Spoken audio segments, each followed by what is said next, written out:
Hello, everyone, and welcome to another edition of Preaching to the Choir Ministries. And today, I want to...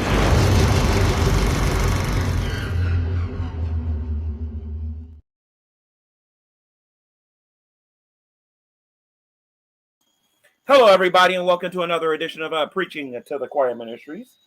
1 Timothy chapter 4, verse 1 says that in the latter times, some should depart from the faith, giving heed to seducing spirits and doctrines of devils. 2 Thessalonians chapter 2, verse 3 says that there will be a falling away that will take place before the man of sin is revealed, before the day of the Lord. This apostasy was going to happen. And my ministry has always been about pointing out the reasons why people fall away, falling into all kinds of silly, ridiculous, anti-Christian rhetoric that causes them to fall away from the faith. And, you know, it's one of the motivations, not all of it, but one of the motivations for doing this room here today. Hope everybody had a good day. If you never watched one of these epic debate arenas, they get kind of crazy. Light moderation means it's going to get a little crazy. People will talk over each other. It will be various topics. We've talked about flat earth. We talked about Vaughn's paganism. We talked about a little bit about whether or not God existed or not. You know, I have yet to get a Hebrew Israelite to get in here to actually discuss things, but I think we talk to them so much that, you know, I don't think we can expect them to come into one of these. But I do make the link public. Anybody can come in. I don't really care who you are.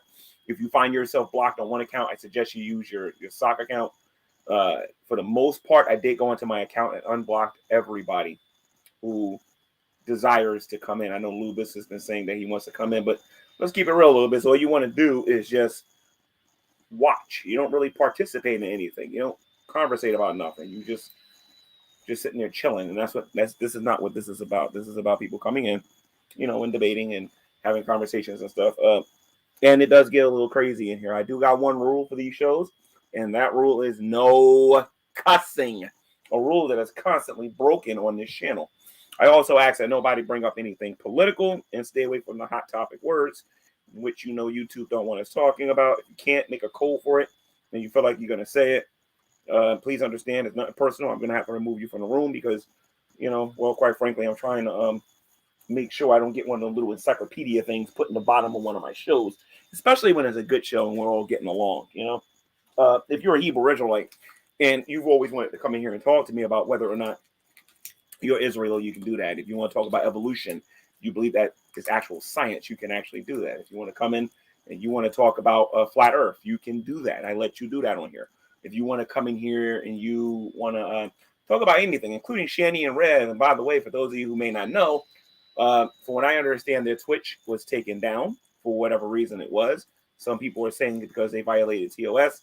Some people say that they were false flags. Some people are saying that she showed something on Twitch she had no business showing.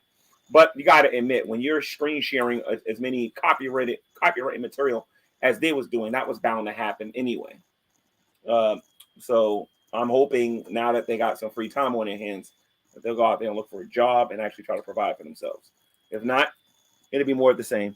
I'm pretty sure they'll start something in a day or two because they're addicted to this and they can't stay away from it. So, I mean, it is what it is. So you bring your topic. Whatever you want to talk about, we can talk about. We can talk about witchcraft, paganism, Islam. We can talk about the Hebrew Israelites, Kyrie Irving, whatever you guys want to talk about, we can talk about, just so as long as it's not political or a bunch of cussing is involved. We can talk about the atheist experience. We can talk about other YouTubers and debating whether or not they are what they say they are or whatever. You can come and confront. you can come in here and confront me about what I believe. Whatever suits your fancy. So I'm going to make this link public for people to come in. Please understand, my room only holds 10 people. Okay? So if you don't get in here early, I don't know what to tell you. And then during the show, I might ask you to leave so that somebody else can get in. Okay? Von Helton, if you're watching this, I'm not going to kick people out of here if they want to come and talk to you. However, what I will do is prevent them from bringing up stupid stuff that ain't got nothing to do with why I open up this room. That I can do. But aside from that, if you come in here and you make a claim, be prepared to protect. Be prepared to defend it. So I want to make an announcement for those of you who know about the other channel. I am going to be doing a Royal Rumble, so to speak, on the other channel, on Sowing and Reaping, regarding Shani and these cancer claims. We'll be doing that sometime in the future on the Sowing and Reaping channel. I just don't know when, because I got to dedicate some time to it, because I want it to be a long show like I do it on here. However, I want to make sure that there are restrictions to what people can say in there too, because trying to grow that channel. So let me see something here. I'm going to make the link available for you guys right now. It's off to the races. You guys can come in here and you can talk.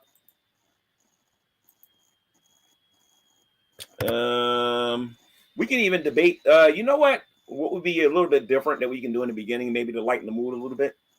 We can talk about who the GOAT is in basketball, who the GOAT is in football, who the GOAT is in baseball, who the GOAT in golf is, whatever. I don't care. Just come in and bring your topic. It's up to you what you want to talk about. You may not want to go into all of that. You may think the heliocentric model that people go by, or the Earth being round, is absolutely ridiculous, and you might have scientific evidence to back that up. Well, if you do, let's see it. You might believe that the scientific model, well, so they say, the so-called scientific model of the flat Earth. We can talk about that and discuss whether or not that there's any validity to that. It's like, whatever. Should women submit to men? Do women have the right to preach? And if you got scripture to prove otherwise, bring it in here. Let's take a look at it. If not, don't even bring it up if I were you. So with that being said, let the games begin. I got one person in the background. All right, and that's Blue. So Blue, I want to let you know there ain't no cussing. You got to have a topic, all right, that you want to talk about or you want to debate about. All right, so there's Blue. What's up, Blue? Good evening, G-Man. I know about the no cussing rule. I will observe it, of course. All right, cool. What's on your mind? Well, I've wanted to ask you this for a long time. You said you're a Knicks fan. Could you please just tell me a little bit about your history with basketball and why you like the Knicks? I got to think you were a big Patrick Ewing guy back in the day. I'd like to hear that. Well, I'm a Knicks fan. Yeah, I became a Knicks fan during the time of the dynasty of the Chicago Bulls. I didn't particularly care for them too much. I like my Knicks. I like my Patrick Ewing, my John Starks, my Steve Smith, my Ron Harpers. Not my Ron Harpers. I'm sorry, Derek Harper, and my Charles Oakleys of the Charles world. Oakley, great player. Wow. Yeah, I'm a big time Knicks fan, but I can't tell you nothing about them recently because that team has been so disappointing for so long that I'm not trying to get enthusiastic because I believe we have one of the dumbest owners on planet Earth. I will not.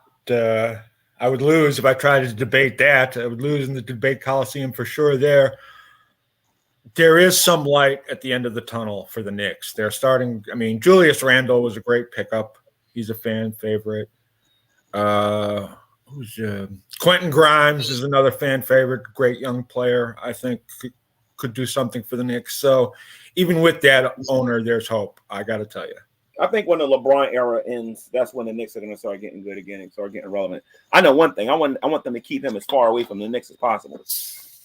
I don't ever want to see that dude wearing a Knicks uniform. I will protest, won't buy a ticket, won't watch the game or nothing. I'm sick and tired of him, man. He needs to retire already. There is something. And honestly, if it wasn't for alternative sports media, I wouldn't even know anybody who plays in the NBA. They talk about LeBron so much. Oh, well, Donovan Mitchell, you've certainly heard of him. And not on ESPN. Not on FS1. I've heard about it on maybe like a TV show, like a internet thingy, like Ticket TV. And one of them shows, but not. You heard about how great Manute Bol's son is doing this year as a rookie, or not a rookie, second year.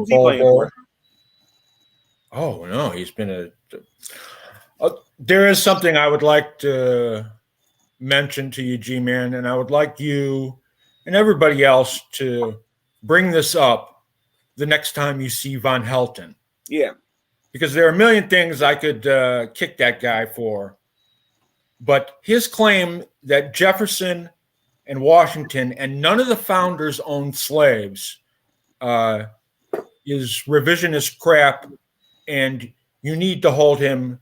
Well, there's You a need lot to of hold his feet to the fire under that as a good American. That's all I'm saying. To be There's a lot fair, of good American. There's a lot of revisionist stuff that Vaughn holds to. I be never forgot. fair, He Vaughn claimed also that. claimed he had the slave owners' phone numbers. So No, he said actually what he said is he had all slave owners who ever lived. He had them on a PDF file.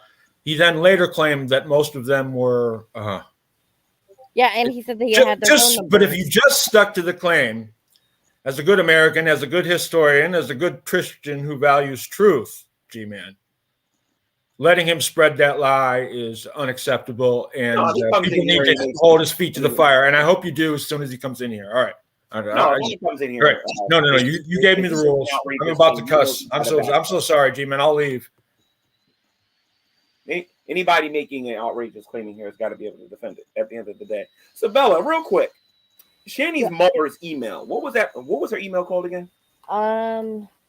Let me pull it up again. I will find it. Hold on 1 second. Put it in the private chat because I want to try to save it to my computer.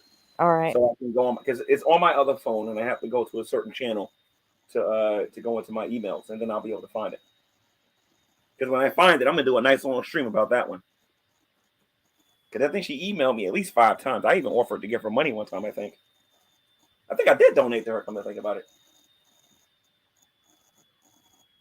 I'm not 100% sure.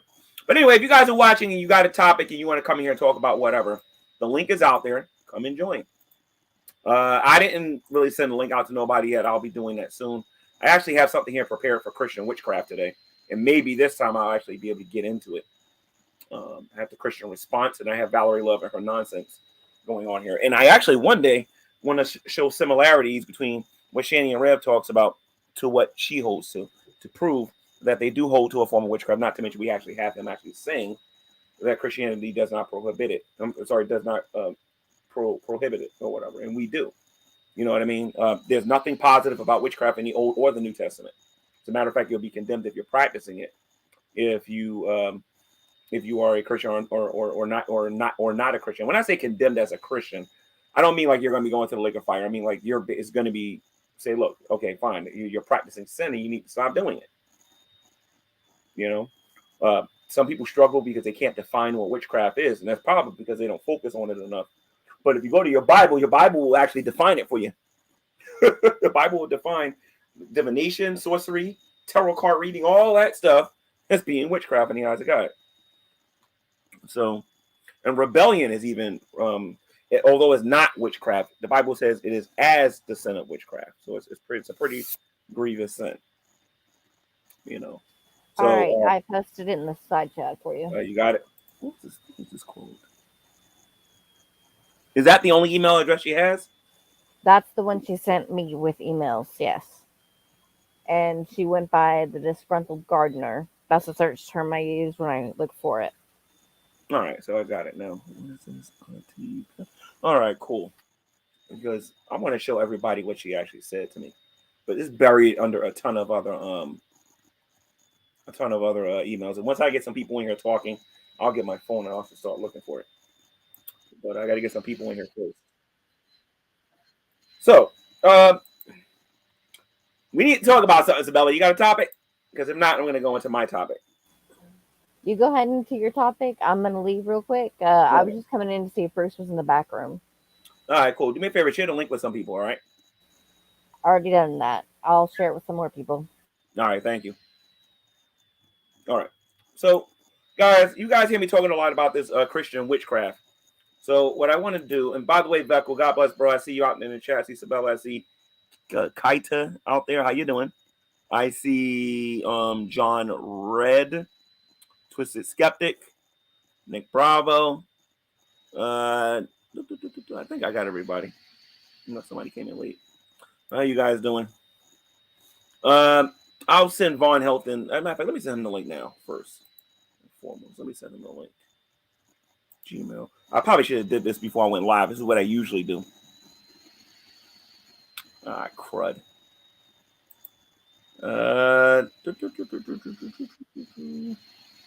That's exactly. Hold on. Let me get him in here. What's up, old man? What's going on? I'm gonna invite Vaughn, Matt, Bill Hunter. You know the usual group in here soon. Oh, okay. I doubt probably be. I just got home, so I'm still kind of settling in. So I'll probably be in and out. You know who I want to come in here, Beckel? And it's not an atheist; it's a Christian, actually. Well, somebody who? What's his name? The one that believes in evolution. He was on the modern day debate. RC apologist or not RC? No, what's the other one? He got a much bigger channel though. I forget his name. I debated him on modern day debate on the age of the patriarchs, and he went by a 10% rule. He didn't believe that they were actually 900 years old, 800 years old, whatever. I forget his name. If I can remember, I'm gonna try to invite him in here. But let me get Vaughn in here real quick. That is Von Helton. Is Vaughn? Oh, is Vaughn doing anything online right now? Or? I don't think so. Is he? No. Yeah, I don't see anything. Nate, the lawyer, will bring you in here. You know, I invited Nadia in here a couple of times. I ain't get no response to her. So let me send this group out there. I'm gonna invite Alex Botten too later. I've been inviting him every night just to get on his nerves. All right, so this would be a good time to get Arcane in here, man, and get a specific thing with him. I noticed that you uploaded your debate for modern day debate with that dude on the virgin birth on your channel. Yeah. I realized that debate was done back in 2016. I forgot about what year that took place. But yeah, that was the one when Sal had to interrupt the debate, right? Yep, that's the one. The historical debate. Over whether or not Jesus was the Messiah, whether or not he was a Messiah, instead of debating whether or not the virgin birth was real or not.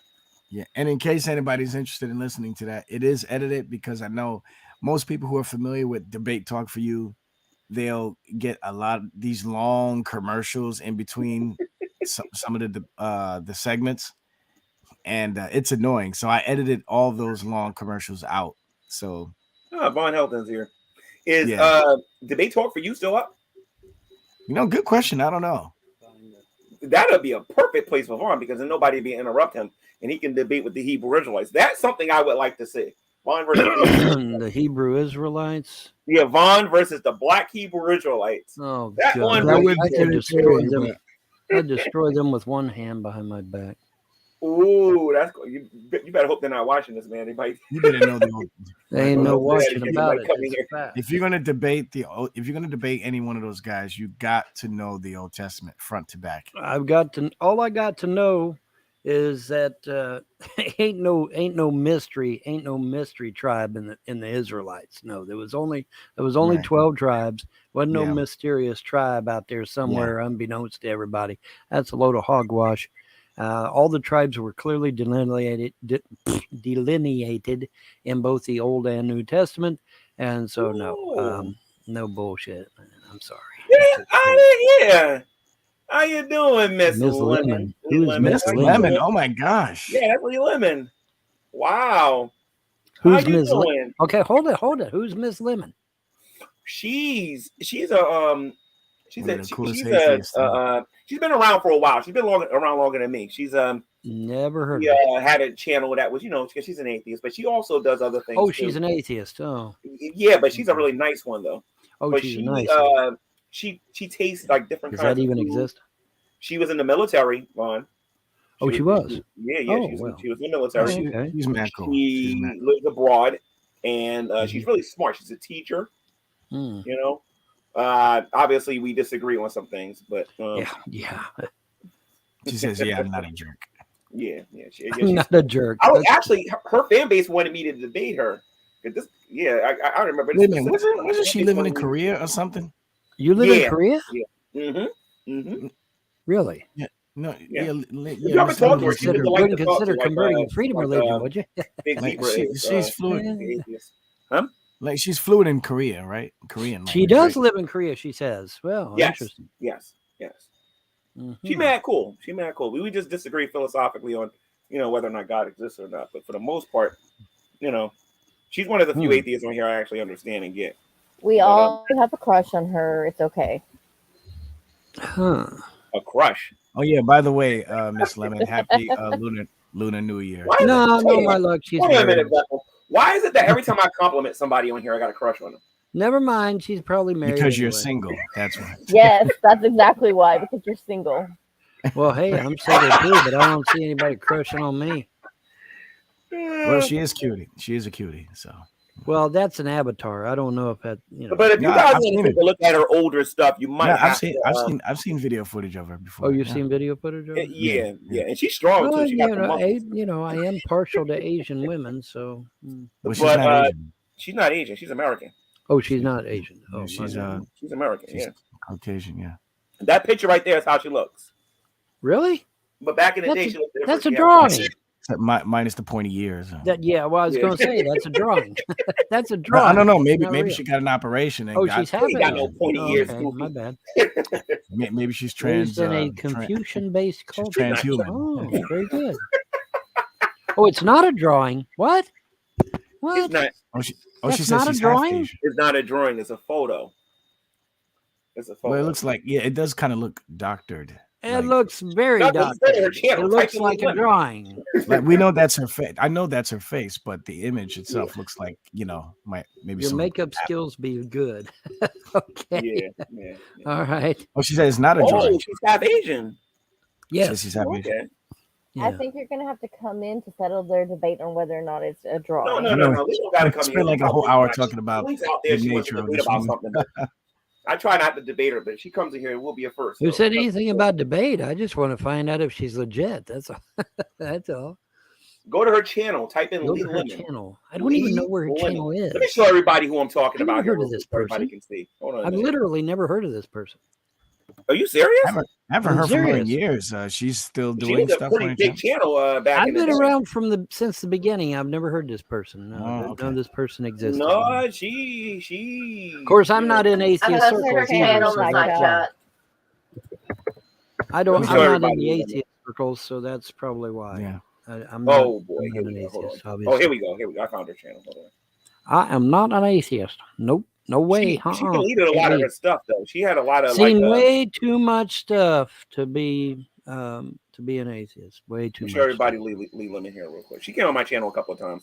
1 Great month. speaker. 1 month with me, Mrs. Lemon. You will not be an atheist. I guarantee it. Too much supernatural. Too much supernatural stuff. Running At around. least you had a channel with Give On on there. Well, you it's guys see true. I mean, You guys see this? I'm telling you, It's there good. ain't a day goes by that I ain't seeing something you supernatural, all see spiritual this? happening. This is Lee. She wears wigs. Oh, I guess she said private she had to everything. private all of her stuff. Oh, well, there goes that bright idea. No, she ain't private all of it. I'm telling you, she made videos about atheism, like just about just like any other atheist. She's just not a jerk about it. That's all. But she do got jokes though. I give you that though. She do got jokes.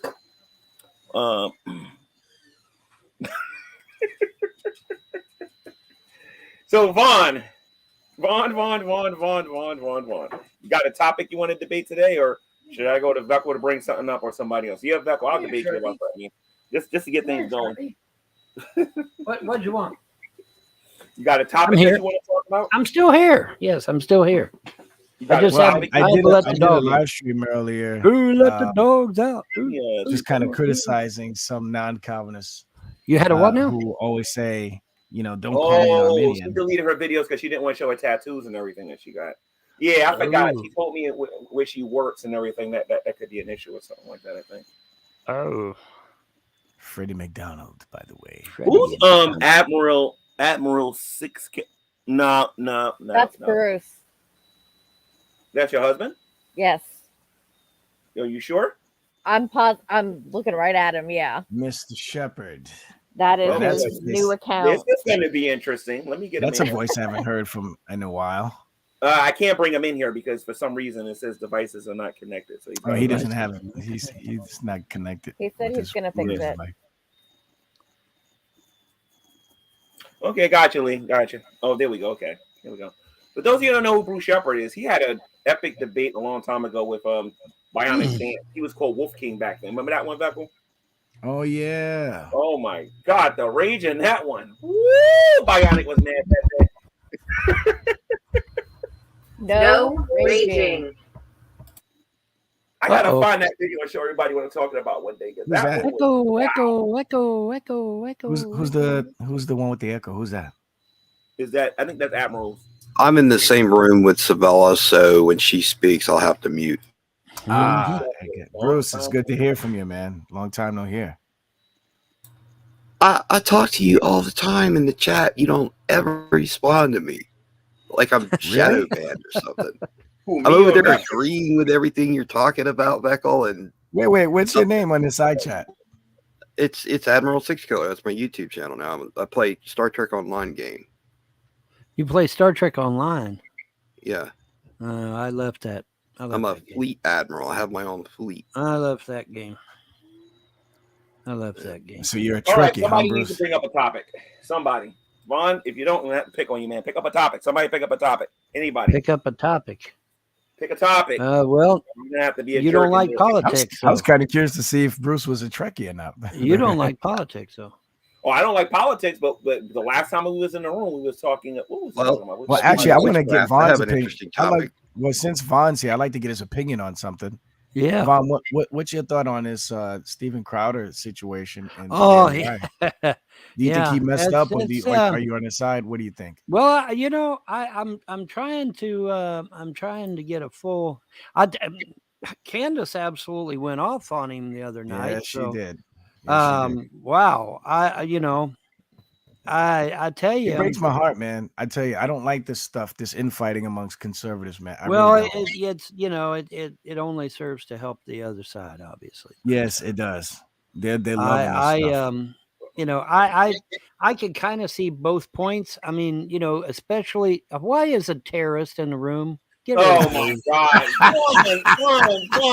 Okay, Vaughn, he had a question for you, Vaughn. That's number one, and number two, Vaughn. We don't use words like that in here. Stop! My goodness, dude. But that's what he is. Oh, YouTube doesn't like that question, either? You can refuse to answer it, or you can elaborate on it, or whatever. That's what you can do. Well, YouTube doesn't like anything like your kids or anything like that. I will throw him out. I promise. All right, you better not bring it up, Vaughn. All right. He would either bring up personal stuff or Sandy Hook stuff. Okay, so let's see what he's gonna say. What's up, Blue? What's that question that you had for him earlier? Again, I don't speak to the thing, but I would like you and Beckel to ask this thing why he thinks Jefferson did not own slaves. Because he didn't. He owned indentured servants. You're a liar. You're a liar. Prove it. Dude. Show me where. Because they were set free, you idiot. Let him answer. They were set free, you idiot. Slaves ain't set free. They're either sold to a relative or they're put on the market. They're never set free. Jefferson's slaves were all set free eventually. Actually, there were a lot of free blacks during that era, and they owned slaves too. Father slaves were set free. They were not slaves. They were indentured servants, and when they paid off their debt, 5 of Jefferson's 130 slaves were set free. Excuse me, sir. That's how this works, okay? 5. You need to learn the difference between an indentured servant and a slave, and you ain't figured it out yet. When you figure it out, then let me know, but you ain't figured it out yet. Because there's a big difference between a man that has his chains removed and he's free to go than somebody who's still in chains and gets sold on the market. Okay? All right. Okay, so that's an answer. All right. But so, you want to respond to that? Because it's the truth. All right, you want to if answer they had been real slaves, I was going to agree with free, not until Abraham Lincoln did the Emancipation Proclamation. I was agreeing with the way it is. Well, Bruce made a statement that I agree with. He said that there were many blacks that owned slaves. In fact, one of the first slave owners was black. The first slave owner was black. Yeah. The vast majority of slave owners were either black or mixed. That's a lie. See, now that part I don't agree with. That part I don't agree with.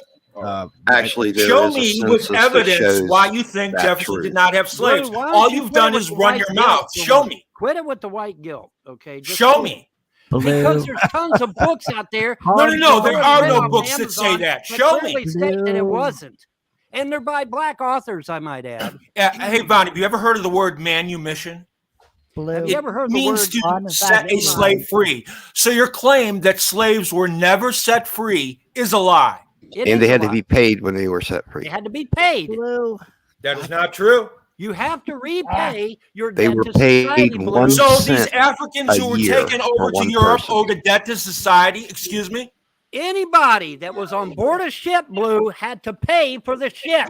Except for the slaves that were taken by force, you idiot. Except for the slaves that were taken by force. You don't believe that happened? Let's hear what he had to say about this. So, Vaughn, you're saying that. So, Vaughn, you're saying these black people came on these ships and they weren't indentured servants, they wasn't slaves. What year was this? No, that's not what I'm saying. Blue is trying to convolute everything. Listen, when you get on board a ship and you come over, I don't care if you're white, black, pink, or purple polka dots. You come over here on board a ship, you got to pay for that. It's not free. No, okay. So what you got to pay the Portuguese cargo ship. Y'all are talking and not listening. No. Okay? When you pay, you have to pay. Now, a lot of times, if people had money, they paid before they got on board the ship. Okay. No. Nick, please shut up. Okay. So Vaughn, most people that had money, when they went to board a ship, they paid in advance. They already got their first slave shipment were by Portuguese those people that could not pay had to pay. Are we talking about doing the transatlantic slave trade? Or are we talking about the idea being that they would pay when they got here? Well, they didn't have the money. So they had to go into indentured servitude. Nobody's listening. I'm the daggone historian in the room, and nobody's listening to me. They had to pay. I'll tell you what, Vaughn. I'll remove everybody and we'll listen to what you got to say. How about that? I'll remove everybody and listen to what you got to say. Go ahead. Hold on. Go ahead, Vaughn. The floor is yours. Okay, look. All right. Back in those days, you had to pay to board ship. All right. And it usually wasn't cheap either. You had to come up with some money, quite a bit. All right. And most people that did have money, they were okay. They paid their fare aboard the ship and they were good to go. And they come over here. Most of the people that came here were able to pay, but there was a lot of people that could not pay, including a lot of white folk, I might add. Okay. Which is something people conveniently keep leaving out. We had white slaves in here before we ever had any blacks. And we had Chinese and Native Americans before that. Anybody remember who built the railroads in this country? Oh, yeah, that was the Chinese. So get off your high horse, whatever it may be, because it's BS. All right, it just is. Now, you come aboard the ship, you had to pay. Now, if you were lucky and you had money, you didn't have to worry about it. But a lot of people didn't have money. So when they got here, they had to pay back what they owed for their flight, for their trip aboard ship. Nick, what, how, Nick? You are not a historian, sir. I am. You are not a historian. I am denying the existence of slave ships. Piece of garbage. Are you claiming that slave ships did not exist? No! Oh my God! What? So they walked over here like Jesus, right? I guess they just floated across the waves. What? No, they were taken by force, Vaughn. They were taken by force, and if they got sick, it was a 3-month trip. And if they got sick, or if they were too old, or something else happened, they were thrown overboard to feed the fish. You think we're making that up, little Irv? So hold on a minute. Vaughn, are we talking about the transatlantic slave trade or after the transatlantic slave trade? It doesn't matter. You still had to pay to be on that ship. That wasn't free. Wait a minute. Nowhere. Well, I'm confused. How did the people? You said in order for you to get on a boat, you had to pay. Hold on. I cannot find any document anywhere in history where going aboard a ship and traveling clear across the Atlantic was free. I can't find it nowhere. Nowhere. So, Vaughn, that begs the question then. Wait. That begs the next question then. Are you saying that the slaves that were on the boats every last one of them paid to get on these boats to be shipped to the Americas? No, they had to pay when they got here, and they didn't have the money, which means they had to go into indentured servitude. So you're saying there were no slaves? There were no people brought from Africa. Pay back the money that they but owed. You're saying that they willfully made a decision to get on this boat to come here to the United States? No, I didn't say that. Okay, then wait a minute, Vaughn. Then what you're saying makes no sense. It can't be indentured. Wait, Vaughn. It can't be. I don't care if they put them on logic says that it can't be. Vaughn. Hold on, Vaughn. Hold on. It's not free. Vaughn. Get that piece of crap off the camera, man. My boat is not free. Get that junk off the camera. Anyway, listen. I want to ask Nick Bravo what was that he was holding. Let me ask the question. Hold on. Oh, wait. Let me ask the question. Vaughn. He's a Satanist. Yeah, I know. Yeah, he's got that Baphomet statue. Well, then why do you have a Baphomet? Yeah, there is no such demon in any culture or religion or any type of race that Baphomet existed. It was a stigmatizing word used to ruin. Wait. Before we change the topic, hold on. Before we change the topic, we want to know if this is. I had a question for. Wait, hold on. Vaughn is saying that in order for you to get on these boats, you had to pay, but the people that were not able to pay on the boats had to return, pay the fee through indentured servitude. Than what I said. Let me try this again. In order to travel by sea, it costs money. Yes. Some people paid before they got on the boat. Wait, Nick, let him finish. After they got off the boat. Okay, no, wait, stop right there.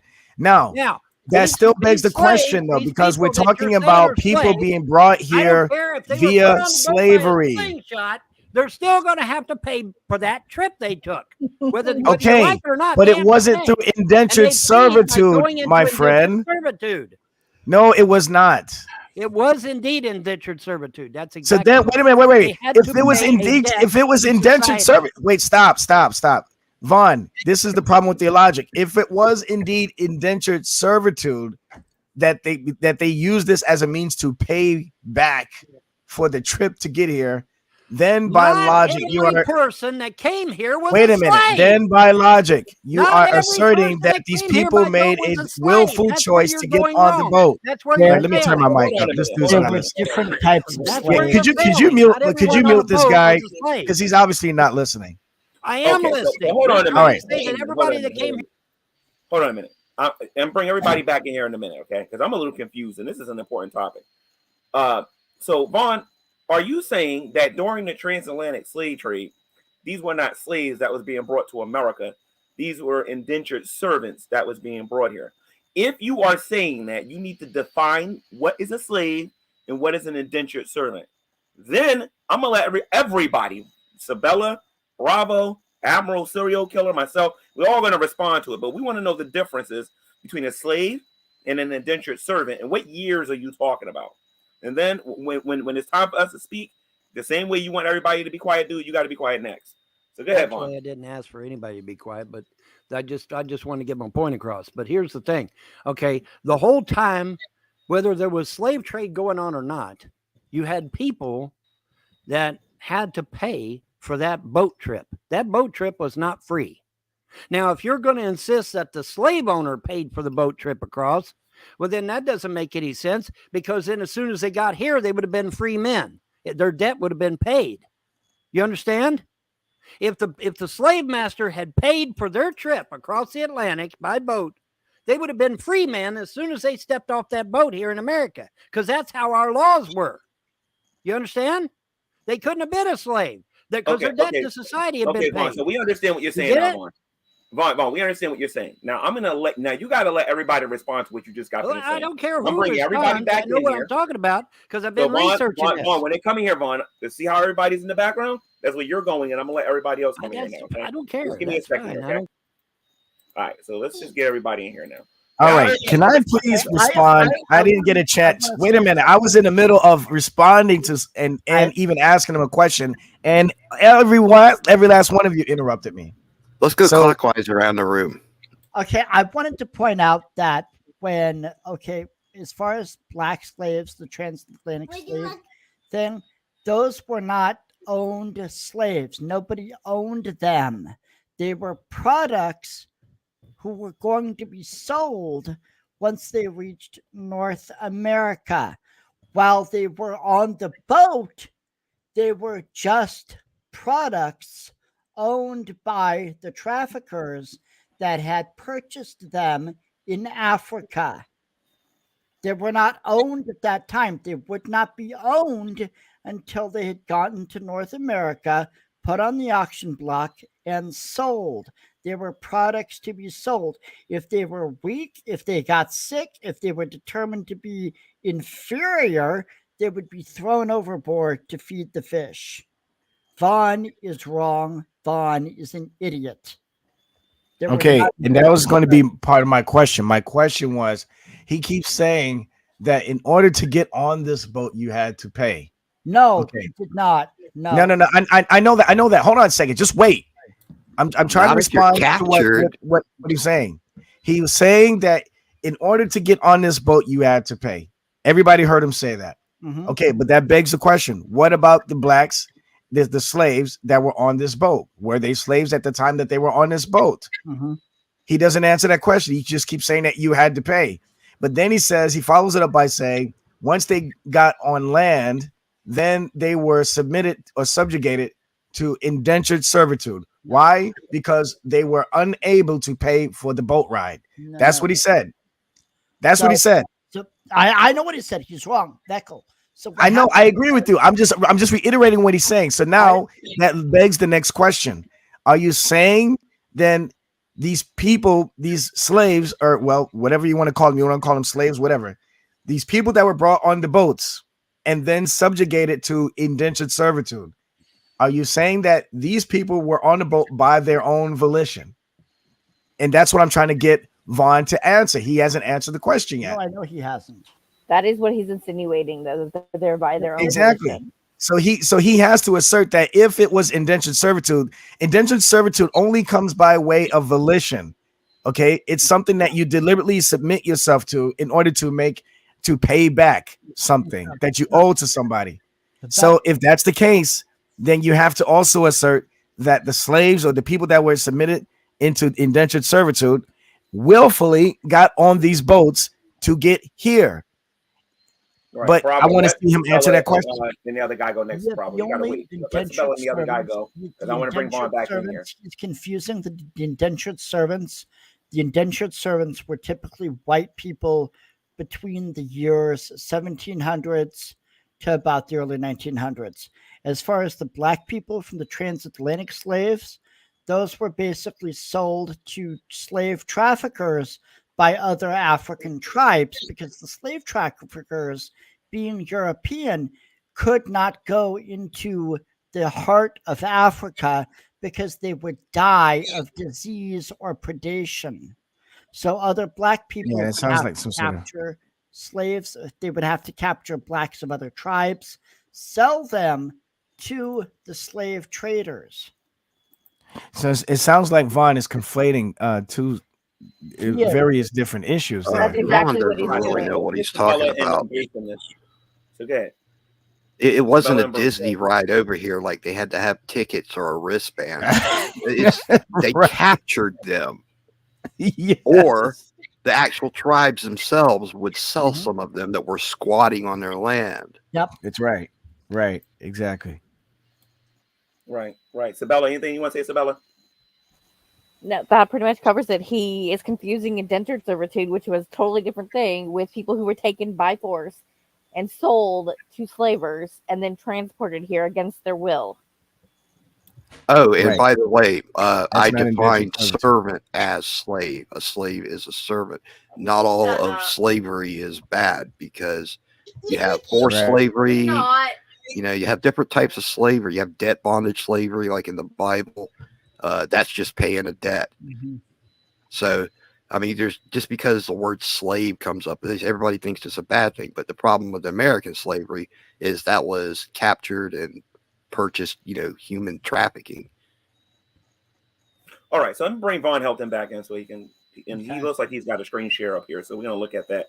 But because of the seriousness of the conversation, and the whole chat seems to be interested in this, let's let the man speak, and then I'll screen share what he got here, and then when he's finished, I'll let everybody respond. Just let him get his words out. So go ahead, Vaughn. Well, throw up my screen share, please, Okay, because I'm so sick we and go. tired of being called a liar. I'm sick and tired of being called a liar. There you go. The role of an indentured servant in the 1700s was not a glamorous one. They came to the New World knowing that for a time they would be slaves for someone they did not know, and the risk of disease and death was high, but the opportunity that laid ahead of them after their time of servitude was worth everything to these settlers of the New World. Okay, so they even use the word slave.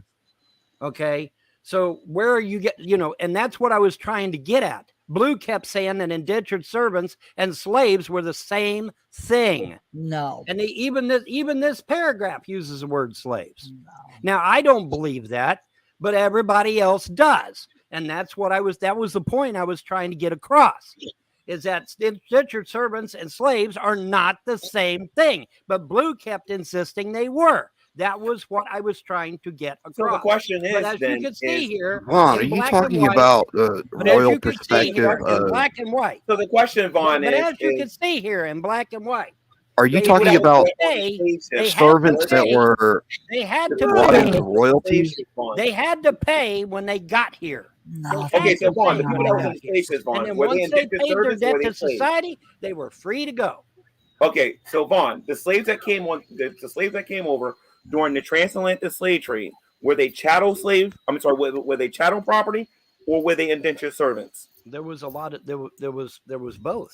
No, there was both. What year? Okay, so where's your sources? What year are you talking about? Give me your sources.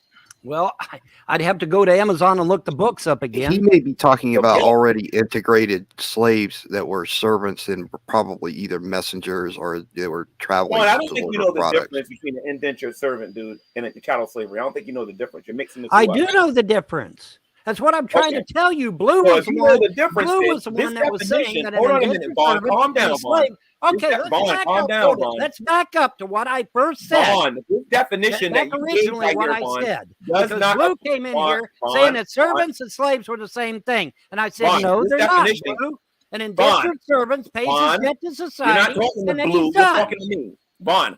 This definition that you're giving right here, Vaughn, does not apply to the people that came on the ships as chattel slaves. This only is somebody who's an immigrant who somebody paid for their stuff in advance and they have to come over here and they have to work it off. That's why we keep asking you. That's debt bondage. Indentured servants are debt bondage. I have a question for Vaughn. And we see indentured servants in the Bible. Vaughn, 1 second, dude. We can't all talk at the same time. Look, okay? Look, okay? We see examples of indentured servants in the Bible. They would be slaves. That's what it says. Right? You read it. There's a difference, though, Vaughn. I've debated Matt Delahanty on this very topic. There is a difference, Vaughn, between an indentured servant and what we would call a chattel slave. Okay, there's a huge difference between the two. They're not the same thing. This definition here would apply with somebody came from Spain or something like that, and somebody paid for their ship, paid for their travel and everything and whatnot. They have to come over here and have to work off that debt. That's an indentured servant. Somebody that's an agreed upon type of servitude. Right. That's an agreed upon servitude. Yeah. It's agreed. It's consensual. It's yeah. not transatlantic slave trade. That's retardation for you to sit there and say that this is transatlantic slave trade. It's not. Okay, nobody heard a single word I said. Not one word. You didn't hear one word I said. Let me try this again. Blue comes in here and starts a firestorm because he said that indentured servants and slaves were the same thing. And I argued, no, they're not the same thing, Blue. But he kept going and going. I don't think he said that, to be honest. No one. That's not what Blue said. No one. I don't think he said that. With him but me. I have a question for Vaughn. The Filipina lady that you're communicating with online, is she going to be your indentured servant or your slave? What? What are you even talking about? Oh, that was so a Jesus rhetoric. I don't even know a Filipino lady. What we're doing here today. Don't care. I don't know a Filipino lady. Hold on a minute. We're not getting personal. I don't know a Filipino lady. If you got a topic that you guys want to debate or something. I apologize, G-Man. I apologize. I don't know a Filipino lady. Personal is going to get a result. I apologize, personal. I that- still Hey, don't know can what we like move Filipino beyond this he Not my said, sewing she and said reaping channel. thing and This is my start main talking channel, about and a I don't like topic? that, so stop it. All right. I So, do not know a Filipino lady. Period. So Vaughn, it really looks like that you don't know the meaning of these words, bro. Oh my God.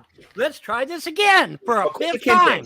Vaughn, Blue Akuta comes Kinte, in Vaughn. here and Vaughn, said that an Akuta Kinte, indentured Vaughn. servant and a slave were the Vaughn, same thing. Akuta I was the Kinte. one that said no, they weren't. Vaughn, Get it Akuta straight. Kinte. Get it Vaughn, straight.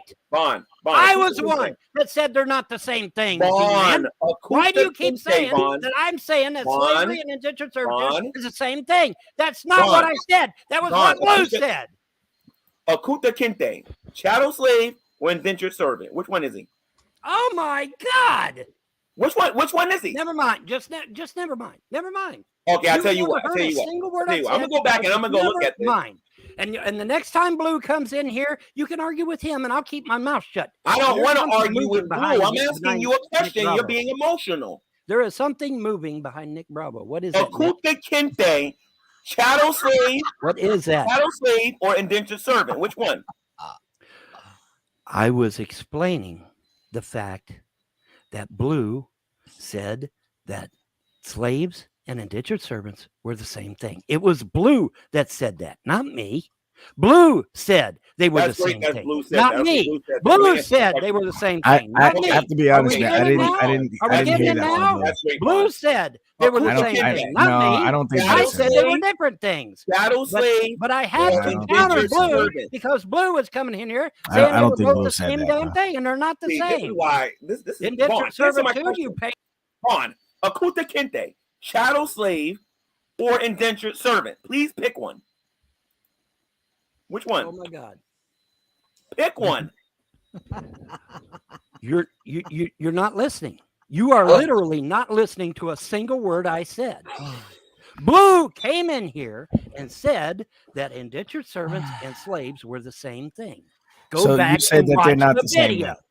Go back and So- watch the video. So Vaughn, you're saying they're not the same. Yeah, Kuta but Kente was not an Saying they're indentured not the servant. same. Vaughn, I'm granting you that, Vaughn, and you're repeating yourself. What you're avoiding is my question. Akuta Kente, shadow slave or indentured servant? Please answer the question. I would assume that would be a slave. I Okay. personally don't believe that indentured servants are slaves, but as you can see, even my example used the word slave. I don't agree with that. By I think that definition, they indentured servants really slaves- are because As I they're stated from servants. the very beginning of this topic, I stated But that it's not the indentured same Well, that's kind what of slaves that's why are G-Man two was making a different distinction with different things. kinds cattle. of When you slaves. pay your debt to society, you Vaughn, become you're a free man. slave. Therefore, you cannot be a slave Indentured because you are now servant. a free man. How can you be a Indentured slave servant. if you're a free man? You cannot. You can't be both Indentured at the same servant. time. You either are a Indentured free man or servant. you are a slave. You cannot be both at the Indentured- same time. That is Indentured ridiculous. servants were also not Indentured, servants are indentured, indentured servants, to a certain degree, have their autonomy taken away from them by and they willfully do this. Okay. Right. But Right. then once they pay To their a debt certain to degree, society, what are they? G-Man? Bond. Let me finish it, okay? Please. I'll let you talk now. Let me talk, okay? I've had this debate with Dylan Hunter. You saw it. Everybody else saw it too. Okay. To a certain degree, indentured servants are, whether you want to call them servants or slaves or whatever. The point of the matter is, a portion of their autonomy is not there no more. So technically, they would be slaves. Okay. My problem is that when you showed that definition there, all I wanted to know, G-Man, I ain't speaking for nobody else in here. All I wanted to know was, did you know the difference between a chattel slave and an indentured servant? And if you do, I wanted you to make it crystal clear to my audience the difference between the two. I made it crystal clear. The very first sentence I said to Blue, I made it crystal clear that they were two totally different things, but you did not listen to a single word I said. Let me try this again. Blue comes in here saying that slaves and indentured servants were the same thing. I said, no, they're not. An indentured servant, once they pay their debt to society, is a free man. That's what I said. I said that to Blue. Go back and rewind the video. Now, Blue kept insisting that a slave and a servant were the same thing. I said they can't be because once an indentured servant pays his debt to society, he is a free man. He can no longer be a slave. Slaves are never set free. They are sold on the market or they're passed down to a relative, but they are never set free. The only time slaves were set free was at the Emancipation Proclamation by Abraham Lincoln. Other than that, they were slaves forever. That's the difference. When you're an The indentured indentured servant servants and you were pay your slaves debt, you are now a free because they man. were paying a You can go debt. do whatever you Right. want. But Right, the so I got a slave little is not clarity on free that to one. do I what got a they little want. That's clarity why on they're that. called Yeah. slaves, because they're not free to do what they want. That's the whole definition of slavery, is that No, you're not a the free definition man. of slavery is servant. No, and servant, I'm sorry, servant and slave are two different things. I'm sorry, they're not. They're You not don't the same. understand something. The indentured servant was paying a debt. He was only a slave to that debt until it was paid. Yes. And by the way, Exactly. Vaughn, That's my servitude. whole point. Correct. That's been my point. Servant It and the was slave Blue is the that same come in thing. here and But conflated the two. That does not Yeah. negate that Brain person rot. from being a slave, because that's the definition of slave, is to be a But they're not. servant. Okay. Now, Vaughn, I get what you're saying If you about read the servants, Bible, Vaughn. you'll see in the book of Revelations where it talks about the slaves of Christ. It's talking about the Indentured servants. servants. Right. So Vaughn, I respect slave your. from I respect your. Africa, you were a slave for the rest of your miserable life. Until the Emancipation Proclamation. That slaves could not. Nick, if slaves could be set free before the Emancipation Proclamation, there would have been no need for it. You understand that, right? Debt bondage slaves were set free after 7 years. Okay, both of you are wrong. Hold on a minute. Both of you are wrong. Okay, yes, slaves could have been set free. They could have bought their freedom. Like, my God, do you ever pick up a history book, Vaughn? They ain't got no money. How they go buy their freedom if they ain't got no money? In America, in Latin America, how did they buy their freedom? You could have bought your freedom. They ain't got no no money. Examples of this. They ain't got no money. It's like running up a bill on your credit card and then working your job to pay that bill. Some of these it's the slave same owners in thing. America, It's modern day Deep South used to let their slaves work, and they saved their money, and some of them could buy their freedom. They're not being yes, beaten they did have or money. wearing chains or behind iron bars. My God. Anyway, Miss Parker's in the room. Hello, Miss Parker. How you doing? No one cares. Hi. No, Miss Parker. I don't want to be the segue. No, this is on you, Vaughn. You better tell them that you got the phone numbers of all the slave owners.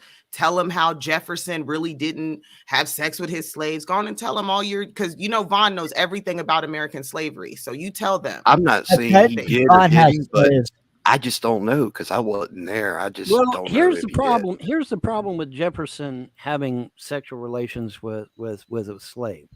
That would have been a humongous scandal back then. It would have been in every newspaper. It would have been in every tabloid. It would have been all over the place. There would have been no way you could have gotten away from it. It would have been everywhere. And Jefferson most likely would have been drummed out of his position, whatever it was at the time, whether he was president or a senator or whatever it was. They would have probably had him to leave office. Bullshit. I found the exact quote. Bullshit, Vaughn. Wait a minute. It would require faith for me to say You can do pretty much. It would have been a huge scandal back then. Yes, it would have. Especially the media at that time. Nobody's going to know about it. Also, if anybody does know about it, Bravo, did you just cuss twice? Power, you're going to get away with it. Bravo, we did so have media back then. Yeah. Ben Franklin himself ran the printing press. That we what have are you talking about? There was media in the Bible. They were called the scribes. Yeah, the scribes, the Pharisees. There was media. There's been a media all through history. We have today, little boy. It would have been locally socialized media, like village to village, city to city, town to town. If he was picked, he was considered to be a powerful person. He would have been allowed to do whatever he wanted because the slave would have been considered his personal property. If he wanted to have sex with it in his mind, no one would have cared. She wasn't a person to him. I'm sorry. I totally disagree with that. It would have been a huge scandal. It would have been an absolute huge scandal. No. It would have been everywhere. He would have been run out on a rail. He would have been removed from office. Not even a third quarters person or whatever. That's not the point, Nick. And first of all, that's not what that means anyway. It doesn't mean 3/5 of a person. Nobody would have I've counted people on that 1,000 times. It does not mean 3/5 of a person. That's wrong. But anyway, The 3/5 thing has to do with jurisdiction of the counties. Yeah, also the one drop rule, and that's with, also with black folk being 3/5 of a person. That's horrible. Hey, G-Man, as much as I really enjoy listening to old white men tell me about slavery in America, how are you doing, honey? How was your day? I would love you to like. Hey, G-Man, how's your day? Is that Miss Parker I'm listening to? That's Miss Parker. I came to say hi to G-Man and Veckel and see how they were doing. I was making sure, Bravo's okay because he was drinking a lot. So it looks like you've survived the hangover. So, I don't know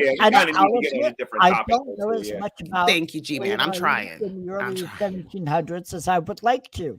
But the point being, if anybody at that time, especially somebody in Congress or a president, I didn't start this topic. Blue came in here and started the topic, and I responded. Nobody would have cared. Well, I'm sorry, Nick, but I totally disagree. It would have been a huge scandal. You can believe it or not. I don't care, but it would have been a huge scandal. No, it wouldn't have been a scandal. Yes, it would have. It would have been a huge scandal. No, it wouldn't have been. Well, no, because blacks were not considered human beings. Blacks were not considered human beings. This is part of the problem. And in our society, to a degree, they're still not considered. Nick, are you going to have sex with a toaster? What? What? Are you going to have sex with a toaster? Are you going to have sex with a toaster, Nick? This. What do you mean? Okay, so he says Nick, no. Are you going to have sex with a toaster? It's a simple question.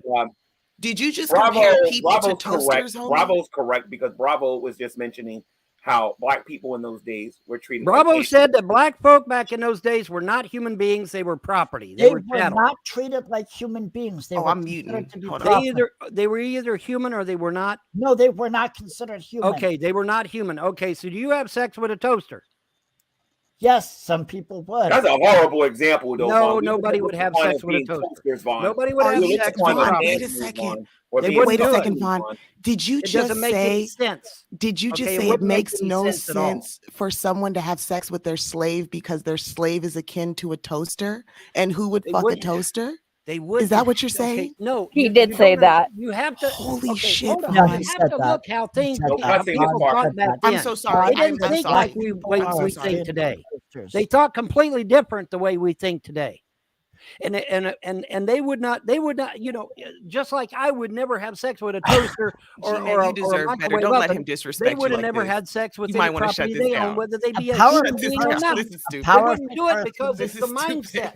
Lots of slave owners had sex with their because slaves. they knew it was property. Just like you have, it's called rape. Not a problem. Sorry. So to a black person at that age, in that era, would not have been considered a human being. I'm going to get real. So everybody put on their adult pants. This is going to be real. No cussing. No, I'm not going to cuss. I'm just going to say this. With all that booty running around, don't tell me nobody ever got turned on. Yep. Because back then, if you saw a hot-looking 16-year-old black girl, nobody would have gave a rat's behind if you would have pulled her back behind an alley and did something to her. Nobody would have cared. No one would have cared. The reason why they didn't care because we had no rights. Human. Black people were not considered human at that time. They were animals in the minds of those people back then. It was disgusting. And for Vaughn to sit there and justify it is reprehensible. Holy crazy. And we can partly thank evolution for that, by the way. So we're all gonna have sex with microwave ovens and toasters. Well, there are.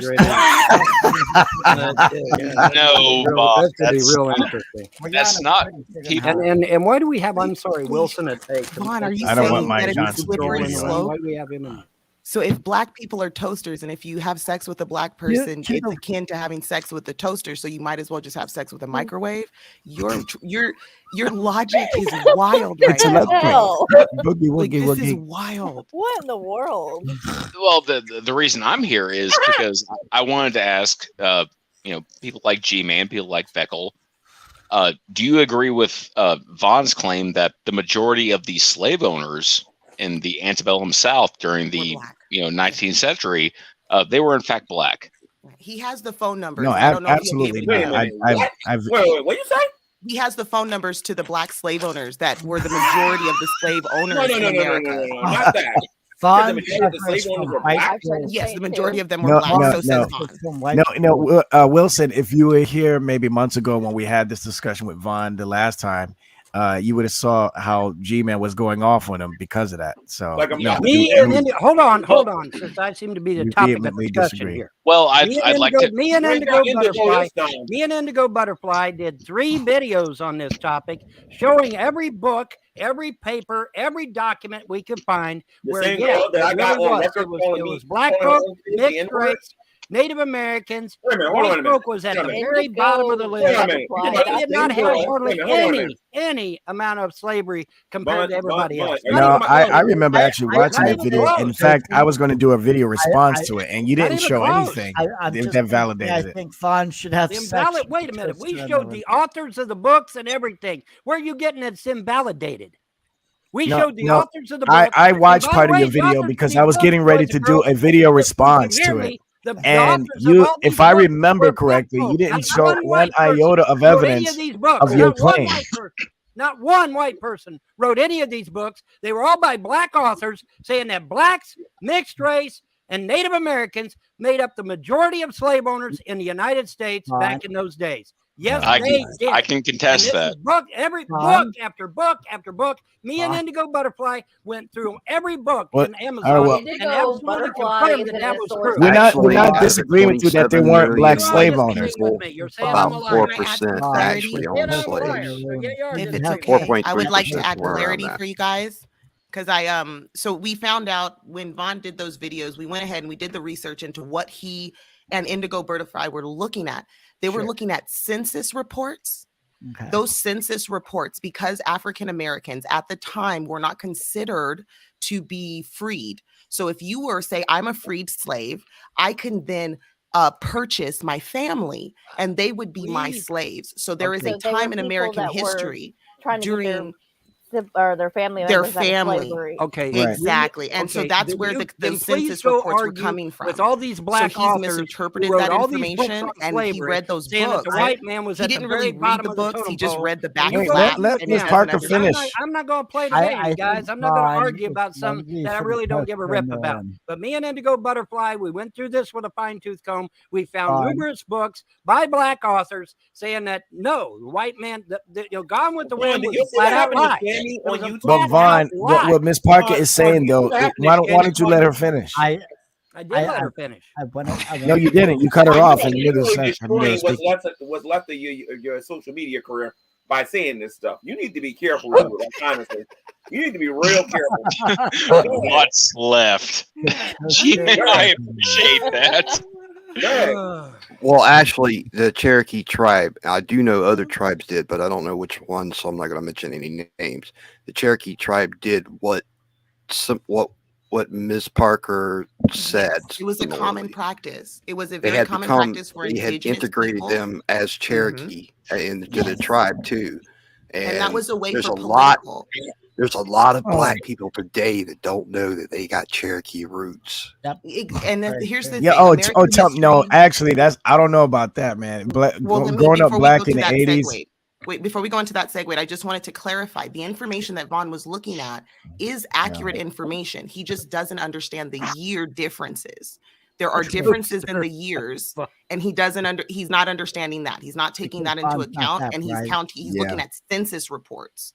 And those census so there's more to it. There's more minutia involved. But you have to read. You didn't read the book, Vaughn. You don't read books, Vaughn. You just look at the back cover. We went through. Oh my God, we went through the Amazon library and went through all the books. I just got through saying that. See, there you go. Nobody hears a word I say. Not one word. He went to. Do you still have those videos available? Watch the video. This is ridiculous. Vaughn, I heard what you said, Vaughn, but remember, you don't hear what I say. Vaughn, you would actually hear what I say. You wouldn't be saying this. Vaughn, I hear you, Vaughn, but remember, this is Miss you don't hear me. No, you don't hear me. Vaughn, listen to me, Vaughn. It's Miss Parker. Didn't you tell me that she was a love interest of yours? Like, honestly, like, dude, come on. You told me she was a love interest of yours, that you wanted her at one time. He did. Yeah, so. Till I found out he admitted it. Yeah. So I found out she was tranny. Don't say that. That's mean. I am trans. Why does it mean? Because I'm trans. I Why have does a it mean? penis, and you should be nice to What me. does it mean? That's the thing. Why does That's it the mean? thing. G-Man, can you tell him to be nice to me Why does and it my mean? penis? No, why Why does it mean? be nice to Miss Parker? Why does it mean? Her penis. Thank Why does it you. mean? Thank you, God. You're so mean. Why does it mean? No, you see, y'all ain't answering. Why are the you question. worried Why about does it my All right, let's penis? leave on alone. Vaughn? On Why does it mean? Parker is a toaster with a penis. I'm a penis toaster. to her. Leave Yeah, me I alone. seen her change her name to Toaster. I don't know how she did that while we're still going live, but whatever. Miss Parker, Vaughn does not you like can change it anyone. anytime you. It, does, Yeah, it you can doesn't change it matter. I mean, anytime when you you want. let Yeah, trolls in magical here powers, and you Vaughn. give them a voice, Just just a like bitch, everybody else, Vaughn. that I am totally tickled destroys the pink. whole. I've never had the this whole much thing. fun with G-Man Anything. before. Never had this much fun with G-Man. This is great. She's turned Vaughn has herself got into a toaster. permanent invite to this channel whenever She's he a wants to come. witch. Dude, She's if I'm magical. depressed, all I gotta do is get Vaughn in here, She man. has Man, you make magical me laugh. powers. Tell me something come out your mouth, man. You make me laugh. And Miss Parker, let's be fair. What? Vaughn does not like anyone else mentioning his penis if it's not J-Dubs. Oh, I God, know. okay, nobody else talk about that, please. Okay, stop. Okay. Baby We carrot. are not talking about that anymore. Vaughn. Got it. And don't call him J-Dubs. Don't call him J. Penis is bigger than Vaughn's. I You guess I can't say I can't blow it up like a Muslim the same way Let me see that if I does. He's a horrible person. I don't know why Vaughn messes with him. That's terrible. Mm. That's terrible. All right. New topic. That's terrible. We What's have the new people topic? in What the is Anybody backstage. want to talk about flat Earth? We've got people in the Take you back backstage. Pineapple on Yeah. pizza. Pineapple on pizza. That's a debate topic. That's what I want to debate. Is in the outside chat speaking. If flat you earth. eat pineapple on pizza, you are a reprobate. You, Give me there's my- no, give me there's I am no- definitely a He's wanting reprobate. a 'Cause link, I love me G-Man. some there's no pineapple on hope for you. pizza. Have you never love it. had pineapple and olive? It is delicious. Ooh, it's The pineapple Oh. on pizza is nice. Olive. No. You Pineapple. can't get Sweet. saved. G-Man, Sweet and G-Man salty. Pete and wants the Mhm. link. Olive. I'm Oh, not I into hate sweet sweet and and salt. salty. Vaughn is Thank you. Pineapple and cheese. How? Yeah. How do you hate sweet and salty? Do you not like salted caramel? I know. I'm in the minority. It's I'm like hot one and of cold. Choose I'm one. one of the small Mm. groups What's of wrong with people that pineapple? don't You like might say the aliens, kettle wrong with corn and demons. stuff. So, I don't know. Really? Oh, I don't- Yeah. What's wrong with pineapple? Okay, I'll give you that. I don't like kettle corn. Why Kettle do we corn have is a fucking troll in gross. the room? I'm sorry. I'm sorry. I'm sorry. I'm sorry. I'm sorry. I'm sorry. I I'm will sorry. kind of agree with But, you I'm because sorry, Wilson, kettle I'm corn gonna is not kick a type of Stop the popcorn that you cussing. should No more eat a lot cussing. of. Wilson, I'm you know sorry. what? I'm sorry. I'm sorry. What? You better Somebody be on your said- best Slit. behavior. I'm serious, Somebody Wilson. said Be on fruit. your best behavior. Be a good guy. Somebody said fruit and pizza don't mix. I agree. Oh, did you guys hear the news? Did you guys hear the news? Pineapple on pizza Shanny still lost her rules. channel. How does that Yeah, make you feel? Shanny's not on Twitch no more because I guess they watched too many copywritten material or whatever. No, Shanny was in a sleep stream. They were sleeping on stream, and she She doesn't got wear fall- undies, Yeah. and so her butt showed, and Are they you got taken serious? down. Yeah, She got false flagged. yeah. And then He got flagged for and then nudity. Rev's channel got flagged too. What happened to Rev? No, No, Rev deleted his Rev channel. yeeted his Yeah, YouTube channel. he said that they're done Shanny forever, but we all exposed the know dark that. side of the moon, and they kicked her off of Twitch, and then they deleted the other accounts. Shanny's Twitch will probably be reinstated by Monday. It might not because she Sadly. really did show the nudity because she was asleep and her whole buns were out for a good minute. Oh, I don't get no. once again, like I don't get this whole nonsense of People donate Rev money Shane. to them. They can't buy her a pair of underwear. Like honestly, come on. No, she Is was. there any that would fit her? Excuse No, me. she don't buy underwear. Stop it. Every time you gave Shanny money, she didn't spend it on what you told her she was. You know what I mean? You know what Shanny do with Fine. money. She Fine. ain't gonna Got buy no drugged. underwear. She gonna buy She dope. probably smoked it. man. It's like Yeah, she expecting gonna buy Vaughn to buy Yeah. dog food or something. Parker needs to- She was wearing underwear, but yeah, she fell asleep during a 24-hour stream because that's what I'm you sorry, do when you're during behind a is that Twitch big, stream. you're not wearing underwear anymore. You're So wait, so bust the just underwear covering it up. got lost in one of the folds, maybe? Possibly. You, Miss Parker, you're you don't look too far into the abyss, Veckle, because the abyss will look too far into you. I think Anybody have Vaughn any showed videos Miss with Parker his with, Oh, that's so with sad. Shanny with Shanny and Chris in it? Shanny and No. Anybody have any videos with Shanny and Chris doing live streams? together. I don't Yeah. know if I've even seen a stream with Shanny and Chris together. Oh yeah, very similar that's to from what, back in the day, yeah. to what I'll they're grab doing. it for Oh, you. that's new to me. Except she wasn't Yeah, dying they used to of do they did quite a few actually back in the day. cancer. Yeah, And she wasn't dying of cancer. yeah I know, right? Yeah. Yeah. And Chafee, I give him credit. I think I give Chafee Vaughn credit. He wasn't in the was background like an Parker idiot his going, son. or whatever, you know. Pizza with Doritos. I'm gonna do that. She looked like she was under control under Chiefy. Saying Vaughn should show Miss Parker his buns. No. I don't want to see anybody's buns. Don't do that. Don't What? you be no. I'm not trying to see Vaughn anybody's does have buns. a pretty mouth hole, though. I think you'd like them. No, thank you. I'm happy that you're okay after that. You were drunk as all get out. So Who? Yeah, I was a little worried about you, Nick. Bravo the other night. Every Oh. time Miss Wasted. Parker shows up in my stream, I just pretend it's Rihanna, and I just get all Oh excited. God. And I'm So, just like, so Bravo, you're a Satanist? I'm gonna have my money. No, Bravo's not a God, Satanist. Somebody in here called him a Satanist. Well, why do you He's have got a a statue of statue. Baphomet, man? Yeah, it's because he has the statue, but he's not a Satan. What are you doing with that statue, man? What are you doing with that statue? Hey, Beckel. No, that Did you know was Baphomet a doesn't try. exist? It's not a That real was an deity angel or demon or anything. I don't believe he exists. Does it matter? However, Does it matter? The a Satanists word believe it's used real. to ward off the You can only hear enemy. one person at a time, and I really want to know this conversation. Well, personally, as a Christian, I don't care. I mean, I think all false gods don't exist. Not a false god. Well, what I'm saying is, but at the not same time, I that. do What believe I'm there saying is is demonic. that I do it was- believe that there is demonic. there was demonic never any essence in culture Jewish. that worshipped it ever. It was just I a don't worship made To up me, it doesn't matter. type of Beckel. demon that people use to Beckel, scare I don't people. worship anything. Admiral, I don't. Well, worship to me, it anything. doesn't matter personally. I mean, every time we see the image, it's always associated or affiliated with I'm something. not a Right? Calvinist. Yeah, that's what it's supposed to Anti-Christian, be. so- But I'm not a the Calvinist. thing is, it's God- only been accounted for in history You're not just a few understanding. times, You're not used understanding. in a Your documented God saying Elbows or someone that wrote a submits to letter. me because It I'm was a human the, being. this, okay. the thing is, the Elbows submits to humanity. it's a made up Needs to understand it's a about made up it. scarecrow basically, and it's they used it. The Persian Empire used it against the Knights Templar, and No. something happened where they admitted They to want, it, but and it wasn't even like true whatever, because it man. wasn't even a real demon. I'm not worried about it, man. Your God Yeldabaoth is a demon. Hey, no. I'm just saying, people sometimes I don't know who you're just, talking you to. know, There's no one here they that worships associate Beelzebub. that I entity want to talk to with the token biblical demons, Maybe but Vaughn it's does. not I don't anywhere know. in It's the not us, Bible. about There is no Baphomet in the Bible either. Right. It was a That's made up correct, yeah. demon. Do you Right, have right. do you have Rihanna's number? Okay, Miss now wait a Parker? minute. The Why don't you ancient talk to Persians- Beelzebub? Hold on. I don't The know. ancient- I'm trying to talk to Miss Parker. Hold on. You guys Hold are- on. Beelzebub can The hook you up. ancient I Persians- think I can help out. my, So, as an atheist, you guys all know I'm an atheist or whatever. I have a bunch of statues of different like little deities and gods and different little things like that because I like the way they look. Like You know, Superman, Batman, Aquaman, Yeah, things like like that, reading right? about- I have things like that, remember. and then I have I have my Thor stuff. I have a little Shinigami, which is like a spirit, a Japanese Yeah. spirit. So Yeah. I have a lot of little I've stuff got- like that. And I've I've always got, thought that the reason Bravo has his statues is the same reason I do. I just really got- appreciate the stories, so I like the character, and I'll get it if that makes got, any like- sense. So like I don't believe in the devil, but I have devil statues.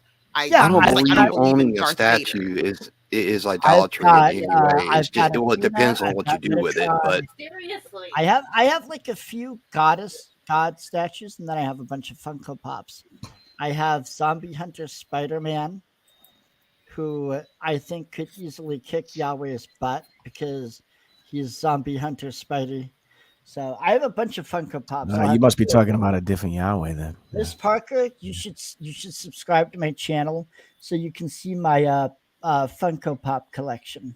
That is not why I'm subscribed to your channel. That is the but- saddest thing I've ever heard. Why Subscribe to my channel for the Funko Pop Why are collection. you subscribed? I That's am some subscribed game to right your there. Don't channel. hate. I think Miss Parker. wants That's to- game right there. Don't hate.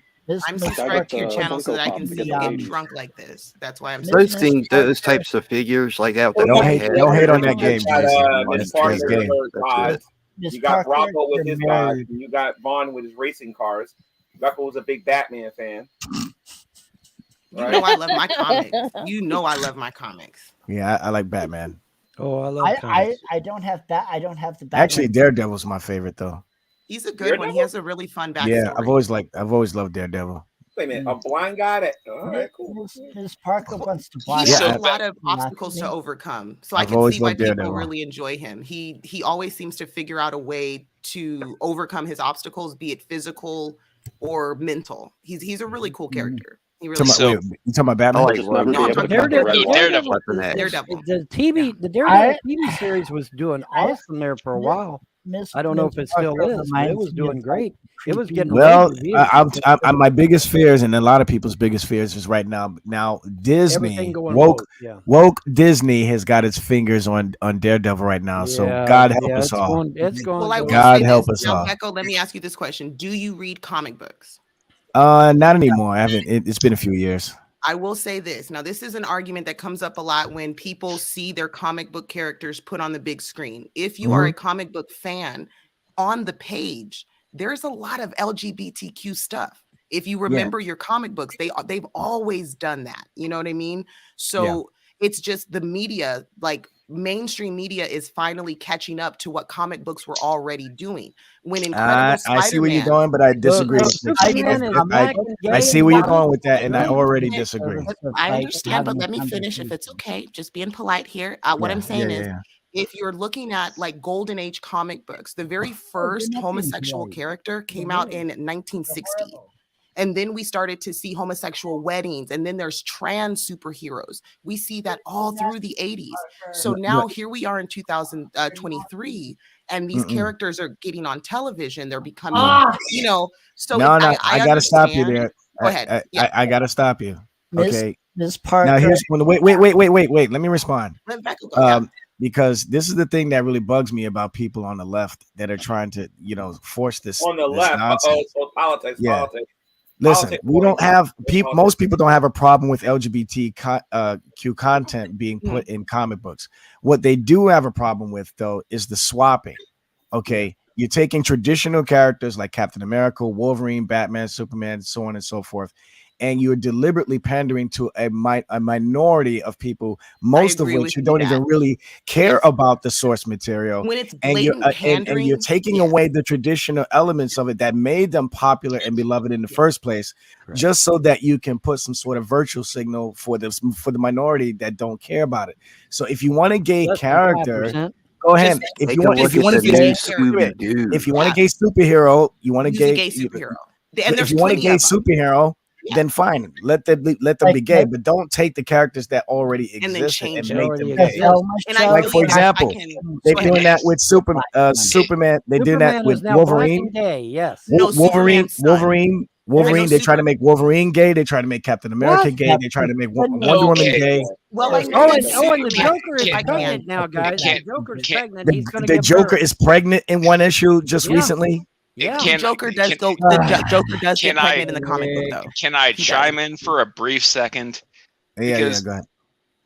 Okay, so this is one of the reasons why I stopped reading like mainstream, like Marvel, DC comics, because it's what I call the status quo effect.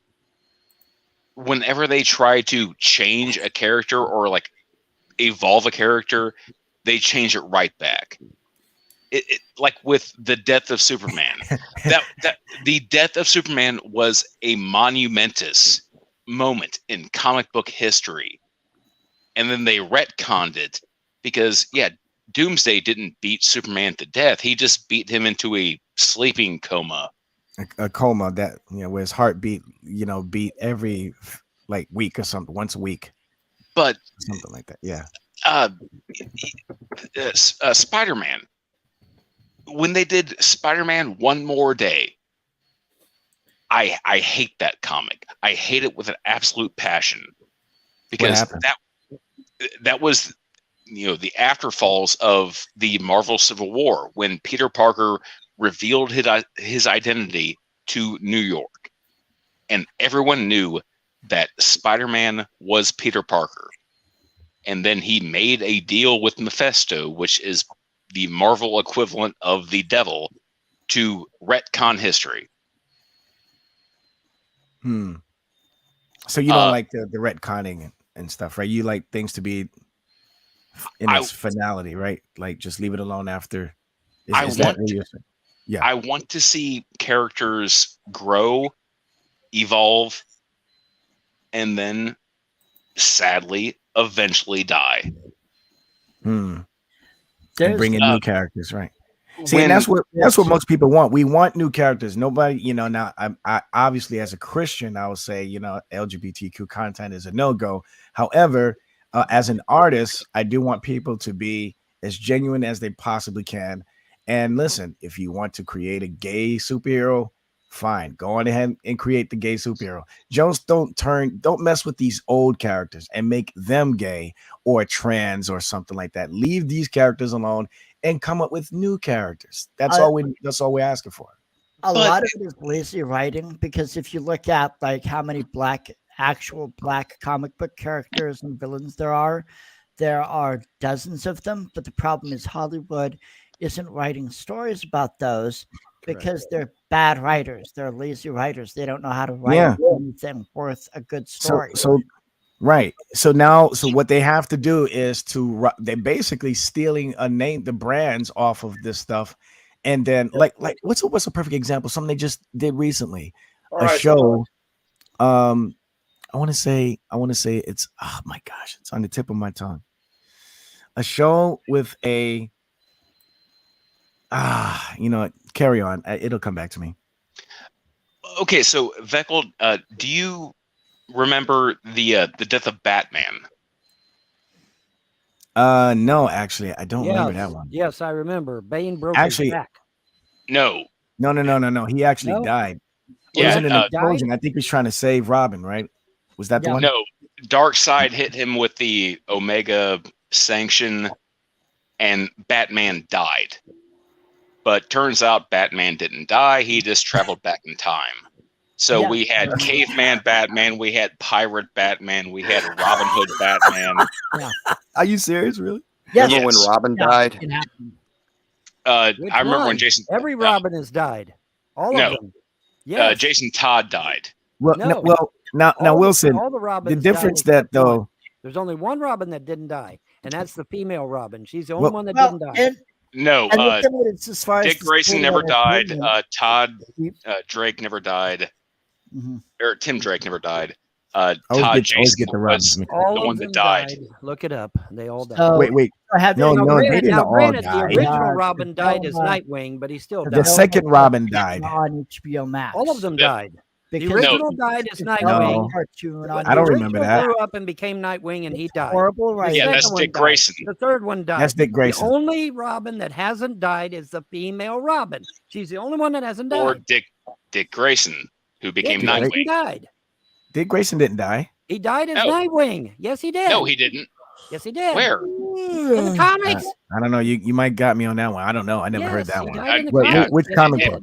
It might have been after I started reading comics, but yeah, Dick Grayson never died. But Wilson, get back to your point though. See, the difference is though, with the comic books or with these characters, you can have various stories where in each of these individual stories, they don't necessarily have to be universally connected. So you can have a Frank Miller Batman, which has nothing to do with Justice League or anything like that. That has, you're Veckel, you're about to get me going on a tirade. well, I'm just pointing out a truth. I mean, because you got different graphic novels and different stories with the same character. However, it's a different universe. Right. And I'm not saying that's justified. I mean, to each his own. In the background. So Nikki is real. She's not a video. She's real. So for as much as I like Nikki's real, yes. So for as much as I like, I'm just using him as an example. I get it. I get what you're saying. How you doing, sweetheart? For as much as I like Frank Miller as an author and a writer,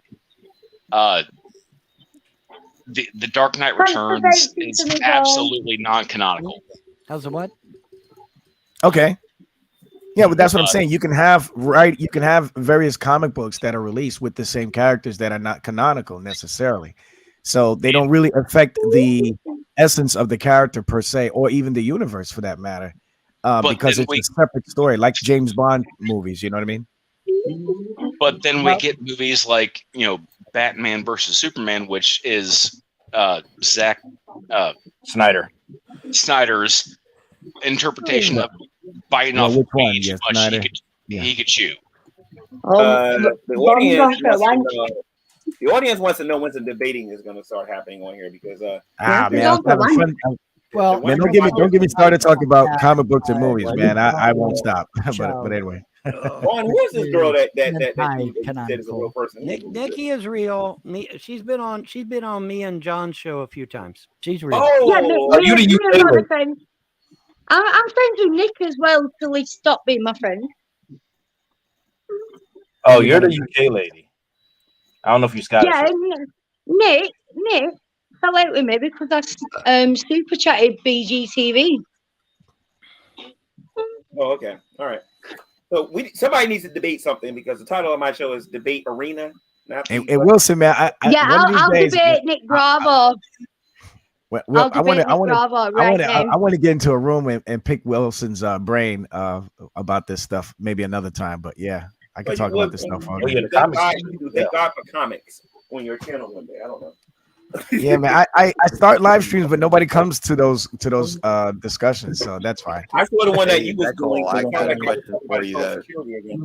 Yeah. What would you consider the definition of chastisement or judgment? Like, what do you consider chastisement? Thank you. Who are you talking to? You, Veckel. Veckel. Yeah, go ahead, Veckel. Are you asking me what I consider chastisement? Yes. Yeah, on Day of Judgment. Yeah, according to the scriptures, chastisement, the way it's used in Hebrews chapter 12, verses 5 through 11, is basically disciplinary correction. So, as you could see in the text, the context is talking about the love that the Father has for His Son, and one of those ways is displayed criticism. One of those ways is displayed by spanking. Basically. Wait a minute, hang on. Are you talking about metaphorical spanking? But because it's kind of frightening to tell people that, and they think, well, in order to get in heaven, God's going to beat you when He sees you. Well, is no. If anybody believes that, then they're misunderstanding what's stated in the scripture. Okay, so let me hold on. Too many people talking. Hold on. I'm just trying to find out what you mean by chastisement. Okay. Again, like I said, chastisement is disciplinary correction. So in other words, when your father tells you to don't touch the cookies in the cookie jar and you do it anyway, what happens? You're either gonna get some sort of punishment for it. Go to your room, no video games for a few days. Maybe even a spanking, who knows? But it's a form of correction and discipline. Now, does that happen? Now, wait a minute. Now, does that happen? Does that happen in order for you to get into heaven? No. But what happens is God does this as an example to set an example towards other believers so that you continue to live in right standing with God. Okay, that's the thing, so that's not contingent. I'm trying to understand what you mean by the term chastisement. Well, first of all, we got way too many people who don't even know jack squat about the Bible that are trying to intervene in this discussion right now. I just want to ask you this one thing. I want to clarify one thing. Right. So I'm trying to find out if you mean by chastisement, if you mean it's deep. Hey, Vaughn. Missed you. If I do something that my girlfriend doesn't you need like, to turn your camera sideways. You got black bars. I'm being chastised, and does that mean I'll go to heaven? Okay, you got way too many people talking right now, and this is why there's a misunderstanding. So let me just say this again. Does that mean He's going to deeply criticize us or give us, that? Well, that's part of what chastisement is. It's correction. The chastisement that we see described in Hebrews chapter 12. Wait a minute, let me finish. Okay. The chastisement that you see, this as described in Hebrews chapter 12, verses 5 through 11. Is not what God does to the wicked. Those are two completely different actions. Okay, the chastisement there is only biblical. Correction that is done from the Father to the Son to display an act of love and correction towards. So it's a homosexual then. Okay. Okay, I don't know where the hell you're getting that from. That's stupid. Well, if it's Hey, the father, that is the not gonna dumb. be That is the anything dumbest statement I've ever heard I'm anybody okay with. respond. that sounds kind of That is the dumbest thing I've ever heard in my life. Yeah. I don't know. That doesn't even deserve a respectable I've heard a response. lot of I'm dumb just saying it things sounds about him. homosexual. That's one of the dumbest things. I'm sorry, Nick. I'm done with it. Just by the fact that you said there's nothing sexual in nature about what I said at all. I'm just saying. Shut up. Shut up. You deserve no respect with the statement like that. What you're saying is there's not That going to was be that any was type of terribly corporal dumb. punishment, right? Or is Yahweh? Okay, what it means is that when you have a child, Bruce, do you have a son? Do you have a child? No. Okay. So when we discipline our children, why do we discipline them? Because we're sadists? No. We discipline our children because we discipline our children because we want them to do better. We want them to obey so that they continue to do better for us and for society. We don't do it because we like beating kids. Okay, so when God does this with his children, he's doing exactly that. And that's a good thing because the Bible says it's a good thing. In fact, that very verse says, do not despise the chastisement of the Lord because he's doing this as a father does to his son. He wants you to get off on it. He wants his kids to get off on it. Okay. Now you're just being really stupid, and this is why you don't deserve a respectable response or respectable ear. I'm just. I mean, you sound dumb. What I'm asking is he going to be sound like, dumb? Is he going to be So, like every Southern hey Nick, mama if you're gonna respond with stupid statements and not intelligently, then I'm gonna troll the mess out of you. So that's all. Yeah. Well, the question is, I like is he being gonna punished. get to the Okay, point where he's swinging a belt like every Southern mama? Okay, Bruce. Let me ask you this one more time. Then, is it wrong for a parent to bring correction or rebuke to their child when their child does something that is either possibly bringing themselves harm or in direct disobedience to the parent? I'm not against that kind of punishment. Okay, thank you very much. I didn't say it was punishment, though. I said it's chastisement or correction. I understand that, but I'm hoping that the chastisement is going to be some really deep thought, psychological I don't know. evaluation and No. Well, see, now that's a different subject there. You're talking about one side we're talking about, does God chastise? The other side is, how does he chastise? Now we can talk about how does he chastise. Now the Bible doesn't talk about what exactly he does to chastise his people. It could, I would think that it could be manifested in many different ways. I mean, it could be a public embarrassment, or it could be a loss of, I don't know. You just use your imagination. Like pervert. But it certainly wouldn't be anything sexual in nature like this. How would that be paradise if somebody knew something really dark about there is no chastisement in paradise. I'm sorry. No, I'm just saying the chastisement takes place before you get embarrass you unless everybody hold on. Bruce, the chastisement takes place before the consummation. Chastisement is while you are here on earth. There is no chastisement in heaven. Hold on. How could it be? There is no hold on. There is no chastisement in heaven. The Bible does not say that. I didn't say there was. What I'm saying is, okay, but you kept saying, how's that paradise? Should we spank? Where does it say that there'll be correction in paradise? Where does it say that? I didn't say that. Okay, why are you bringing up paradise then?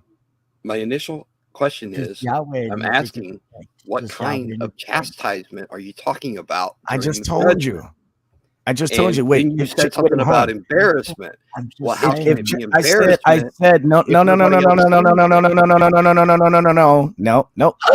I said I don't know what the chastisement might look like. It could appear. I say use your own imagination. It could be anything from just simple embarrassment. Shut up, Nick. Shut up. Might be biting. Shut up. Shut up. Damn, man. I'm talking. I can understand how you're referencing the types of chastisement according to the Bible and stuff. I respect that. I understand that. But you look like a pedo, what I'm saying is that it didn't be. I don't know. I mean, I understand. Okay. I'm hoping it would be an adult chastisement. You know what I'm saying? Where if you got, I have no idea what you're talking about. Let's start all over again. All right. First of all, when I get to the throne, Hebrews, what's going to happen? Okay, hold on. First of all, Hebrews chapter 12. The writer says, whatever type of chastisement that you undergo from God, don't hate on it. In fact, view it as a positive thing. Why? Because it's evidence that you belong to the Father. So this is a good thing. Why? Because if you are without chastisement, wait. Let me finish. Hold on. Let me finish. The Bible makes it very clear that for believers, not non-believers, but for believers, because believers do still have the capacity to sin. So, and since they do have the capacity to sin, there is also the high probability of us being corrected for sinning against God. But if that happens, and when that happens, that's actually a positive thing for Christians. You know why? Because it shows us that we belong to him. Other than the other alternative is him letting us continue in our sin, no correction, no warnings, and we bring the detriment to ourselves in the end. Okay, so that's the ultimate end of one that is without any type of correction, chastisement, spanking, whatever you want to call it. Now, that's one thing. The other thing is this. How does the chastisement manifest? Well, that I couldn't tell you. That's why I said use your own imagination. It could be something as little as embarrassment, public embarrassment. It could be maybe you losing some finances, maybe losing a job. I don't know. Use your imagination. Nick, this is an in-house situation. Stay out of it. I'm kind of wondering if how kinky God is, because you're retarded. He's retarded. Okay. No, you are. I mean, if you're God retarded. I mean, you're retarded. Just saying. You're retarded. Okay, so I understand the whole concept of you're retarded. I think you need another shot. I think you need another shot of Pfizer. Don't retard like go get a shot of Pfizer, bro. Come back after you get that third boost. Criticism. And it's gonna cut you inside and out too. Well, I mean, if you don't understand it, that's fine. That's between you and God. It's gonna cut you two ways. One at a time. Yeah. Thank Yahweh. Yeah, we got this vaccine baby over here. Doesn't want to shut up. Veckle. Okay, Veckle. That's like 4 times now. No. Nick, you can go too. Okay, listen. You dropped the D word earlier, okay? And you're getting a little bit loose with the tongue with the V word. You know how I feel about that fact. Seriously. My boy and all, love you in the Lord and everything. You gotta stop doing that, man. Like, honestly. Now I understand his frustration with people interrupting him when he's trying to talk and whatnot. But me and the audience don't got the foggiest idea what is going on right now because everybody keeps over talking each other. Yeah. So like, first I'll apologize. So we're talking about what Hebrews chapter 12 verses 5 through 11, right? G-man, you black man, you're not opposed to parents giving their kids a spanking when they disobey their parents, right, and do something wrong. Mm-hmm. Okay, the Bible talks about that very same thing, not only in Hebrews chapter 12, but also in Proverbs, right? But the good thing is that though the reason why a parent disciplines their child is for what, G-man? Correction. Exactly. Maybe not because they like beating their kids, right? Not a real parent doesn't do that to their kids. Real parents don't beat, so you elaborated that, Michael, right? You elaborated that. Yeah. Why did you ask him what do you mean by chastisement? Yeah, I'm curious too, actually. Wasn't an angel cast outside the veil for not fulfilling their duty or mission or whatever? Angels weren't saved. Well, angels are not saved. The thing is, wait a minute. Time out. Let's get his point. What if you have to spend a certain time away from God for that? I don't know. I'm just trying to figure that one out. Yeah. Are you trying to say that? Are you trying to say that God doesn't do that God doesn't chastise nobody? Is that what you're saying? No, I didn't say that. I know he'll chastise us, but I'm just trying to figure out how. That's all. Oh, okay. All right. So yeah, and G-man, like I said before, the Bible doesn't tell us specific details on what the chastisement would be manifested as. I said, use your imagination. Are you guys talking about in the present or the future or in the past? Well, I'm talking about what the Bible says regarding the chastisement of the Lord. I could think of one. And you're talking about chastisement. Yeah. Oh, I see what you're saying, G-Man. Yeah. G-Man, what I'm saying, G-Man, you believe that Christians can still sin, right? Christians still mess up, right? No. This is what I'm doing. I'm lost. I'm trying to find out what he was asking you. I heard your answer, but I'm trying to find out where this is going. That's all I'm trying to do. I don't have an answer for nothing. I'm just trying to find out where you guys. Well, it sounds to me like Bruce is having an issue with the concept, in and of itself, of God chastening His people. Well, am I correct? That he just got finished asking is, how does God go about doing that? What is it? Well, that was his second question. That's the second question. Okay, the second question is, how does he go about doing it? So Bruce, is that accurate, Bruce? In terms of like what you were saying, when you were saying that you don't know if he does it, or if you don't know how it looks. I don't know how he's going to do it. That was basically my overall question. Okay, are you referring to Christians, angels, or are you talking about Christians? Yeah, I should have said that, Christians. Okay, so you want to know how God goes about chastising Christians, right? Or His followers, right? Yeah. Okay, so Beckel gave you an answer. Obviously, I might have a different take on it, but are you satisfied with the answer, or you have more questions? Yeah. Well, the thing is, he doesn't know, so I kind of I don't know either.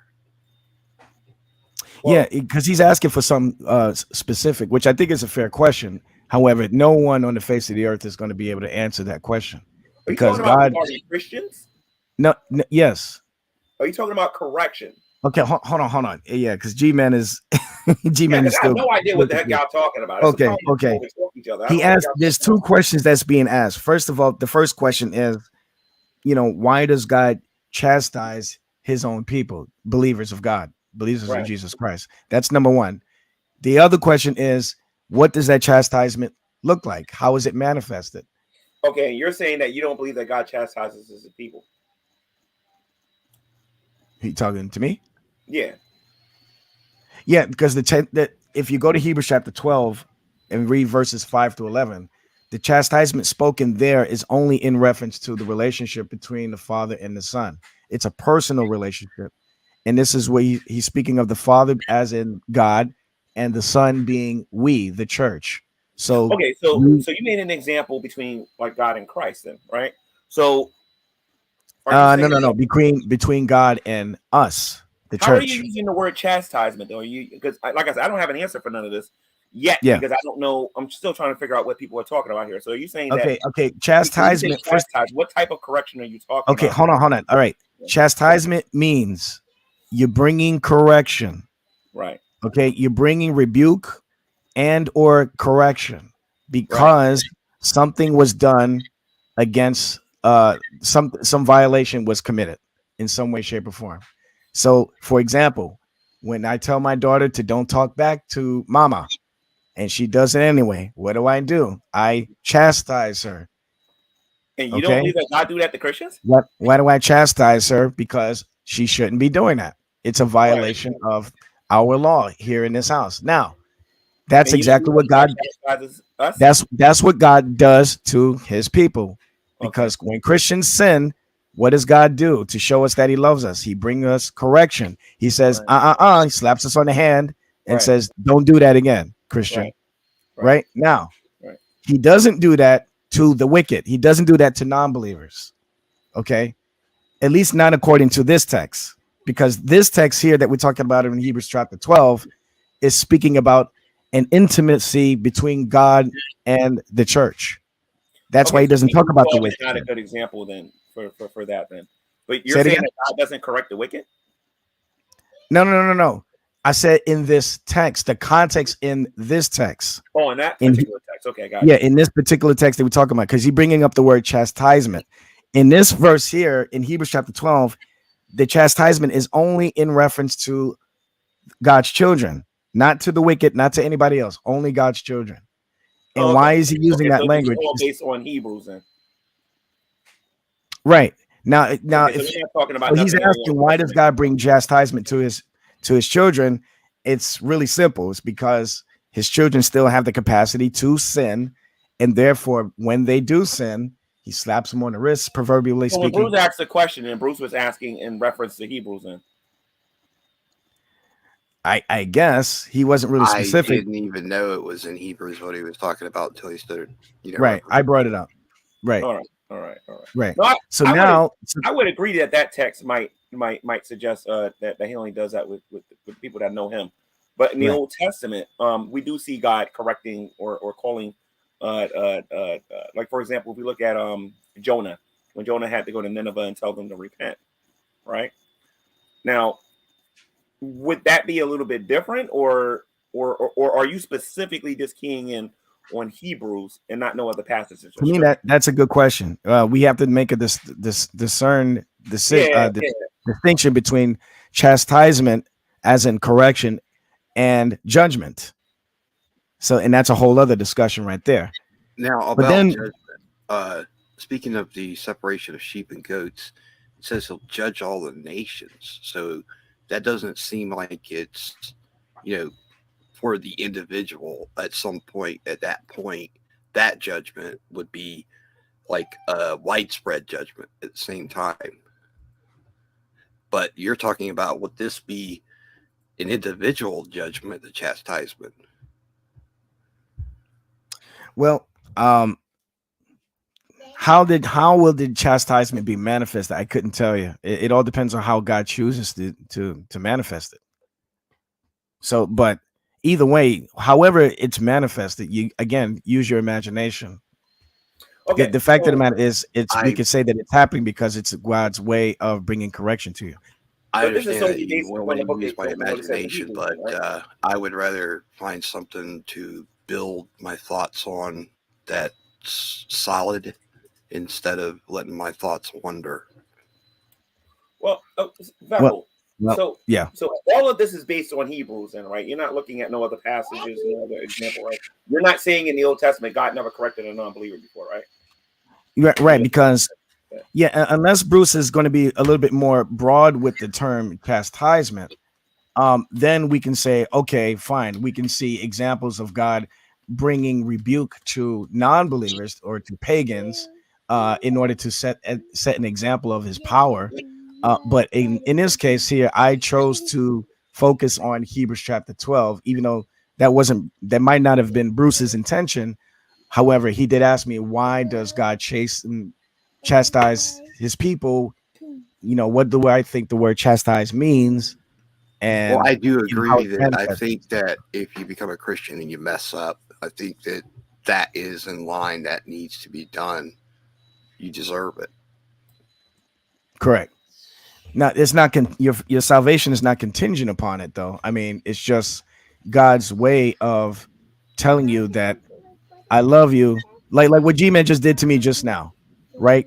I got a little loose with the lips because that idiot was making me frustrated because he was interrupting our conversation, and then G-Man put me backstage as what? As a form of correction, as a form of chastisement.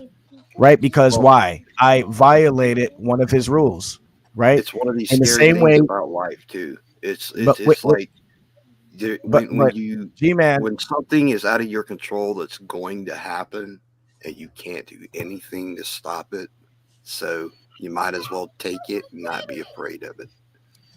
Okay, but I'm showing you an example of chastisement and biblical correction. Like the way G-Man put me backstage because I got a little loose in the lips and lost my temper. Right, because I violated something in G-Man's room. This is but see, just because G-Man put me backstage temporarily for a few seconds, that doesn't mean that our friendship has been destroyed. That doesn't mean that I've lost my salvation. I'm no longer a Christian, or that I'm no longer Veckel. I'm still. Nothing's changed about me or my personality whatsoever, except maybe God would give us a timeout. Right. I just got basically a timeout and a rebuke. Okay. This is exactly what God is being depicted as doing in Hebrews chapter 12, verses 5 through 11. It's not a rebuke. It's not a denouncing of the relationship between God and his child, but rather a chastisement, a rebuke, a correction. And that's all that it is. I would honestly love it if I got up to the throne and he said, "Oh, it's you. back of the line. Well, that would be a timeout. To answer your other thing about paradise, so you made a statement about paradise. What this chastisement is talking about things that take place in this realm, in the temporal what I'm realm. saying overall is when it comes to that, and let's say the chastisement is harsh in a way that it's like a beating or something like that. Could be, like yeah. Joining a club to get into this really nice resort, but before you get in, they have to take you somewhere and beat the holy hell out of you. Yeah, but that wouldn't be chastisement. That would be something else. But is that consensual? Because that's what it sounds like. Something I was talking about on your But channel. that's not what's demonstrated in scriptures regarding this term. Is this a continuation of something that y'all was talking about on your channel? No, I don't know where this is coming from. He's just brought this up randomly. But doesn't it have to be consensual? Do you have to want? Do you have to want God? No, but no, you don't have a choice because you belong to the Father. Okay. Right. But here's the thing. Here's the thing, though. Again, because we have this text, the writer of Hebrews telling us to not despise this chastisement, and because we got scriptures all over the place that talks about the transformative power of the Holy Spirit within us. When we are chastised by God, okay, the Holy Spirit filled believer will know that it's God chastising us. We'll know why he's chastising us. And by his grace, we will embrace it and remember that we still love the Father, and the Father's doing this because we love us. I kind of see that already, how we're already doing that. Right. Because as adults, when you grow up and the wiser you get, you start you start listening to criticism. And you start taking correction. Exactly. Right. You don't get mad because you learn. That's one way you learn. Achieve that. I'm not understanding the lack of consent. I know you don't understand it. Just why is it that? Why don't you try starting off getting rid of that statue of Baphomet first, and then we can talk. Veckel, here's my question. Now, dude, you deserve to be trolled. I mean, you obviously have no desire to have a serious conversation. So I am having a serious. You can go ahead and speak if you want, but I don't. I don't really care. Statue of Baphomet. There's a statue of Baphomet back there. God, yeah, he has a statue of Baphomet back there. God does not need. It's not a real demon of any culture. Why do people need consent? Yeah, see, he's got this flogging thing. Wait a minute. What do you say, Bravo? Wait a minute, Bravo. What do you say, Bravo? If God doesn't need consent, why does people need consent? Yeah, I mean, what does God need consent for? I just guess I'm not understanding that because I thought everybody needed. But Bravo, what does God need consent for? For chastisement. I mean, if you're gonna chastise. Are you a father, Bravo? Are you a father? Is this dude drunk? You're gonna chastise. No, we need some entertainment. We need entertainment. Wait a minute. I'm being serious here, Bravo. You got kids? Dude, I wouldn't trust this dude with kids. Beckel, one second. I'm being serious. Bravo, you got kids? Bravo. I'm not talking about children. That's perverted. Okay, so you're talking about adults then? Yeah, if you have to have consent, if you don't need if God doesn't need consent, then I mean I was always taught that you had to get consent. You know, why would he need consent? Why would you need consent? Why would an authority figure need consent to punish something that is his? Authority over someone else. You're a communist. There is no authority over God. This dude's a communist. Like if I had a woman, how am I a communist? So if I had like somebody and she was like, I want you to have authority over me. So I would have to make sure that I had consent over her, right? I would have to make sure it's consensual. Right? Okay, so you're saying if you work for somebody and you did something wrong at your job and your boss corrected you about something, your boss needs consent to do that? My boss. No, I'm using that as an example. You're telling me that your boss needs your consent to punish him? To punish you? Yeah, to a certain degree. I mean, if my wait, well, what if you made up like some AI robot? You're making my audience laugh, man. I know that much. Wait, G-Man. So in other words, what we hear from this dude, right? This is what this dude is saying. G-Man, he works for you. This guy comes in late every single day. He's an hour late to work every single day, right? And then you say, you know what, Nick? I'm sorry, man. I'm gonna have to dock your pay. I'm gonna have to dock your pay because you keep coming in an hour late work every day. And then Nick has the right, according to him, turn to you and say, you going to pay me for the hours that I didn't come in. Okay? That's what you're going to do, boss. That's what you're going to do, boss. You're going to pay me for the hours that I didn't work. Can I ask Bravo something quick? Bravo, have you been around here for a while? Because you look familiar. Man's pay pig. Oh, Yeah, Bravo. Yeah, check the pedo registry. Sorry. Bravo, can I ask you something quick? Vackle. Wait, my mic. Vackle, man. Never mind. Man, my channel, I'm telling you, Vackle, stop, man. Come on. Okay, Bravo, can I ask you something? Yep. Have you been around for a good while, like on YouTube? Yeah, that's your point. Well, You you don't look know? familiar. I didn't know. What's Oh, okay, I know that. Remember voice. Happy Cabby? Oh, Christopher. How you G-Man, doing, how are Christopher? you, G-Man? How you doing? Doing okay. Happy Cabby, yeah, I remember that. Nick was a big part of Happy Cabby's life. Oh, well, I thought, were you around like with Rand Campbell and that stuff, Nick? Paul Garrett, Happy Cabby, died in 2015. Why are you still talking about him? Are you? I'm that just broke saying, up don't just about try to get him to jar his memory about who you are. I don't get it. He passed away. Well, in just trying to 2015. trying to see why you look What's the familiar to point? me. What's the point? Well, I just thought you looked familiar. I mean, if I saw Veckel or G-Man or Sabella or Bruce up there, then I might think they look familiar too. They've been around for a while on YouTube. Well, yeah, Paul Garrett, aka Happy Cabby, died back in 2015 of cirrhosis of the liver because he ate himself to death. It's very sad, but He what himself to death? Can't be saved. He did balloon art type stuff. It was pretty Did cool. do balloon art, and he was somewhat good at it, but he was very depressed, and he went through a lot. And as much good as I tried to do, I just couldn't help him. I remember a live stream one night where he fell asleep and somebody called the ambulance and they had to break in through his window and the live stream was still live. That must have been when I was moved out because he did not want the help that he needed. And that's what's really sad is he didn't actually want help. He wanted to pass away. He wanted to not be here. And that was his choice, unfortunately. And the thing of it is like all we can do as human beings is kind of, have compassion for each other and support each other.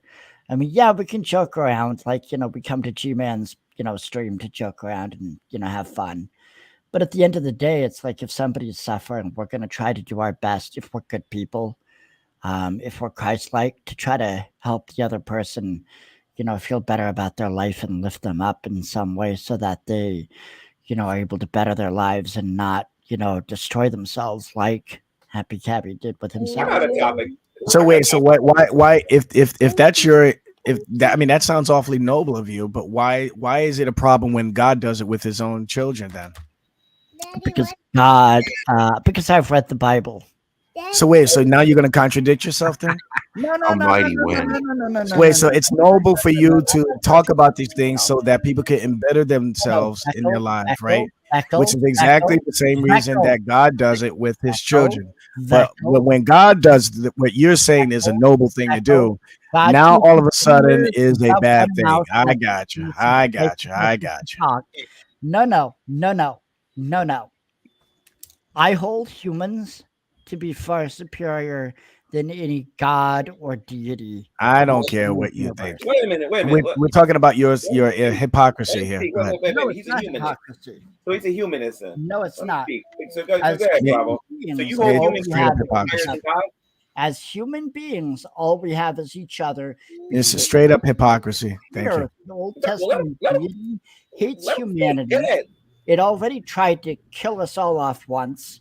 It commits genocide. It's a rapist. It's a murderer. It's a liar. It's a deceiver. Humanity is far superior to any deity in reality. Why do you think the thing hasn't shown up in 2,000 years? I think because it's scared. It's afraid. That's what I think. Okay, I just wanted to make sure you got all that out of your system first. Let me bring everybody back in. I'm sorry, G-Man. I'll try to. Okay, so now we know how you really feel about stuff. It was about time that somebody got it out of you. All right. Well, So, I like you see the hypocrisy that. Yeah, go ahead. But you're a humanist, Nick, Paul, right? you know that human personality is cumulatively all of the influences a person is comfortable with and wants to display themselves as being. But also there is another influence, and that's the influence of God. That's why you know what's right and what's wrong. Well, his view of God is mythotheism. I don't consider the Old Testament deity to be the same as the New Testament deity. Yahweh is not the same as Christ.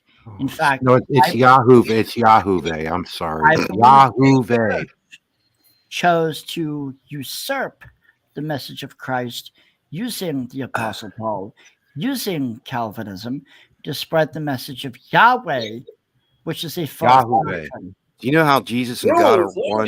They're one through the Holy Spirit. I've been waiting to hear somebody same on this all day. Let him finish. Is Almighty Wind really in the chat?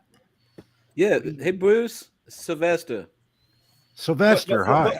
But wait a minute. I want Bravo to finish saying what he was saying. Okay. Because at least if I hear what he has to say, we hear what he has to say, he can't change his mind. But if people keep interrupting him, people can say things. They can say, "Oh, I never said that." You have like the biggest cult member you've ever seen in your chat right now, G-Man.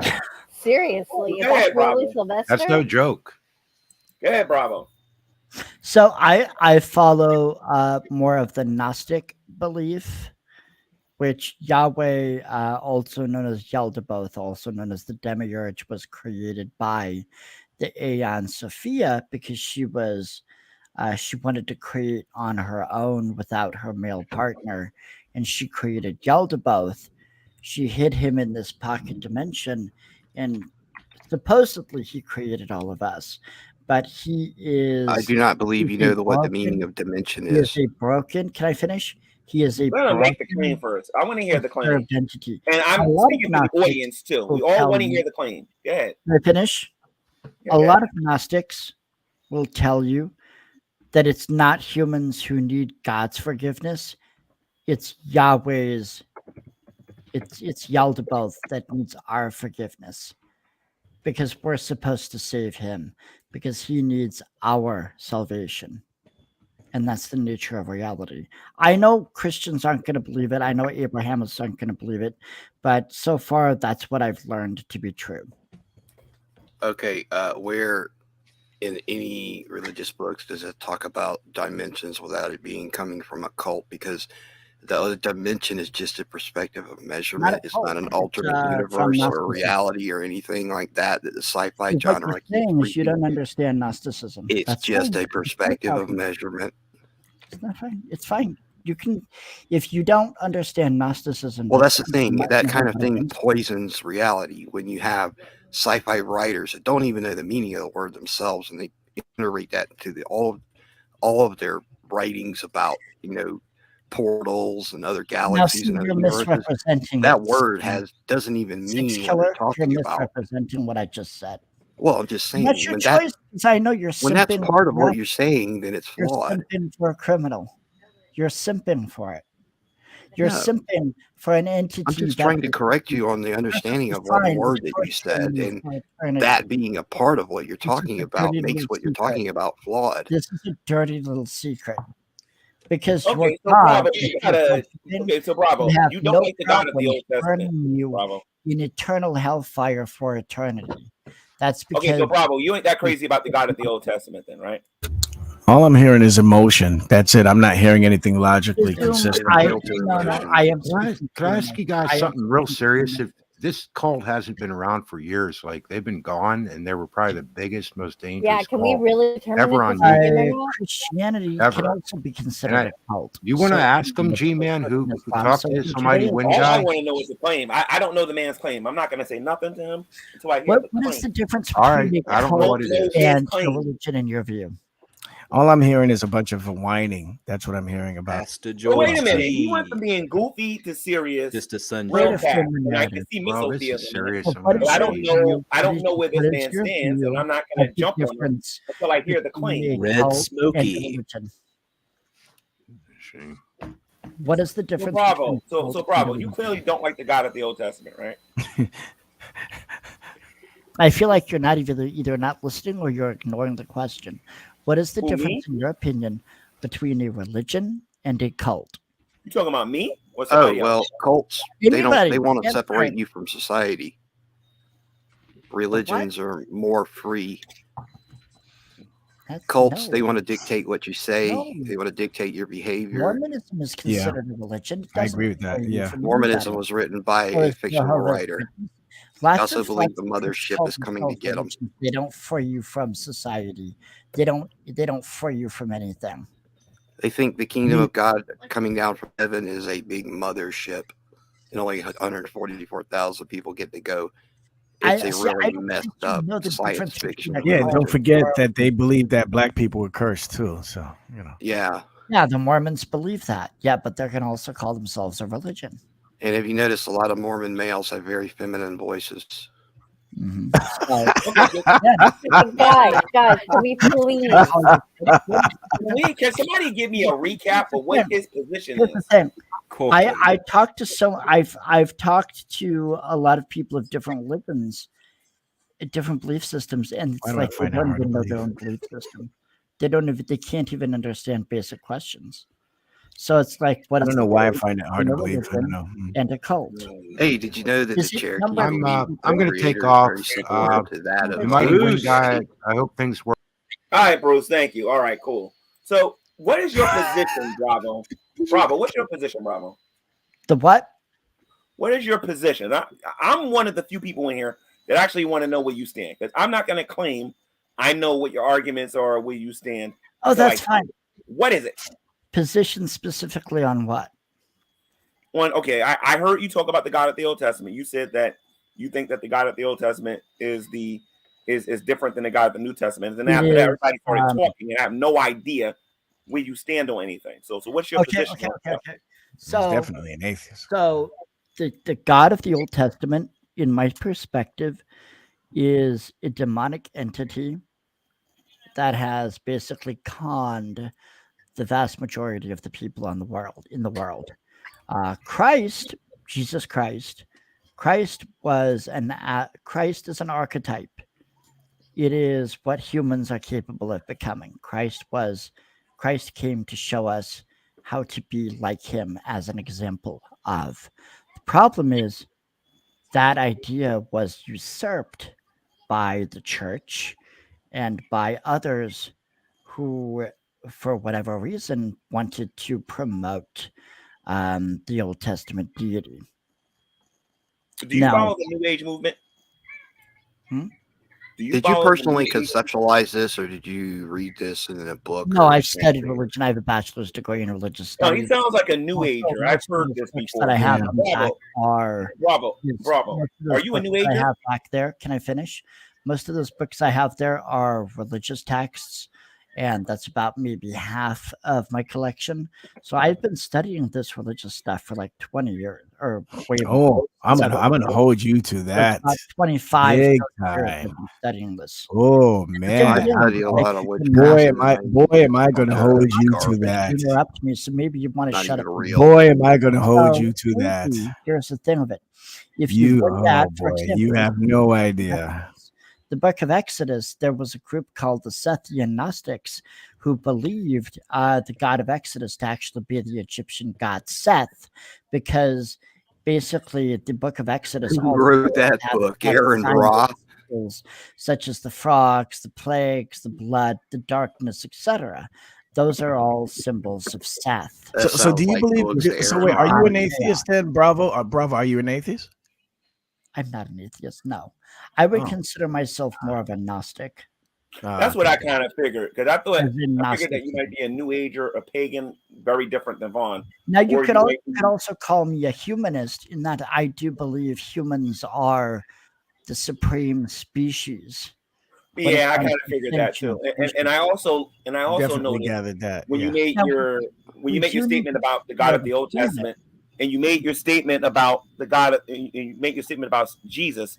A lot of people wrongly believe that Jesus is an ascended master and something that we can all achieve, and actually holds a lot of hatred towards the God of the Old Testament. Well, when you was making your statements, that's where I felt like you was going with it, but I couldn't get there because I'm sitting in here where everybody kept over talking and I couldn't get you.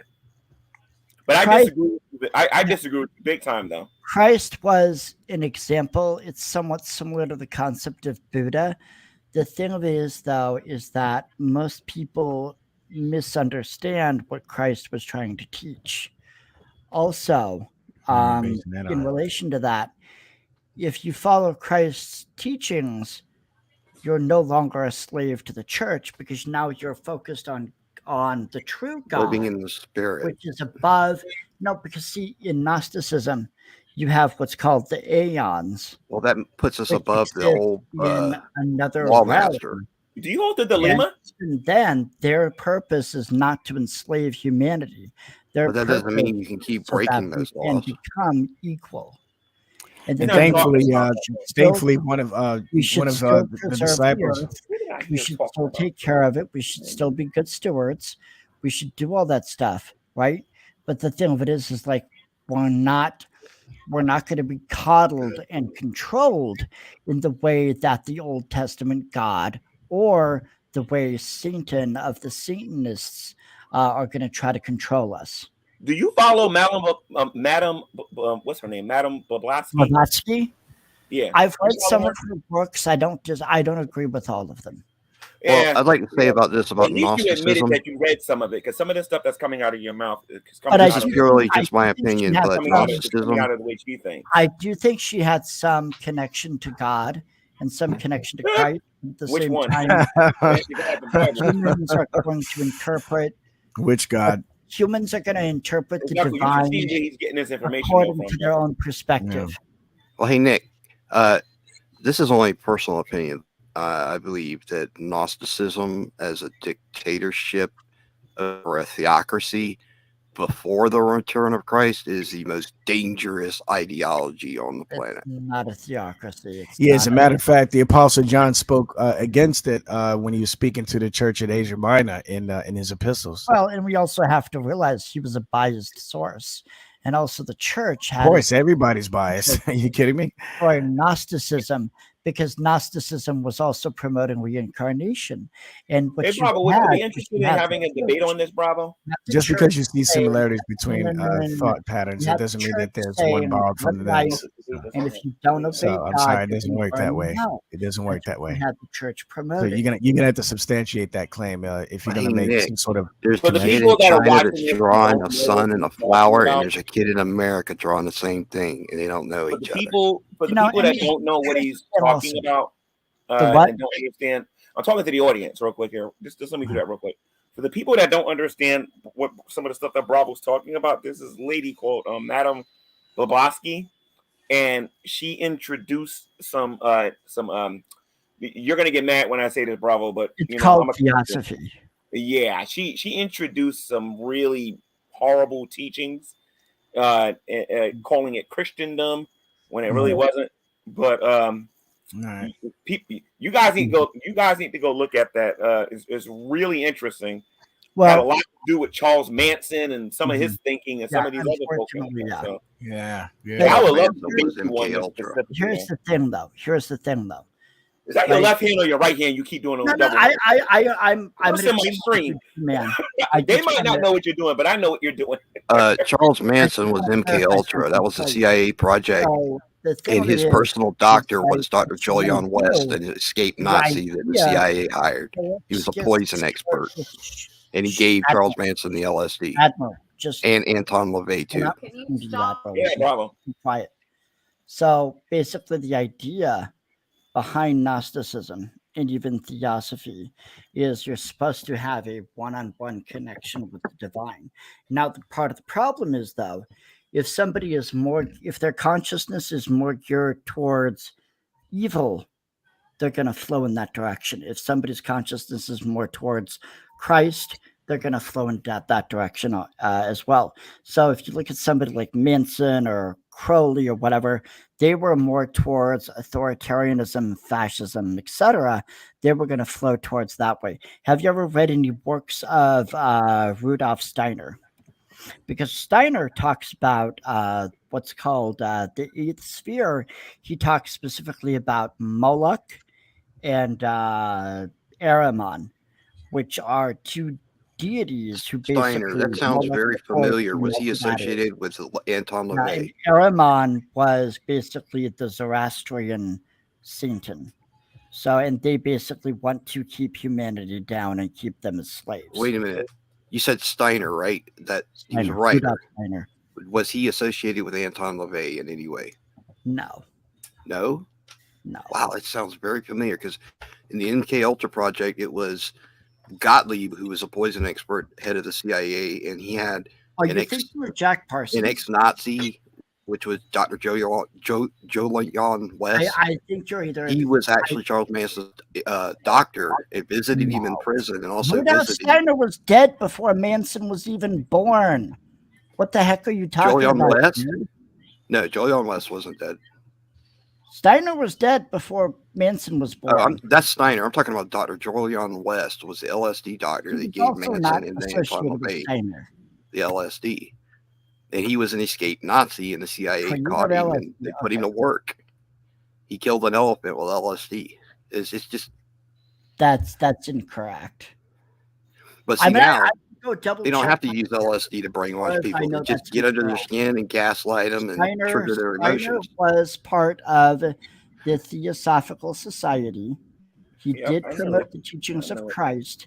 He also promoted other various theosophical teachings. He was not associated with Crowley. He was not associated with MK Ultra. Now, if you're thinking about Jack Parsons was associated with MK Ultra, as well as Ron Hubbard of Scientology. And Ron, He's also associated with Aleister Crowley. Ron Hubbard. Is that who? So you believe in "Do what thou wilt shall be the whole of the law"? Then the what? You believe in "Do what thou wilt shall be the whole of the law"? No, I'm still trying to figure out what that means because Crowley. That's the law of dilemma. A different view of that. Aleister Crowley. I'm not into the predator prey thing because it doesn't fit with anything. But it sounds like part of the problem.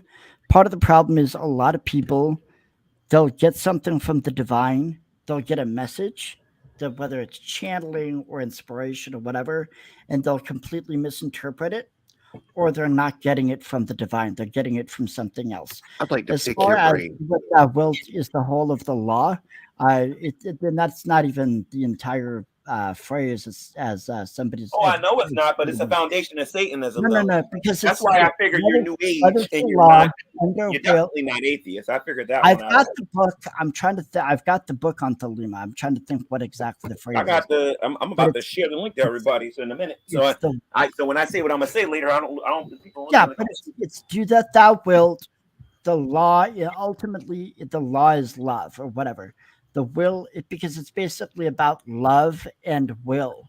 That's the problem is most people don't understand what either will or love is. The thing of it is like with my spiritual walk, it's deeply individual and personal to me. Now, if I do after I die meet Christ or not, that's going to depend on me. It has nothing to do with anybody else. And that's the reality of the situation, in my view. From what I've learned. Well said. Okay. Well said. So where I want to try to correct you at a little bit in your thinking is that you tried to say that the Old Testament God is this monster, and you're saying that everyone should try to be like Christ. But the funny thing is, if Christ was here right now and he heard you talking right now, you know he would rebuke you, right? I don't think you know the mind that you're wrong. No. I think it's foolish to think that you know the mind of Christ. I think you're being. Wait a minute. Why is that? I know the mind of Christ. What are you basing that on? on? Know the mind of Christ. What are you basing that on? I'll call you on all of it. Well, You do I not think know what me. he's saying is there's a lot of things about Now Christ we and what can Christ know the knows that you words don't of know. Christ. Well, no, that's why we asking him the question. Let him respond. What are you basing that on, brother? Why do you say that G-Man doesn't know the mind of Christ? Why do you say that? Anybody's mind. Why do you say know that? the words that they've said, you can't know their mind. You can't know what they thought. Well, And especially okay, if you're going to that's sit an there and assumption, isn't say it? that God was a divine being.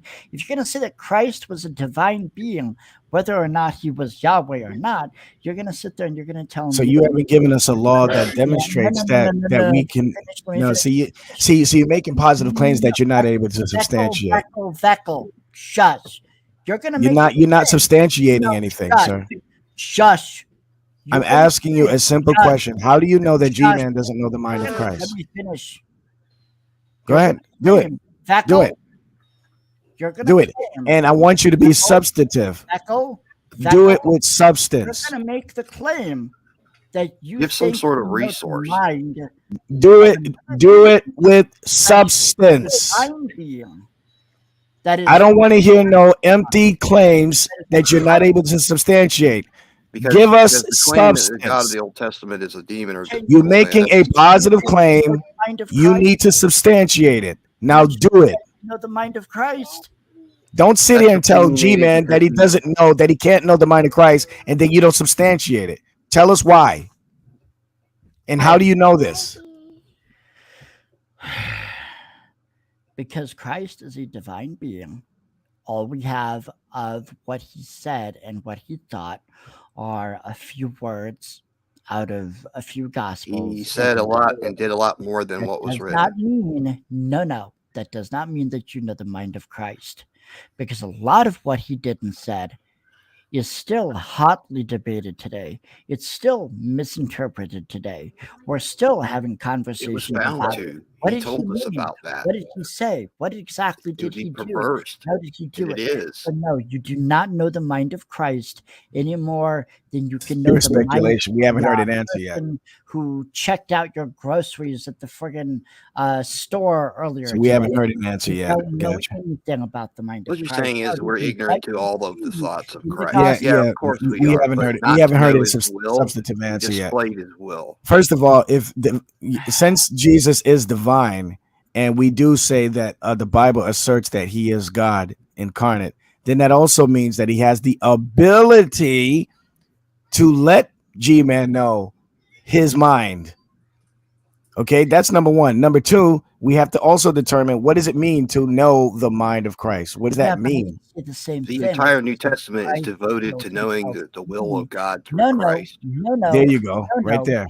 If I say the same thing, and if I say, well, Christ revealed himself to me and his words to me, well, and G-Man says the same thing, but we disagree, well, one of us has to be wrong, or we have to be mistaken or misinterpreting what Christ has said. Now, if we come together in a spirit, Not necessarily. You're forgetting one part, though. figure out the mysteries of the divine. No, there's another thing. There's another element. There's another angle. Again, you're interrupting, so shut the blank. Oh, you don't like being interrupted now, huh? No, But I don't you've been like doing it all being night. Gotcha. because I'm All actually. right, go ahead. Finish what you got to say. I'm giving you a taste of your own medicine. That's all. Go ahead. You're ridiculing it. You're ridiculing it. What you? Yeah, I am. I got a proposition Because for it you, sounds brother. too opinionated. Bravo, I got a proposition for you, brother. Why don't we do a either like a if you can get one other person. Well, I mean, G-Man, I run a live stream every night, every weeknight. Believe it or not, I would actually like to hear You're you welcome talk to for come 20 to or my 30 live minutes without stream being and we can have a interrupted. conversation. So that way I about can respond for 20 or 30 minutes to get the same thing back. And so whoever come with me can do the same thing too. But can you get one other person like you in here? Not at the moment. That'd be a total dumpster fire. No, not now. I mean, like, here's the thing. Now you're going for the like a logical week from now. fallacy. No. Like a week. No. You're going for the logical fallacy of consensus. Oh, if there's No, he's not. No, he's not doing that. That means it's true. No, G-Man's not doing that. He's trying to be fair for you. I would He's trying to do you a favor. No. I would love to have a conversation with G-Man individually. You can do it on my live stream any night of the week from like 5 to 7. That's when I do my live streams, 5 to 7 Central Standard Time, because I'm not going to sit here and have Veckel and Admiral interrupting every other But word. even though you do that all the time to everybody else, but okay, gotcha. No, because Well, you're a you demagogue. didn't apologize and for I it then. don't know what the You're heck not doing you're it now either. So The reason why I want to have a discussion with you, I've never really debated someone who holds to the law of the Lima before. I've never debated nobody like that before. So I wouldn't mind actually having a discussion with you about that. Sorry, what was that? I was paying attention to chat. I would love to have a one-on-one conversation. I don't care what platform is on with you about the issue of the Lima, provided that I can take that copy of that conversation and put it on this channel. Sure. I don't care what channel you want to do it on. You can do it on Drag Channel for all I care. What channel is it? Just a second. Let me find my. I thought you were all ready to subscribe. I'll snipe it. I would love to have a discussion about that because I'm aware of it. I don't agree with it, but I am aware of Madame Blavatsky and Charles Manson and some of the the way they think and everything. Sabella Shepherd put the link to my channel. That's my channel. I'm happy to say one thing though. One thing I am happy with so far, Bravo. What I've heard from you is that you're speaking a lot of a lot of what you were saying from a subjective manner. So I appreciate that. So at least you're being honest about that. You're speaking subjectively there. Well, everything that I've learned within my years of studying various religions, including Christianity and just divinity and God, at the end of the day, all you have is your personal relationship with Christ or whatever you believe to be Christ. And that's really, what it comes down to, because everybody's going to have their own interpretation. Veckel, if you knew what this guy believed, Veckel, you wouldn't understand what he's saying right now. No disrespect, Bravo, but what I'm about to say to him, you might disagree with, and that's all fine and well. But Veckel, his belief system is going to be pretty much worldwide soon. You know that, right? Oh yeah, absolutely. Like this religion, what he believes. This is what's going to kill Christians. As the Bible prophesies. What he believes, no. What he believes is going to be very close to what the last religion is going to be before Christ returns. I'm talking about worldwide. It's not my job to change anybody's mind. It's my job to. No. You misinterpreted me. I'm not saying that you're trying to change nobody's mind. I'm saying that what you believe is going to actually grow, believe it or not. That's why I'm dying to have that one-on-one conversation with you, and I hope we can get. It will be on the rise. It will definitely. I totally agree with you on that, G-Man. It will increase, and it will. And probably evolve into something completely demonic, worse than what it is now. Well, my big concern right now, as far as our culture, I think we do have a lot of forces that are anti-human and trying to destroy people, creating division, etc. Bravo, have you seen Beckel's cartoon? Another point we agree on. I would like to get people to actually start working together and actually, collaborating to solve problems. But Bravo, have you seen Beckel's cartoon? The what? His cartoon. He may not know this, but a portion of his cartoon actually covers what you believe. I think it's the one where when he signs that when he signed a document. Yeah, when he signs a document, and then the one when he basically calls himself God. No, that's the last episode. That's 11, I think. I've not seen that particular cartoon or piece of. Well, there's one episode that I have, and again, this just it's nothing professional. Like I didn't join a studio or anything. It's just something I do as a hobby. But there's one episode that I did where you have the Antichrist, the false prophet, deceiving the whole world to believe that he's the Christ who's returned. But yet everything that he stands for is Antichrist, and then later on in this series, there's another scene where G-Man is talking about where the 10 horns, if you will, sitting together, and 3 of them are evicted, if you will, from the council because they're fulfilling prophecy.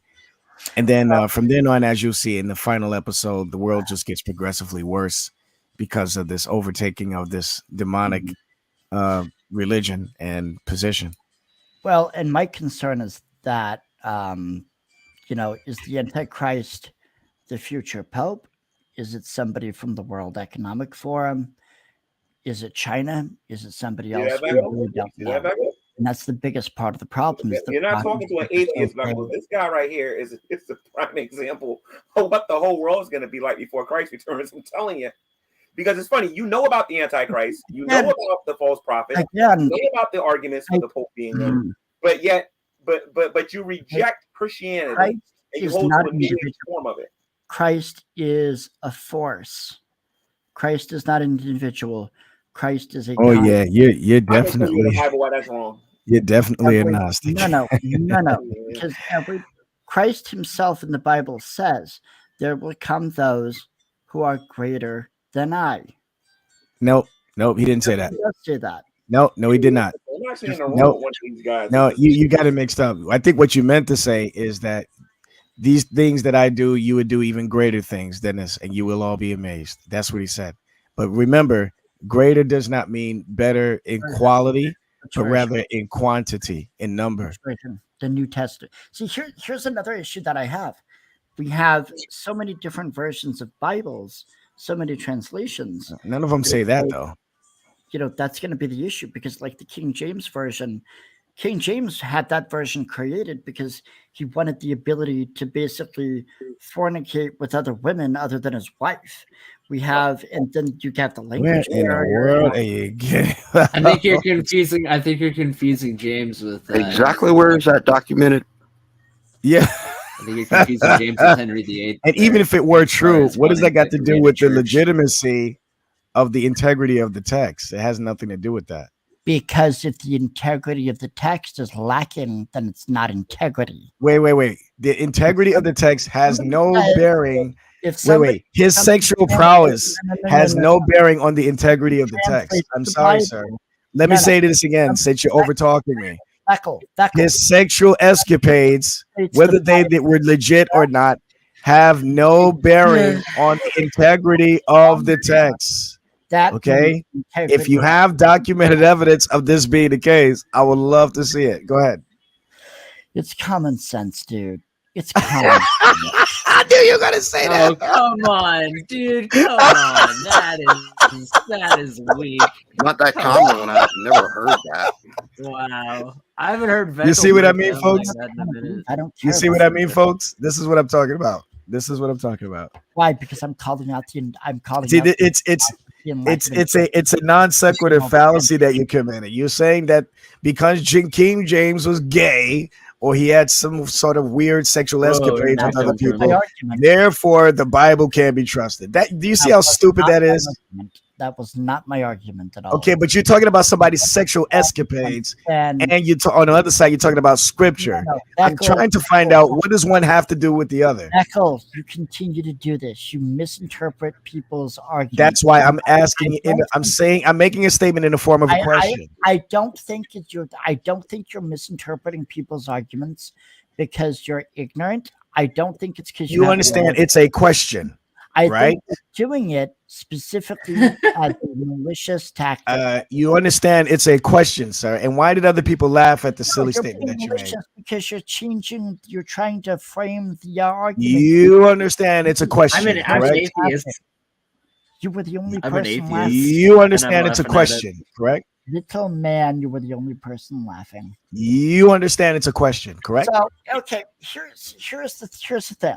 Can you prove us documented evidence that because somebody's weird sexual escapades and they were working with the Bible, therefore the Bible is tainted because of somebody's weird sexual escapades? Dude, don't shush him. Don't shush him if you're not even going to answer his questions. Don't shush him if you're not even going to answer his questions. So, Bravo, you don't have the answer? Hey, you know what? I know for a fact that the moon is made of Swiss cheese. You know why? That's great. Listen, okay. I was going to make a very. I have a very, very, very important question. Echo. Yeah.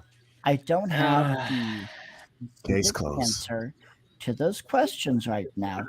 feel free to ask Okay. those questions. No, Considerably. Listen. Jeffrey Dahmer was gay and he was a murderous cannibal, I don't and he need worked you at the to Hershey share factory. Does that mean that Beckel, every and candy bar shut you've ever eaten is Shut. gay and murderous and I'm cannibal? trying to ask Yes. I'm trying to converse with G-Man and Veckel. I don't need your nonsense in here. So here's what I want you to do. Since I cannot answer the You question, need to come back to these rooms. You make it more I'm not going entertaining. to have a chance to write it down. No. I want Oh, you that's to convenient. shut the blank up. Veckel and G-Man, if you have a question that you want me to You ask, can't say blank in here. Well, the question I got, that I have, I need a link to your G-Man, YouTube channel. sometime next week. Feel free. Oh, to that's comment. convenient. Feel free to put the comments, the questions, in the comment section of one of my last video. Bravo, I need the will link to see your the channel. comment, and then I'll be able to research the question. Yeah, where's the link to your If I'm channel, wrong, Bravo? I will Bravo, admit what's the link that to your I'm channel, wrong. Bravo? If I'm right, I will admit that I'm right, and I will have an answer to the question. I will admit that I'm right. Yeah, I love the humility. Where's your channel? Where's the link to your channel? Sabella, Wait. in the comments. I thought I was just hallucinating for a second when you said that you'd admit that you were right, but no, you're right. When No, Veckel he just made actually did say statement, that. Yeah. He actually did say that. Wow. Yeah. Yeah. You know what? You I'll know, give you this. I have not known you for very long, I but I love will admitting say. when I'm Hold right. on. You've been talking this entire time. For the short amount of time that I have known you, you have had the incredible ability to say so many things, but actually say nothing at all. That's right. Thank you. I That couldn't have is said it such better incredible myself. talent. That is incredible talent right there, sir. It I think is. that you would be better served in No, politics. My wife says that to me sometimes. But anyway, you got a link to your YouTube Yeah, channel? I subscribe to your YouTube channel, Bravo. Look, the thing with this is you guys can believe whatever you want to believe, and I'm perfectly willing to answer questions. Well, you do the same thing with God, so that's I fine. don't have the answer. I'm perfectly willing to say that I don't have the answer. Well, that's honest. But I want to research the question that you have so I can make sure that I have the answer. Because if I genuinely don't have the answer, because as far as I remember, the scripture where Christ said, there will be those who do things greater than I. That's the verse I remember. Oh, wait a minute. I think I know the text you're talking about. Wait a minute, you use Ouija boards? Now, mind you, I think I know what text he's talking about. My Bibles I read were written back in like the 1960s, 70s, 80s, and they were a specific translation. Now, if the New Independent Testament version or whatever that you're reading now says something different, I don't know. I haven't read that translation. Mandela effect, maybe. I Yeah. want to make sure that I can find the earliest translation so I can sit there and say, okay, you're right, or okay, I'm right. Because that way, you know that amongst all the manuscripts that exist, there's about 400,000 textual variances. So even if you were to find, what's that? Yes. So if I can get to the earliest, if I can find the earliest, Aramaic translation online. Early schmerly, it doesn't matter because you can find one. Ask your question. It doesn't matter how early it is. If you got no, it doesn't matter. If you find, if there are 400 textual variances between all of the manuscripts that have been uncovered, it doesn't matter how early you go back with any manuscript you find. The fact of the matter is the fact that we have 400,000 textual variances tells you that you're going to see, without a doubt, differences amongst the manuscripts. So some verses might be worded differently. Okay, but the most important thing is, there you go. See, you're getting upset with everybody cutting you off, right? But now here you are doing it again. So I'll just keep talking since you don't want to shut up. Since there are 400 textual variances amongst all the manuscripts that have been uncovered, there is a 99% chance that you're going to find different words, and some verses are worded differently between each other, right? So with that said, it doesn't matter if you go to the earliest of these manuscript findings, because that early manuscript finding that you find is going to say something different from the latest one you find. But that's okay. It doesn't matter because, again, we're talking about the integrity of the message. I don't Okay, know so if the message is still the same, that is despite the fact that you got these variances separating them from one another, so the message is not being threatened because it's still there, as despite the possible fact that there's some comment section not in heresies, but and ask some questions variances. as That's it. clearly and So that's all I needed to say. as And as you can see, this idiot is still talking. We gave him a certain great amount of respect via G-Man's request, and this guy still cannot shut up. So he has to keep talking. So let me just break it down. Sold for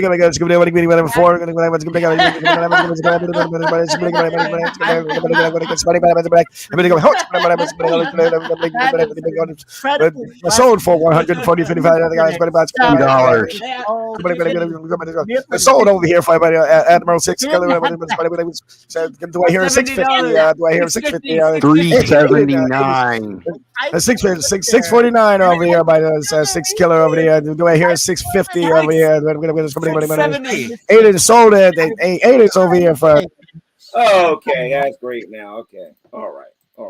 Wait. This is ridiculous. All right.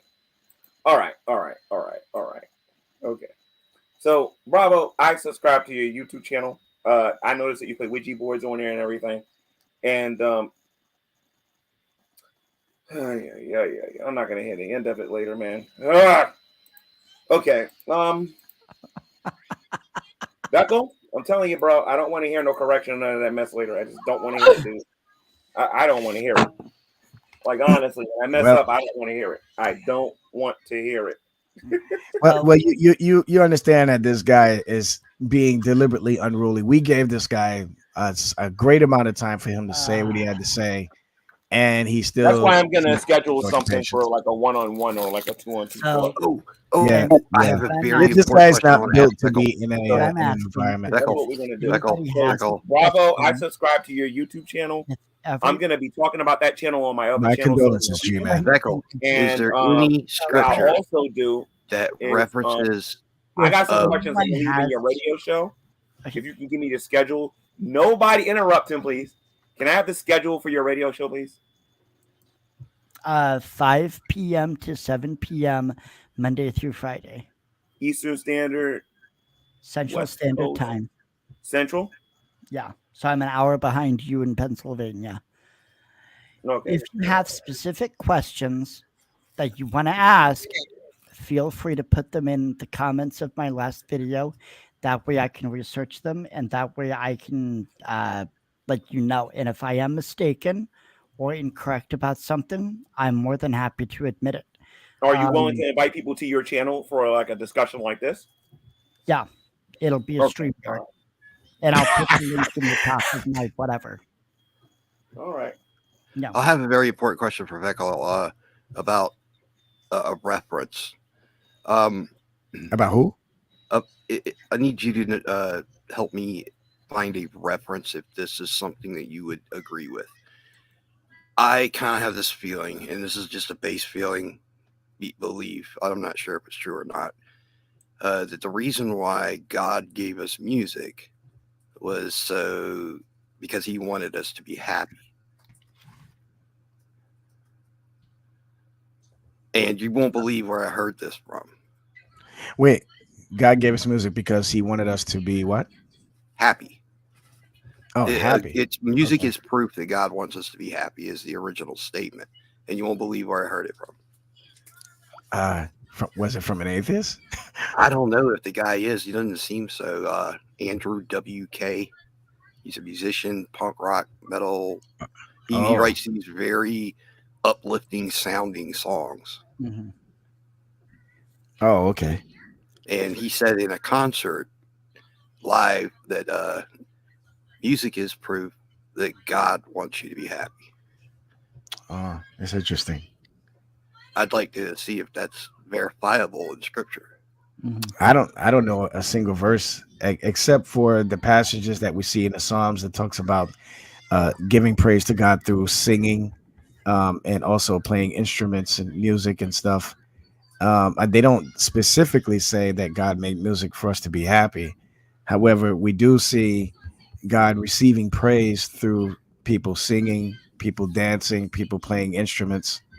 And then, of course, there's the old thing that you've heard, I'm sure, like everybody else has heard, about the devil before he was cast out from heaven, as described in Ezekiel 28, that he was um, sort of the creator of music, sort of thing, or whatever, a leader or something like that. I don't know how they usually put it. I never really looked thoroughly into it, but there's always this association with music and Satan somehow, Lucifer rather. So I don't think there's obviously nothing wrong with music in and of itself. Well, but yeah. If I can interject, according to Sufism, they believe that music is not only a path to the divine, but a means of spiritual healing.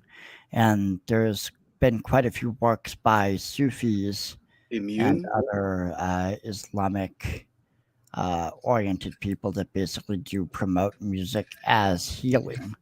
So there is definitely something to that. But that's with well, I mean, the only and then also Paul says not all things are endorphins. That's not really healing. That's just easing. Well, you can use sound as a method of healing. They've gotten technology nowadays. They can use sound frequencies to break up kidney stones, for example. Yeah. A year after my father got the archaic version of a kidney stone removal, cut him almost in half. That happened in 82? He got his surgery in 81. Mm-hmm. Then there's the other aspect too. In the New Testament, Paul says on 2 occasions, all things are lawful, but not all things are expedient. So I would also say, sure, you want to listen to some Bach or, some Tchaikovsky. I don't think you're committing a sin if you're listening to it and getting joy out of it. Well, and we also have to remember, I think it was Paul who said, it is not that which goes into the mouth that defiles a man, but what comes out of it. So, who said that? Again, I think it was the Apostle Paul. I might be mistaken. No. It was after that. No. See, I thought you knew the Bible. Jesus said that one, didn't he? Jesus said that, man, not Paul. And it was in Matthew chapter 15, verse 8. It's been a while since I've read the Bible. So I know, man. That's why I find it amazing that you're saying some of these things. My point being, yeah, is a lot of what causes people to sin is where their mind chooses to take them from within, being controlled. Well, there are people also that don't know things are sin because of the way it's integrated into society as the norm. Yeah, exactly. Yeah, what you're talking about, Bravo, is the Bible's the anthropology regarding as regarded in the Bible is saying that the sins that we create is coming from within. Mm-hmm. So it's because of our inherent sinful nature. Well, so we have the capacity to sin. Speaking of sin, about King David, now, doesn't that verse say that he was born into sin? But why do a lot of preachers say that he was a sinner? And therefore, everybody who is in the flesh, based on that logic, is a sinner? I don't believe that being born into a sinful environment automatically makes you a sinner. But even though the sin is only of the flesh, and everyone is of the flesh, then I would say they're more susceptible to sin instead of just being a sinner. Well, so this church narrative that I grew up hearing, I really never wanted to believe it because what it says in the Bible is different from the way they preach it.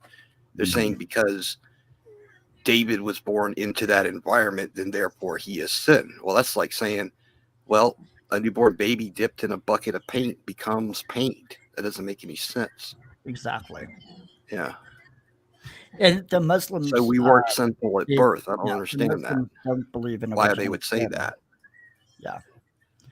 And this the thing of it is like, Wait, what did the Muslims say?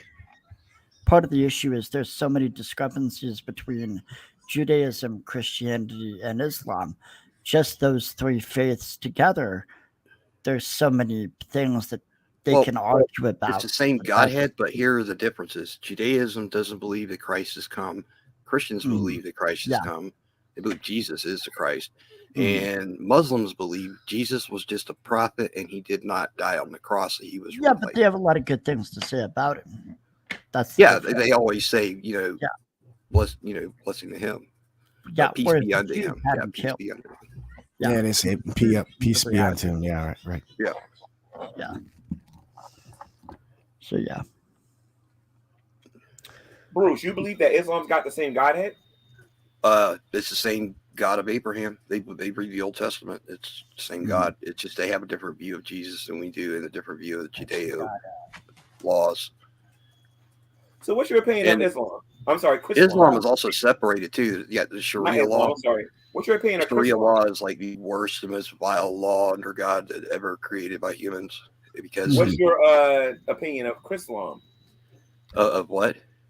Chrislam, the combination of Christianity and Islam. I've only vaguely heard of that. I don't know what it is. It's a combination of Christianity and Islam.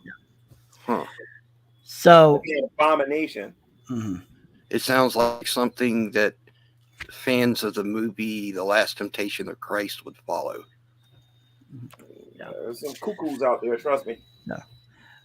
So I was going to mention, if any of you want to know more about the Jewish experience, the book Jews, God, and History by Max de Monte. It's incredibly detailed, and there's a lot of good stuff in it as far as how they perceive early Christianity and the death of Jesus. So, it's a fairly interesting read. So I would suggest if you want to know about. But G-Man, did you say Chrislam? Chrislam, yeah. What is that? How long that's been practiced? I've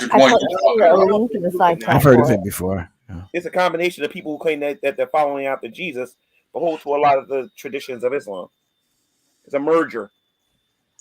What are they? Because they've been practicing that in Ethiopia for a long period of time. Yeah, but also the Apocrypha attributed to Ethiopia. That's nonsense. Huh? The They've been practicing that. They've been practicing that. And are you talking about the Coptic? Are you talking about the Copts? No, like not the Coptic church. No, it's a religion called Islam. I'm talking about it's in part of Ethiopia. I know in Libya, because some of the Coptics and Islam merged. In Iraq, they did. So I'm just trying to figure out which one are you talking about. Like Steve Harvey, I think, is part of Islam. They got little churches over here in the States that practices it and swears that there's nothing wrong with it. Their big argument is that basically what Bruce was saying, that that both Christianity and Islam serve the Abrahamic gods or whatever. So, which is nonsense because they're saying that Allah is basically the God of the Old Testament. Well, Allah is just a generic name for the word God. Yeah, and that's how they're tricking a lot of people to join that mess.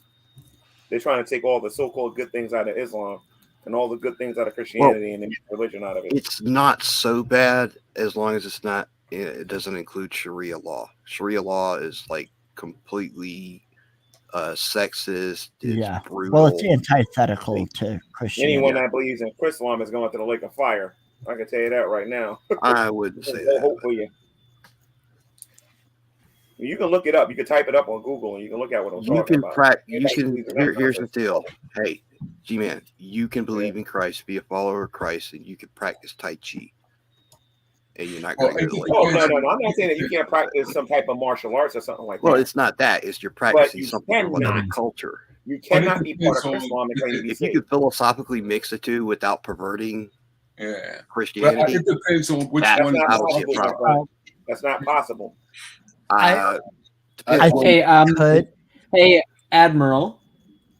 I think you'd have to do I just something wanted similar to what Jefferson did with the Jefferson If it Bible. was possible, then Bravo would be Didn't safe. Jesus Fine. visit Doing the other same thing.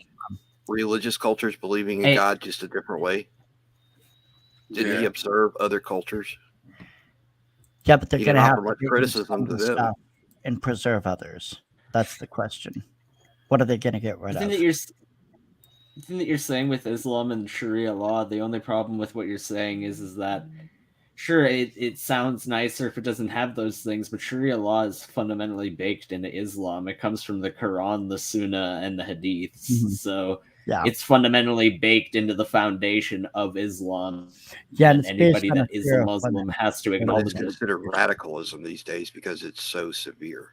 But yeah, but you said yeah, it's but- fundamental. But you said it's fundamental. But you put in the Hadith. Now you know the Quranists do not follow the Hadith, so they wouldn't. So they accept some things of Muhammad, but what they don't think that the sayings and the deeds of Muhammad that are recorded in the Hadith are legitimate. Right. They strictly Quran. They do not. They believe They believe that the Hadith has been, just like Muslims believe the Bible has been corrupted. They believe the Hadith has been corrupted. So Right, but the Hadith has been written directly from contemporary sources from people like Aisha and people like that. Exactly. And they believe those contemporaries has been corrupted because they are done by man.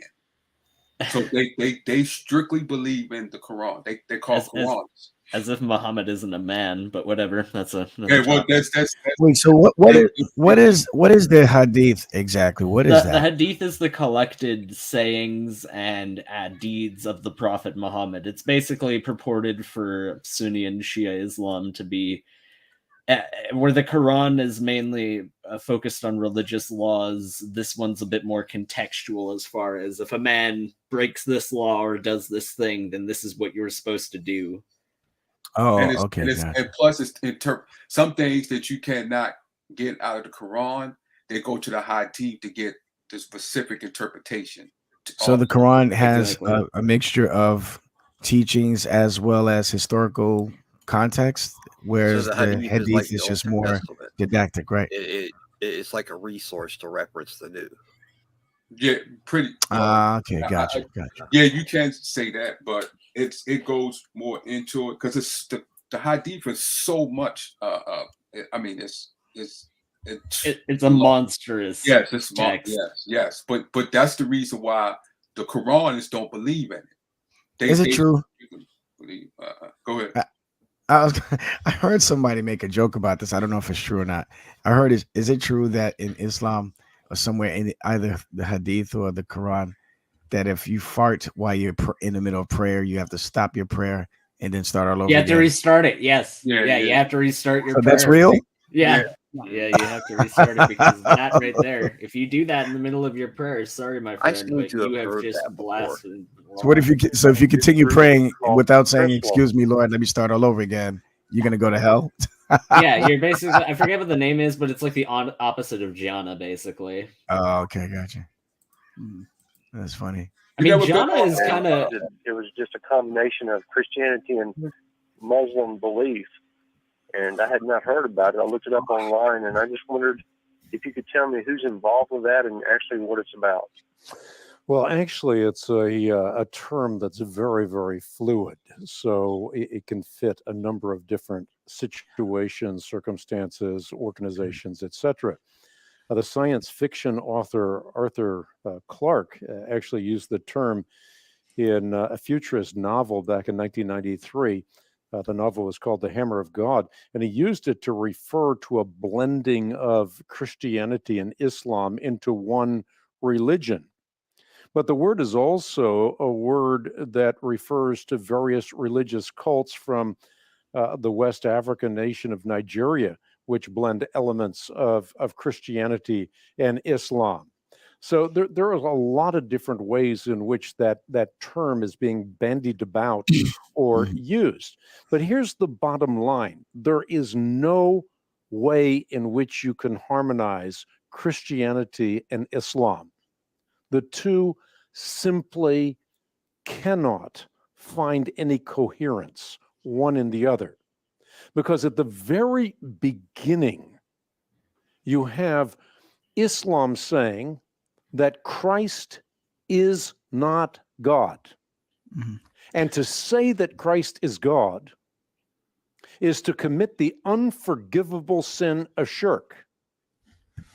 On the other hand, Christianity, its core value is that Jesus Christ is, in fact, God. And without Christ being God, his sacrifice would be insufficient to atone for our sins.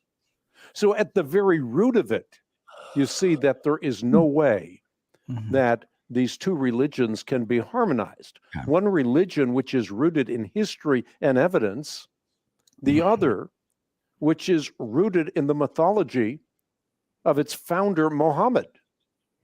One based on principles that turn a world right side up, another based on principles that turn a world wrong side down or right side down.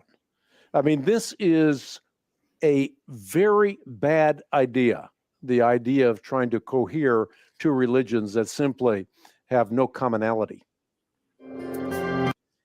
So I'm going to take off. I'm getting kind of tired, but reminder, if you guys have any questions, feel free to drop them in the comments section of my last video. And then Monday through Friday, I'm there from 5 to 7 Central Standard Time. Feel free to pop in and we can have a discussion on religion, that kind of a thing. Y'all have a nice night. Bye. Later, Bravo. Yeah, so I just felt the need to play that so that you can understand, Bruce, and whoever else might be watching this, that there is no way in God's green earth Islam and Christianity is ever going to be able to merge properly with each other. Well, based on that, yeah, that would pervert Christianity. Yeah, that would, based on what he just played in his interpretation. Yes, but it's been people practicing what he's taught way before what he is talking about. He's taught, especially when he went to Nigeria. That's a different ball game. But you have to remember, and what's the name? Farrakhan spoke about this.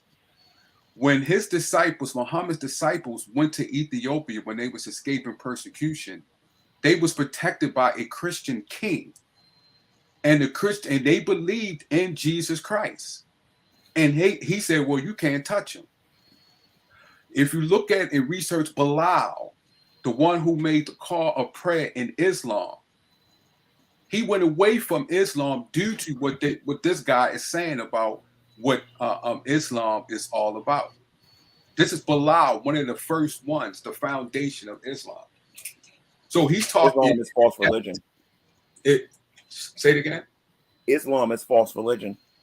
Well, I mean, that's your interpretation. That's fine. I'm not here to discuss as far as what it is and what it's not. I'm just saying what his interpretation of what he brought up is something different. Yes, right there. I truly, he has a righteous point. But he's ignoring and not going into depth, especially in cultures, what they have been practicing. What does Islam believe about Jesus? That he's universally placed. He's essentially behind. He's behind Muhammad in terms of the most important of all the prophets. Yep, the last prophet's Muhammad. Because I grew up in a Muslim household, so I think I know a thing or two about this. So yeah, but have you grew up in a culture like in Ethiopia? No, I grew up with those Nation of Islam folk. But okay, anyway, so that's a different culture. But it doesn't make a difference though. There's a few things that I know for a fact. Number one, Muhammad never made a prophecy that came to pass. That's number one. So he wasn't a legitimate prophet. Number two, they don't believe that Jesus is God. Number three, they don't believe that Allah has a son. Now, Christianity believes that Jesus is the only begotten Son of God. What we believe that Jesus was the final prophet, and we believe that Jesus, and when I say the final prophet, I'm talking about in terms of I guess in terms of Old Testament or whatever. You know what I mean? But we also believe that salvation can only be found through Jesus Christ. Muslims don't believe that. Well, that's true. Way humanly possible you can have a merger with Islam and Christianity. It doesn't. They also don't believe that he died on the purpose I'm sorry. I'm sorry. 1 second, Aiden. And you also got to remember is that Christians believe that we're sinners, and that the only way that we can be saved is by placing our faith upon Jesus Christ. Muslims don't believe that. Well, I mean, they also don't believe that Christ died on the cross either. They think that he somehow magically just ascended up to heaven one day when he decided that he'd had enough of this world. Yeah, that's that he was just replaced. Yes, they do believe that. That's true too. Yeah. That's true, but it depends on which Muslims you're talking about and which Muslims you're talking to. Well, yeah, some of them believe he was replaced. Others believe that he wasn't even crucified at all. Like there wasn't even anybody crucified. But sorry, go ahead. So, and then someone man-made religion is a man-made works-based religion that says that if you live a certain way, you can be saved. You know what I mean? Christianity is the only belief on planet Earth that says there's nothing that we can do, and we can only place our faith on Jesus Christ. Period. Well, they believe that some Muslims believe that Jesus Christ is coming with the Mahdi to take them to heaven. Oh yeah, they believe the Antichrist is coming. Their Christ is Antichrist. Well, yeah, they actually believe in a one-world government as well, that a one-world government's going to take over the world and reign over for 40 years. It was Jesus and somebody else. It was some kind of imam, I believe, that they believe were both going to come back and take over the world and reign over it for 40 years. Yeah, that's a part. Well, that's their version of judgment. Islam is a man-made religion. I wonder how many of them are invested at BlackRock. It's what happens when you got a person. It's what happens when you got a person who's weak in faith and they end up merging with somebody else's belief to try to be their buddy. Like for example, what do you call it? Theistic evolution nonsense, where they're saying that that we share a common ancestor with like an animal or whatever, and it's like, come on. Oh, the only difference is God was the one that caused it. Sure. You know. We just share the majority of our DNA with everything else just from coincidence, I guess. No, we don't, Aiden. We do. We have a common designer. We don't in nature. I don't believe in coincidence. Okay, a common designer, sure, but a common designer that feels the need arbitrarily to incorporate things that are incredibly similar with one another. Use the I same believe stuff. every given moment in time is a divine fate. He used the same stuff, but that stuff, the same stuff.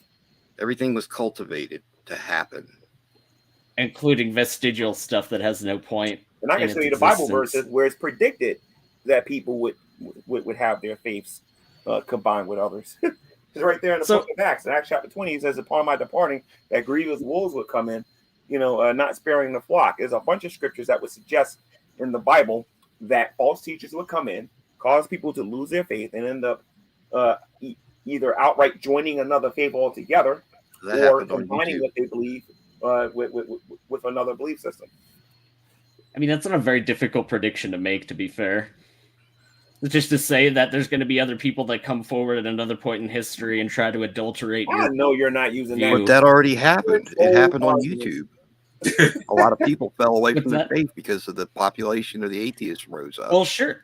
Well, sure, a lot of people fell away from their faith because of that, but there's numerous occasions why loads of Christians have fallen off of their faith. The earliest reason why that happened was the pagan persecution. And that they're atheists. That is so rare, it's not even funny. That don't happen no more. I mean, if that's what's going on in your groups, that's a rare thing, then sure. If it's not going on within your personal group. Atheism is not even a thing, Aiden.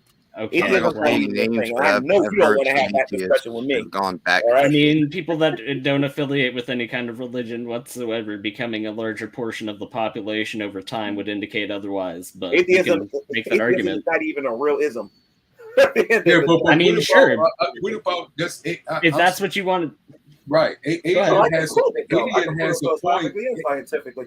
I believe Alien does have a point because let's just put.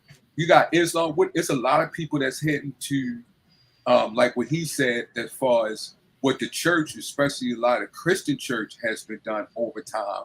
They lead to people like Sagaru. A lot of those atheism requires faith to think that there is no God. Otherwise, they would believe in him. It doesn't require faith. It's just skepticism over the belief of a God due to a lack of evidence. God, you're saying that. Sure, I don't say that we know. Absolutely. I never claimed that there was no knowledge in the statement of that, but that's not a belief. That is just a skepticism. It absolutely is a justified skepticism. Every skepticism. No atheist on planet Earth has a legitimate argument for being an atheist. Not everything is justified. Every single Let me give thing you in an this life example. is justified to Something be happens skeptical in about. history. I wasn't Skepticism is there to not something see that it. you I apply don't to some know. things and not others. Did it happen? Yes or no? I would have to say it would require faith to say yes or no, because I don't know. I wasn't there. So to sit there and say that atheism doesn't require faith, you're a liar. No, I don't have to be a It is a liar to faith. tell It you is that a it faith because it requires no requires faith. faith.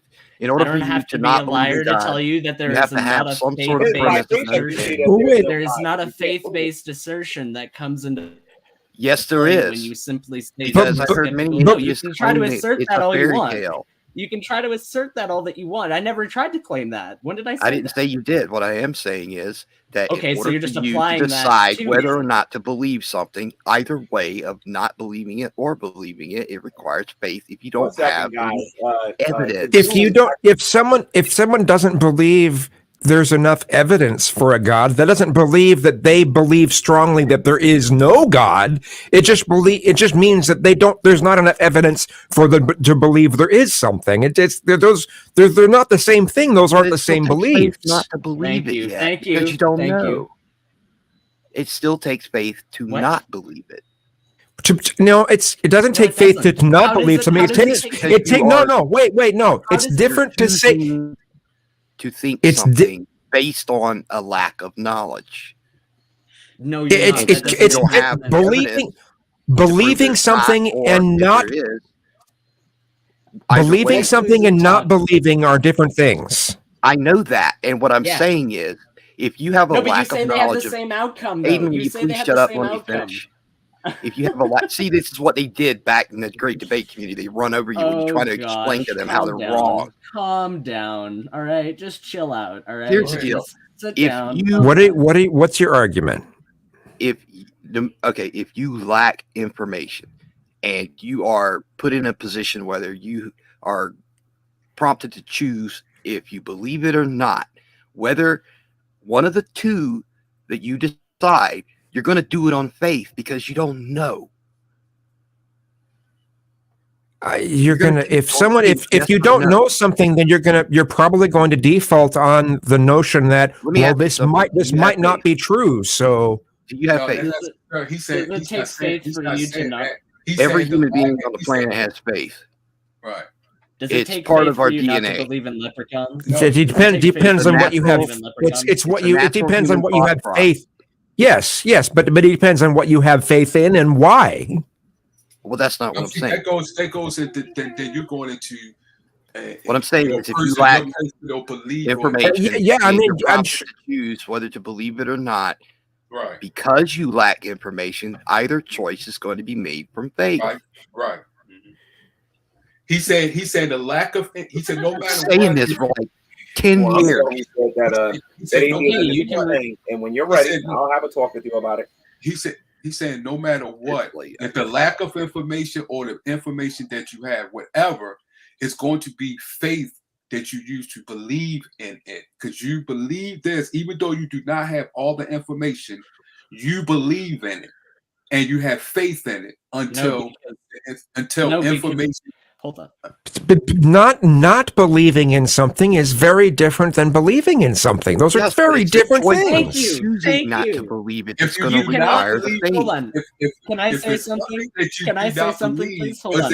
What requires the faith is the choice of whether you're going to believe it or not. Believe it or not. Okay, yes, Admiral, right. you asked me to shut up, and I shut up, and I let you talk. May I please talk? Okay, go ahead. May I please talk? Thank you. You are trying to posit right now that it takes faith to believe in something, and it takes faith not to believe in something. You are saying that two diametrically opposed things. No, hold on. You're saying that two things that are diametrically opposed to one another, though, to and not to believe in something, both result in the same outcome of faith, and that's simply not true, sir. Oh, really? How come that's not opposites true, attract and that on isn't magnets? analogous to literally anything else in life. Opposites attract with magnets. That's the same thing as saying that a what you belief just and said lack was of a a belief lie. do the Here's same the thing.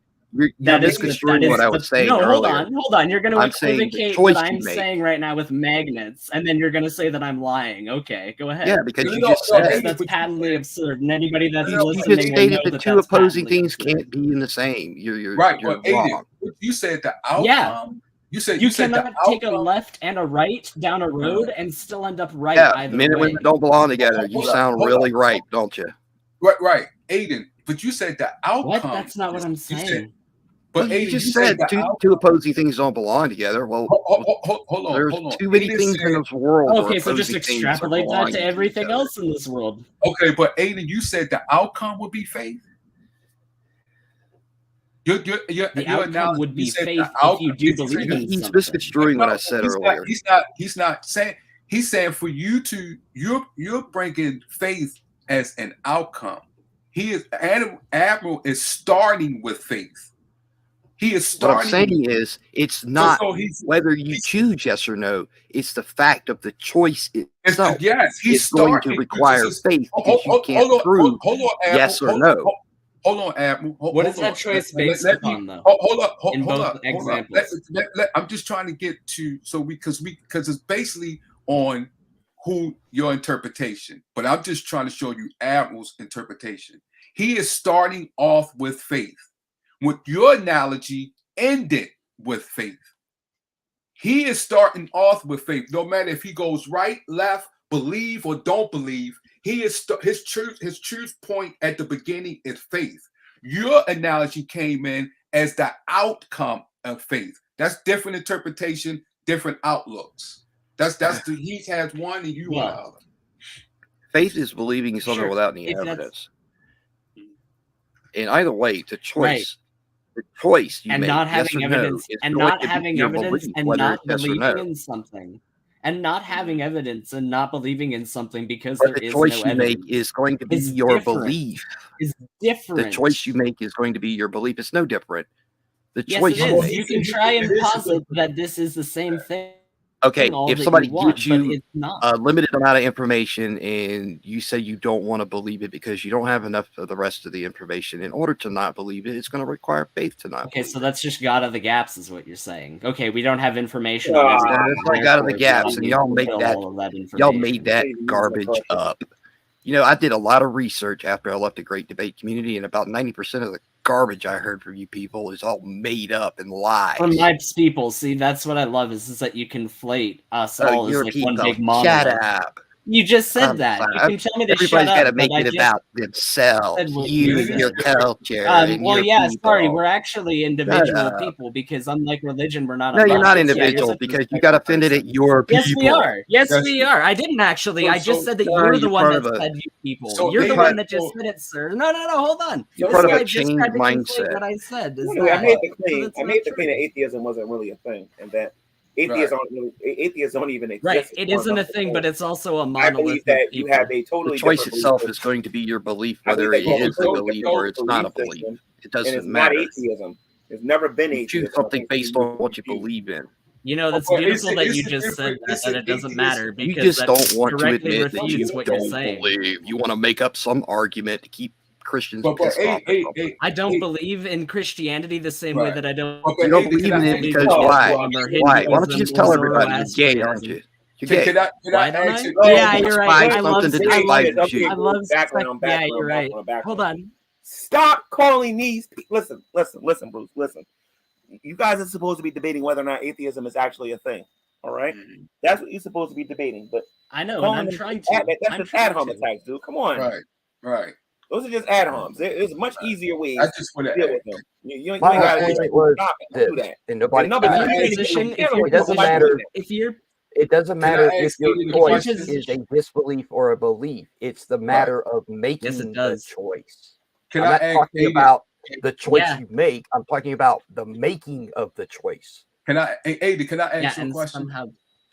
Sure, Can go I ahead. ask you a question? You were saying, so as atheists, I know you're atheist, so it's different sections in atheism? It's different? They don't all believe in the same?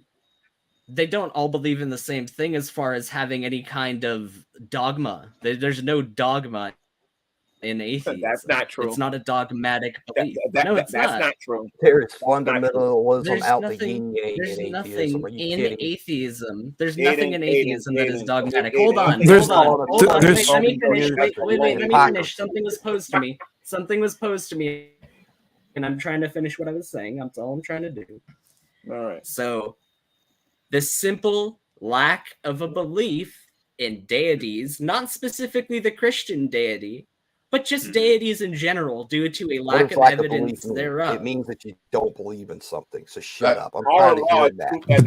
That's not dogmatic. But that's not dogmatic. Yes, it That's is, not because dogmatic. that's not Not dogmatic. believing in something is not dogmatic. That's ridiculous. You constantly use Yeah, so that shut up. like a Can you cult. explain No, that? shut up, Can Admirable. you Shut explain up. that, Kisme, when you're saying it's not? Can you explain your answer, please? I'm saying the not believing in something, the fact that someone doesn't believe in something does not does.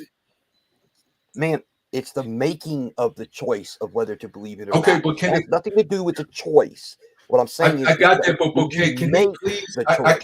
he please finish his answer? Because I can't get the understanding with because I can't. Kazum, You get interrupted, and I'm trying. I was just saying just the mere act of not believing in something does not equate to dogmatic beliefs. That's all I was saying. You're making a post argument about, and that's not my argumentation that I was going to use. That sounds like somebody else's. That's not mine. So what's But wouldn't all positive claims be based on a dogmatic you have to belief, make though? a choice whether to believe it or not, okay, or not, or just I don't know. But none of you really just say I don't know. You say I mean there are plenty of atheists who have dogmatic beliefs, but just being atheist does not equate to having dogmatic beliefs. I didn't say that. Okay, so that's just one part. That's just one element within the atheist community. Is that what you're saying? I'm just saying that there are some people who have. There are some people who do have dogmatic beliefs, but they're not revolving. They're usually revolving around social justice or something. Okay. All right. Listen, Major Nelson, come back to Earth for a second. What I'm saying is, it's not whether you choose yes or no. That's not what I'm talking about. The fact that you're making a choice on limited information is going to require faith to say yes or no. Okay, if someone says all of the information. And did you run track and do hurdles in high school or something? Because you seem like you're addicted to that. You're just jumping right over what I said. Okay, That's not what I did at all. I addressed directly what you said. Sorry. Go ahead, I'll be on mic. Go ahead, Kazum. Go finish your answer. Go ahead, sir. I mean, if someone isn't given enough information to formulate a belief on something, that can't. You're not making a choice to, I'm not going to believe in this because I don't have enough information. It's not a choice to not believe. And wait. It's not a choice to not believe in it. You just don't believe in it. It's not a choice. In order not to believe in something, you either choose it or you're ignorant of knowing about it. If you don't know about something, you say you don't know. You currently don't believe in it because you don't have enough evidence for it. That's just how that is. You don't say I'm going to choose not to believe in this. No, you just don't believe in it because you don't have enough info. You totally jumped ahead. I actually agree with that. Right back to how I started. If you lack information and you're prompted to believe or something or not, to agree with it or not, and you don't have enough information, either choice you make, it doesn't matter which one, either choice you make is going to be based on faith because you lack information to prove that either it's true or false. So do you believe it's possible to know the totality of everything then?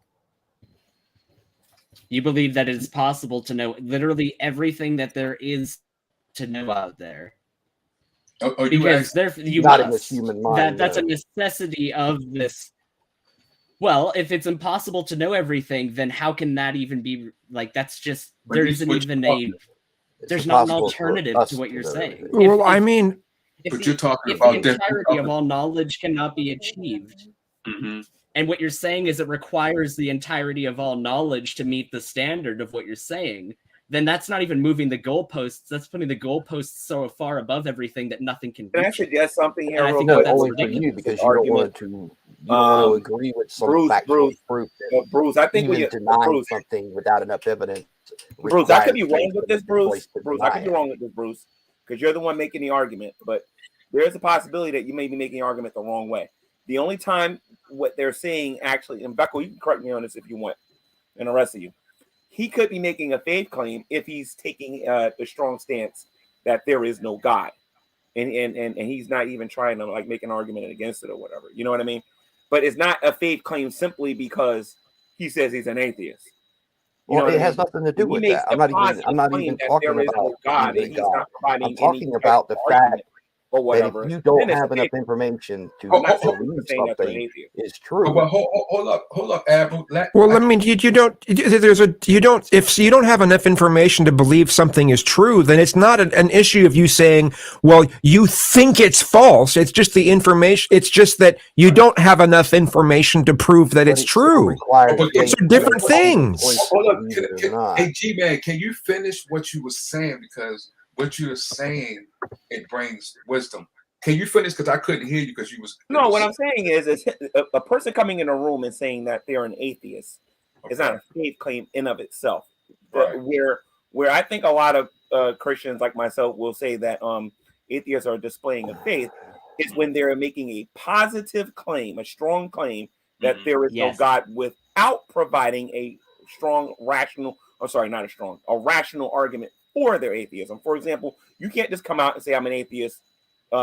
The end. You can't just do that. You got to be able to come out and say I'm an atheist because of XYZ or whatever. If you can't come out with an XYZ and it be rational, then we're gonna say it's based on faith and not based on any type of real skepticism or anything like that or whatever. But that's what why? That makes sense though. Why? That absolutely. The reason why is because if you take the strong stance and you go to somebody and say there is no God, and I say to you why there is no God, and you say, then it's faith. You understand? You have to have, because at that point it is a positive claim. And Kazum, you've been around long enough, Kazum. You've been around long enough to know the arguments that we make against people who are making the positive claim that there is no God versus the person that says that they lack belief in God. You know full well the differences with those arguments. Yeah. Bruce messing up is that Bruce is saying that because you're making the claim that you're an atheist. No, I didn't say that. That you're operating by faith. No, not by making the claim you're not doing that. No.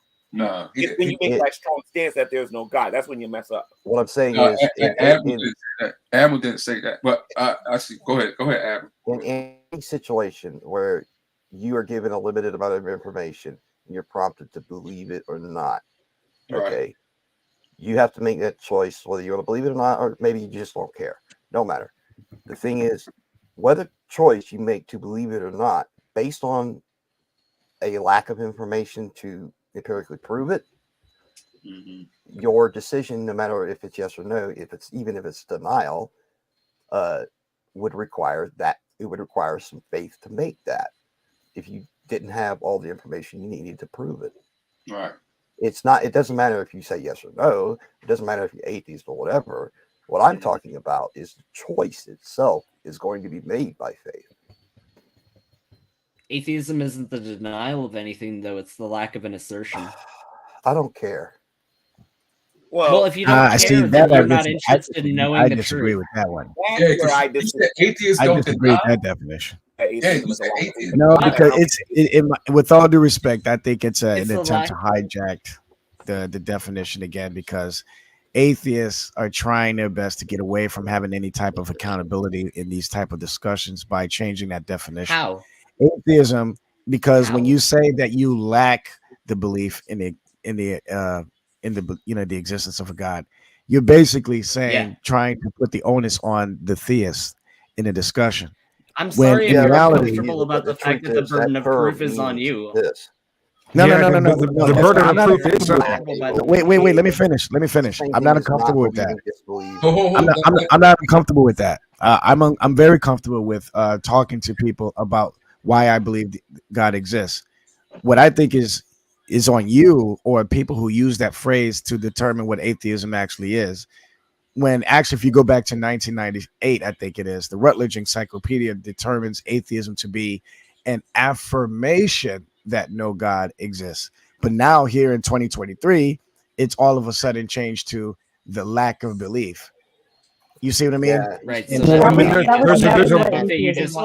on. that sounds Hold like on, a hold very on. That book you disingenuous just cited, means to get away from any type of accountability when you make a positive claim. That sounds like a very disingenuous way of addressing that point when you bring up one random Oh, well, we text got from plenty of 1993 Wait, hold on. that says See, no, see, but what did you say earlier? You said that the onus is on me. Why? Why is the onus on me? Let's hear it. the onus is on you because you have the positive claim, the positive See, assertion see, now, let's stop right there. Let's stop right there. See, now, wait a minute. Why is the onus automatically on me if I just tell you that I believe it? No, that's not how it works. When you make a Wait. claim, you have to either No, prove or wait. disprove I'm going to correct you. I'm going to correct you right now. That's not how it works.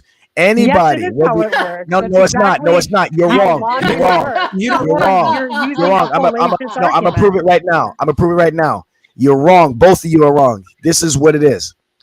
Anybody, whether you are a theist or an atheist, if you make a positive claim of any sort, you automatically have the onus on you. It is not just because we are the theists, we automatically have the onus on us to prove to you that God exists. No, it doesn't work that way. Now, if you're sitting at a bus stop, if you're no, but all right. So if we're going to be fair about it, okay, great. If you're sitting at a bus stop as an atheist and I come up to you and say God exists, you have every right to challenge me into proving that to you. Why? Because I made a positive claim. This is the thing. You know, when I say I don't believe in God, I am making in a the claim same that's way, my own opinion. an atheist has the same That is my obligation. belief. It's the same in the same way the atheist has the obligation upon them when they tell me that no God exists. You don't get to say, you're the theist, therefore you have to prove it to me. It doesn't work that way. You don't have nobody. When you mock the believer, You don't get to do that, and I would bid no Christian to let people get away with that. Go ahead. Nobody has to prove that they have a particular belief. You might have to prove to others that your belief is true, but you never have to prove to anyone that you actually have a particular belief. No. If you are making a positive claim about something, yes, you do. No, because it's an opinion. It's a belief. It's an ideology. Either you have I don't care if it's an opinion or not. The fact of the matter is, if you are making a positive claim and somebody asks you about it, you can then say, okay, well, this is just my opinion. Okay, what happens? Make it very clear in the beginning. I agree. No. With that I agree. Well, wait a minute. Then, if you're going to be honest and consistent in a conversation that you're having with your interlocutor, make it known in the beginning that what you're speaking is speculation or opinion. Or opinion, right? Okay, that's fair. That's fair. Don't come at me as an atheist and say no God exists. Prove me wrong, right? And then put the onus on me. It doesn't work that way. Hey, check this out. Who said that here? Okay. No, I'm saying for anybody. And the same goes for the Christian. And the same goes for the Christian. The same goes for the Christian. I'm holding all people accountable, atheists and Christians. He didn't say that you said that, Aiden. He didn't say that. He's making a. No.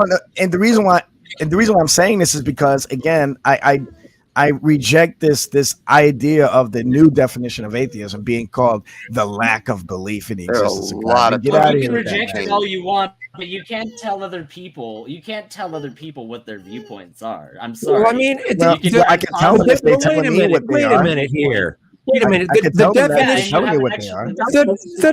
definitions of many words have changed over the years. As far as what the popular. The dictionaries say the popular definitions of things. Right. Okay. In the past, the popular definition of atheism was more of this thing: there is no God. But over the years, we've come to realize that it's not just an issue of there is no God; it's the issue of a lack of a belief in God, and that's why the dictionary definition has changed. Argument is illogical. Definitions that have changed. That argument is illogical because you're basing your argument on popularity and not logic.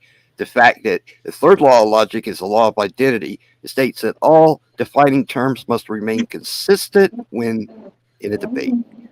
That means any word that's changed definition over the years we can't talk about because it changed definitions. It becomes illogical when you argue by it. We See, better and do this is whole why. conversation in Old English. We better do this whole But see, this conversation is in why. Old English. And First of all, Maybe some of Old the English, yeah, verbatim maybe. words that have been said, but atheism is the lack in belief of, theism. It is What it is is the lack of absence belief? of belief. It's not It's in the believing. absence. Disbelief. No, It's the I think absence. It's not strongly, believing. strongly It's the not. absence of that I think belief. you're The absence, logophobic. the absence of a belief is not the same thing as believing in something. Those are totally different. Exactly. It's the same thing as Well, not my believing, argument and regarding it's the same thing as regarding disbelief, atheism, because not believing I'm the one is who a started definition all of this, and I said disbelief. I don't believe that atheism is a real thing. My Is issue. what atheists actually demonstrate when they actually go about having these debates, and they show. If you have a lack of belief, you don't They believe. show. What's the definition of disbelief? Not Hold on, I believing can't hear something. G-Man. I can't hear Let G-Man. G-Man Yeah. talk. Let Believe G-Man it. talk. My argument. Believing that there's a throughout the years- possibility that there's May I say a something? possibility. Oh, sorry. Hold on. Yeah. I couldn't hear G-Man. I just If wanted you to have say a that lack of belief, that means you don't did believe you know that something. if a But Christian that's is the also definition of disbelief. Too many people are talking. May, Too many people may I are say something? Go ahead. I wanted to say that a Christian is also an atheist to other gods in other religions that they don't believe in. Nobody cares about other gods because they're all fake. Oh my gosh, how many times are we Well, going to but hear so that? you don't believe in the Hindu god, so you are an atheist to That Hinduism. doesn't make That's you a an goofy atheist. statement. That That's just a means goofy that statement. you don't Look, Yes, it look, does. Believing believing. every what god. a terrible Having- attempt. Okay, So let me be more specific here. Okay, having a strong belief that there is not something is different than lacking a belief in something. No. Either Let me way, say you it don't this way. believe it. Having a lack of belief is just like, you know what, I'm not convinced. You're of this and logophobic of that. the word Okay? disbelief. Yes, aren't you? yes, that's exactly. Wait, hold on. Versus Hold on. faith One and disbelief. definition says, I'm not convinced based off of the evidence that you're trying to present to me. I'm just not convinced, No. right? The other side says there absolutely is no evidence of God. There's an affirmation. And again, that's the old definition of atheism. That takes faith to so even many say atheists that. Yeah, and things have changed. The popular ideas of these things have changed. So I'm not. I mean, I thought that was a strange argument. I think that it's a little bit of a cop out on the part of the atheists because it seems way too convenient.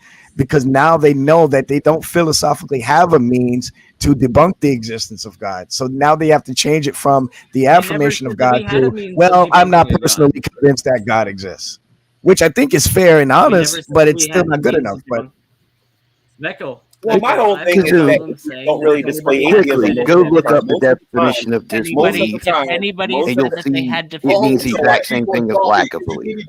hold on, too many people talking. Yeah, I've been trying to follow up on what I said earlier when I said that I don't believe that atheism is a real thing. So it says inability or refusal to accept that something is real or true. That's different, and that's a little different. That's not and you do that every time you have yet to believe. Wait, Bruce, hold on. G-Man's trying to say something. Yeah. Atheism displays. I'm sorry. When atheists is having these type of discussions about God and everything, they display two traits, and it's not atheism. Most of the time, it's misotheism and anti-theism. It's never that God doesn't exist or he's not a possibility or anything like that, or he doesn't exist. It's usually misotheism and anti-theism, being against religion and being against God and nature and the things that he's done in the Bible that they don't even believe is No, I'll agree with you that there's a lot of people who call themselves atheists who are really anti-theists. I'll agree with you there. I'll agree with you. It's true. It's true. I've seen it over the years. I've seen the way that people argue. There's a lot of people who are really anti-theists who call themselves just atheists. They don't realize they're anti-theists, but that's what they are. But let me ask though, for the atheists in the room, nobody here believes. The angrier the atheist is about being lied to about people, well, at least with them thinking that they've been lied to, the more they push over to militant, what you would call militant atheism, or what I would call aggressive misotheism, with them really hating on God and anybody that tries to follow him or teach anything that he teaches. That's not atheism though. So if you're an atheist and somebody comes to you and they tell you that you're going to go to hell, you should just play your video game and keep doing your thing because you don't believe the place exists. I don't know any atheist that does that. All of them get emotional. All of them get like a certain way where it's like, well, why would you wish for me to go to a place like that? Why do you care? It doesn't exist according to you. Liberals. Well, I mean, okay, I'm gonna go into part of a subject that I'm hoping I'm not going to be torn apart in a terrible way, but you know, as a gay man, I do not. There it is. I'm just saying, it is very hard for me. It is very hard for me to accept a belief that basically says that I'm evil for existing, that I'm evil for having, that I'm evil for the thoughts that I have. What I had been taught when I had been taught when I was little at the churches I went to was that to even think something sinful is a sin.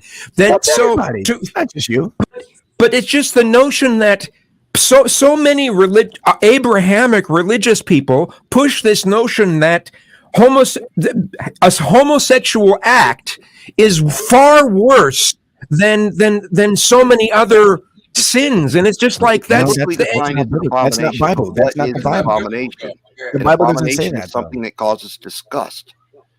Now, if you look at did you know that even prayers are described as an abomination in Scripture? Hang on, Veckel. If you look at the definition of homophobe, every time a gay person calls a straight person a homophobe, it is implicitly admitting that homosexuality is an abomination. Because the definition of homophobe, which is not a real clinical fear, nor is transphobe, it's had to be defined as a dislike or disgust. It's having a strong dislike.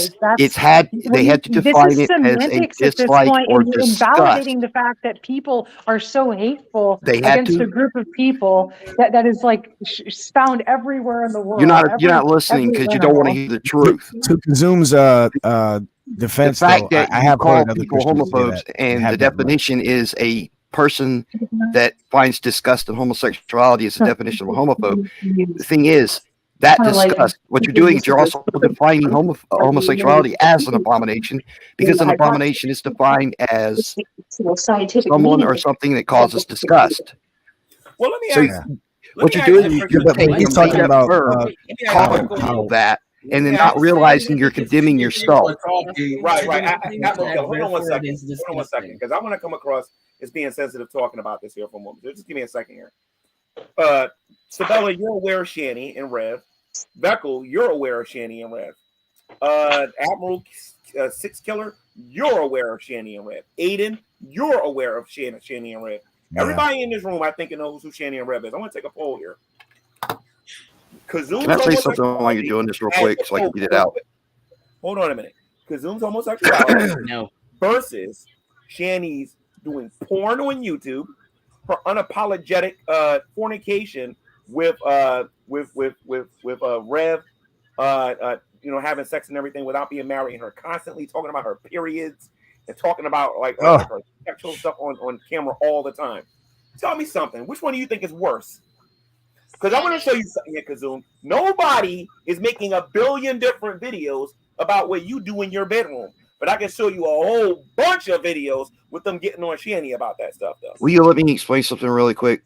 Okay, because that's a fair argument. Please let me get this out. Yeah, I mean, for crying out loud, the woman was in the newspaper, and you got to understand, homosexuality is not the only sexual sin in the Bible.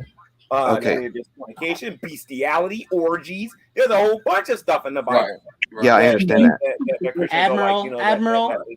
Let me finish what I was saying. When it comes to Shanny, let's let Admiral here say what he was going to say. This trend. Right. Let G-Man finish. Right. Please, thank you. So, what I'm trying to get people to understand is that right now everybody's talking about Shanny. Ain't nobody making no videos about what Kazum's doing in his bedroom. And I can assure you, Kazum, Shanny has next to zero support from the church. You know what I mean? For sure. Her escapades and what she's been doing. All right? So, just want to let you know, man. It has nothing to do with your sexual desires and what you're doing and everything, dude. First and foremost, you're here arguing atheism. That's what we was talking about. Whatever you do in your bedroom, bro, that's you. What I want to do is I want to help you come out that atheism first. Then we can talk about the other stuff later. Okay. All right. But what I want to get at is something that's going on in society now. It's a trend. And that's all these gay people are calling straight people homophobes. Okay, first off, it's not a real clinical fear. Neither is transphobia. And here's the other thing. The way they define it is a person that finds disgust in homosexuality. Now, the Bible says it's an abomination. Now, define abomination is something or someone that causes disgust. So every time you call somebody a homophobe, which is not a real term, it was made up in 1972 by a gay psychiatrist to thwart criticism. Every time you call somebody that, you're implicitly admitting it is an abomination by the definition you chose for it. If it's not a real term, then why do you care about it? Because you're calling people something to make them feel shame or guilt because they don't like what you do. I didn't call you anything. I didn't call you anything. I think it's with arachnophobia. You're not saying that spiders are an abomination. Straw man. Yeah, but the thing is, most people are not afraid of gay people. So I mean, that's not. Yeah, people aren't afraid of gay people. They have a disgust. So some of these what you define homophobe as is that the way you defined it is implicitly admitting it's an abomination by definition. But that's no, it's not admitting that. No, I wouldn't say that, but it is. Look up the definition of both. Every time you say that to somebody, you are admitting what you do is an abomination. No, it's just saying that other people have a problem with what with homosexuality. That has a problem with you as a homophobe, right? Okay, but the thing is, why do they have a problem with you? Because they find disgust in what you do.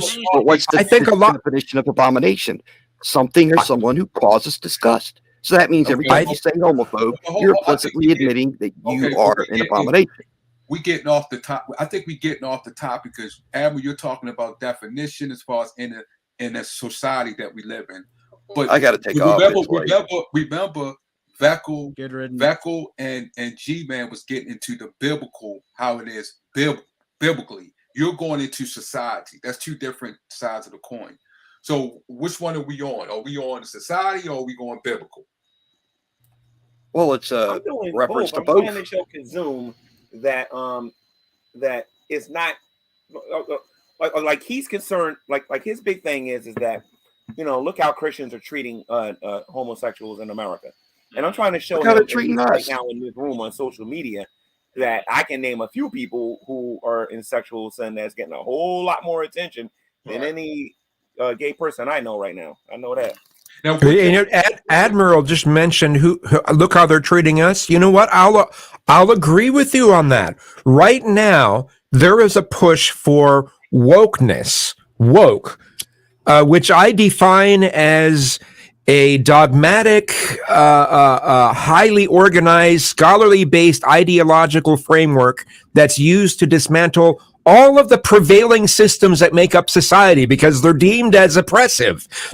We need to dismantle all of this stuff, and it's just like no, if you dismantle this stuff, you've destroyed society. That's you can't do that. Can you give an example? Right now, what's happening is a social Newton's cradle. Hold on, can you give an example of what you're saying? That's what's happening now is a social Newton's cradle. You're seeing a backlash. He made from a claim, previous oppression. Okay, Kazoo made a claim as far as the wokeness. Can you give an example of that? Okay, the systems that scholarly circles have deemed as the things that are the source of all of the oppression in society are Judeo-Christianity, white supremacy, patriarchy, and cis heteronormativity. Those things basically are the main squeeze of what they say is causing all of the problem in society. Okay. And we instead of just reducing the negative effects of these systems like we've been for decades and decades and decades, and things have gotten so much better over the years. Instead of doing that, they want to just dismantle these systems and destroy them altogether when they don't even have anything to replace them. They have nothing solid to replace them. They just have this stuff that's fluid that every few months, let's change the rules of this over. It's crazy. It's crazy. There are no more churches of God. The only church you're ever going to have is in your heart. But the part of the white supremacy that you're speaking of within that, how are we going to take that out? Because that was a form of oppression. So how are we going to, do you know that was implemented to oppress? Yeah. Okay. So I just got back. What's this about? White supremacy? So if you know if the white supremacy was implemented, right? Since the late 1970s, it's a book out called The Education of White Supremacy, how they put it in educational books. And they sent it out to different states, and if the states looked at it, and if it wasn't enough when it came to white supremacy in education, they sent it back. So wait, what? Of everything happening. What are you saying? Things in support of white supremacy? What? Yes. Read a book by Manning Johnson called "Color, Communism, and Common Sense." And it's a book out. It's a book called "Education: The Teaching of White Supremacy." He goes in depth as far as his research. The doctor goes in it how they've been implemented white supremacy into educational books. And if it wasn't in there, when they sent it out to the states sent it back because it did not implement white supremacy as it's supposed to. So that has been implemented in society. You have sundown towns that the government has been implicit, that backed, that funded. Sundown towns was white supremacy towns, all white towns, all over the country. This has been documented and talked about in court systems. So I'm asking you, as far as when people say wokeness, what they're doing, I'm not saying everybody, but some is bringing attention that is still been implemented as far as in today's society. You could get the book by Richard Robstein that has a book about the color of laws. These things has been implemented. So when they say wokeness, they are bringing attention to what is going on, and some of it is still, a lot of it is still being done today. Now we can sit back and go back and forth and make an argument on how we can get over it. Some people use religion, different things. We can talk about that and debate about that. But first, we have to understand what is going on and wake ourselves up so we can know. That's the attempt that was hijacked. You got to understand, because of the wokeness narratives that are out there today, none of them are true. All they're doing is they're educating people with lies. Wokeness has been hijacked. See, here's the thing the left does. They hijack everything.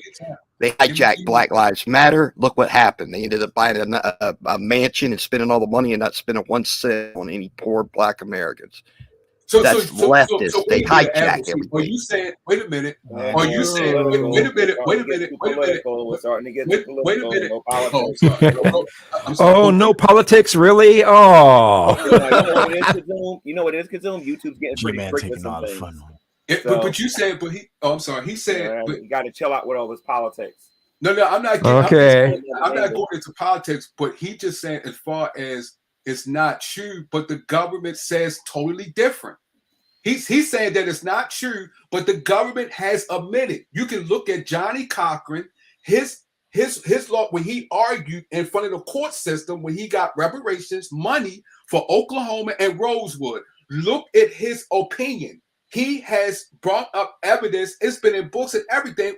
What the government has done as far as what they did, and this is when people say wokeness, they are trying to bring an attention to what is going on. The problem is the wokeness that they're bringing to attention is not really a lot of the truth these days.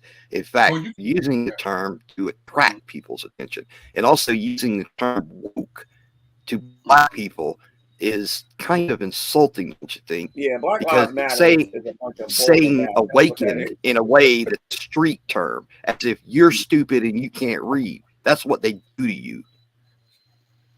Well, Black Lives Matter, as far as what G-Man said, I agree. That was just something that was done, that was funded just to It's a but system of as far ideology. It's an ideological system that gets hijacked, and then all of the deviance goes into it because they hijacked it.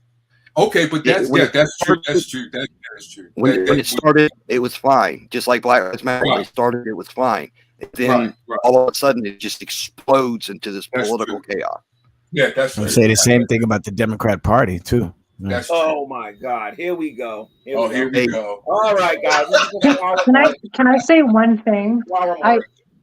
I wanted to say that in like other countries like Europe and Canada and everything, they're taught that like the left, like Biden and Obama, like are actually on the right. All right. No, seriously. And like if you look at as the long as we're not of Biden, like they're not G-Man, even, let me say they're not something, even man. democratic. I want my video to get G-Man, tomorrow. I think it's perfectly fine to talk about these kinds of things on YouTube.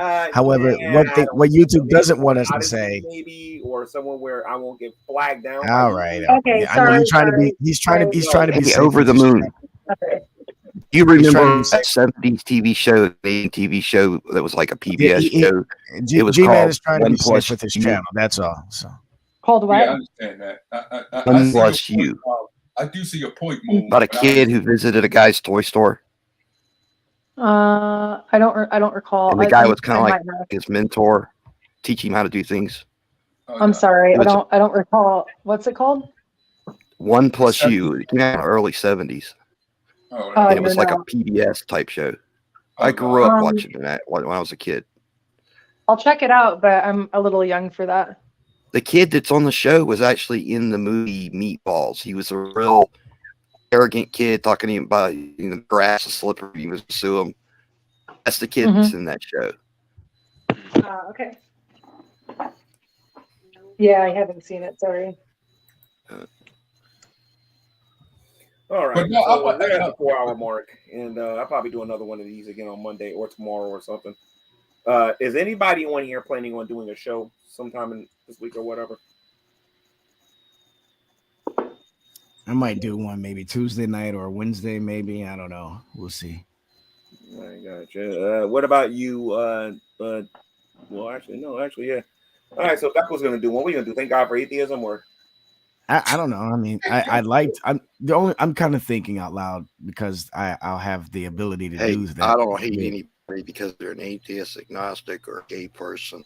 Anything else, I may not agree with the things that you do with your life, but every life is their own journey to live and fulfill. So, with that being said, I hope that everyone finds about that Christ lifestyle, every day. but I don't That's hate all. them. No, I'm very vocal about it, but I don't hate them. You know, Amen I to just that. can't do it. I just can't do it on here because YouTube is real good about making your channel disappear if you go into this topic too much. We need to get Elon Musk to buy this joint. Yeah, that'd be nice. That's I what think Elon is a phony. There's some things that are phony about him, but at least he's pushing something that's different than all the woke shit. Like that free speech on Twitter. Kazoom. You know me. I like this Kazoom guy, man. I think he's doing the woke. I think he is doing the woke, but it's just on the right side. Interesting. Yeah. Kazoom's a veteran. Kazoom's a veteran. You need to go do some research, bro. Go to his channel.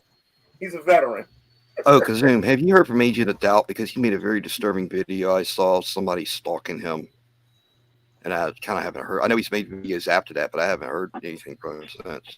Oh no, I don't think I've seen that particular video. I'm gonna have to look into that. Back I don't know, a couple of months. I don't know if it'd be on his timeline directly, but I'm sure it's still there. Okay. So if you guys like this type of format and y'all like having these shows, I need to subscribe to the channel, hit the notification bell, and next time I do one, Kazoom, give me your email and I can send you a link directly. You ain't got to do it from the outside. Okay. All right. Right on. I would like to By have the a way, discussion. Kazoom, how did you know I was live? Did Sabella send you a link, or who sent you a link? No, I just I'm subscribed to your channel. Oh, okay. All right. The last time I would spoke to you, I believe I was on somebody else's channel. I don't remember whose channel though. Yeah, I can't remember either. That was a while ago. You might have talked to one of my friends true empiricism too, I think, during that time. Okay. Hey, Veckle, did you praise? Hey, Veckle, did Remember you? that name?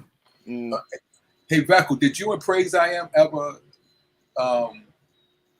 Y'all was at a crossroad. There's something in the Bible. Did y'all ever get that straightened out? Oh yeah, yeah. I mean, it's yeah. not a big deal. I just had to. There was some correction I had to bring to him about his interpretation of John 6:39. That I couldn't let that go. I had to address that. I know he attacks Calvinism like most several others that I know, but and I usually leave it alone. But when his interpretation of John 6:39 was so out of this world, I had to address it. The only thing I have against Calvinism is the thing about women aren't allowed to speak in churches based on that one letter to that one church. I think they just had a problem at that one. Yeah. Things are okay between me and Praise. No, because I see the one of the guy who, because he was explaining it as far as the Greek and how they interpret it in Greek and different dialects. Right. I seen a part of that. I see your arguments, both of your arguments. I think you did a 3-part series, right? Yeah, because there was a lot of interruptions that day, so it was supposed to be one stream, but there was a lot of. I know you had to go get your daughter or something. So, but I know, and I seen Praise. He went into as far as how it is in the what was Hebrew or Greek? It was right. Yeah, I think he did. I didn't watch his response to my stream, but I watched that. I watched that, and it was a guy that was on your stream that you agreed with, and he went on Praise. Yeah, that was Charles. He actually has a degree in Greek and Hebrew and stuff. So. And which it was interesting as far as the dialects and things and both of those languages, and it's like it's hard to pinpoint where to go because it's the dialects. Well, let me explain to the audience real quick for those who might even be remotely interested in what the topic was. It was John 6:39. We're talking about whether or not a Christian could lose his salvation, and Praise being a conditionalist, those who believe he could lose his salvation. He thought that John 6:39 was a verse that would prove that Jesus didn't know that he would be able to accomplish all that the Father had wanted him to accomplish. For example, John 6:39 literally says this. It says, and this is the Father's will which have sent me, that all with you which he hath given me, I should lose nothing, but should raise it up again at the last day. So he says this verse does not prove eternal security. Why? Because the fact that Jesus says, I should lose nothing. So he looks at those 4 words and asserts that this is a level of doubt. Then you ask them, so wait a minute, where are you getting this from? So then he looks it up in the Greek and he sees that the word should there is in the subjunctive. And says, so for those of you who don't know what a subjunctive is, it's basically it's a word that it gives indication of probability or possibility, something like that. So if you're speaking in the subjunctive, that's what you're kind of thinking of. I should this or in it, this kind of a level of hope, maybe leaving some room for doubts, sort of thing. But then when we looked into the text, we says, no, that's not what the word means, because the entire verse is what's called a hina clause. I know I'm kind of boring people to death with this, so you can look at my video if you want to get more details about it. But basically, I was just proving that he was only looking at one side of the entire verse and not the entire verse itself. And so everything that he pointed out was immediately refuted just by the sources that he was pointing out to everybody else. So I'll leave it alone there because it's a little heady and stuff, especially this time of night. So I seen another argument. It was kind of crazy. It reminded me of you and Praise's argument, but this was in a Quran, and they was discussing as far as Jesus being Lord and how these people looked at Christ and the Lord, and God logic brought up this text.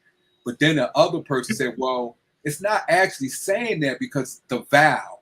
because before the Quran they didn't have vows. Then they implemented the vows in the Quran, and he said since they implemented this vow in there, it changes the meaning. I was like, oh my God, this is. Well, I wanted to ask you. I don't know much about the Quran or Islam or the Hadith, but I hear about this thing called abrogated text or something like that.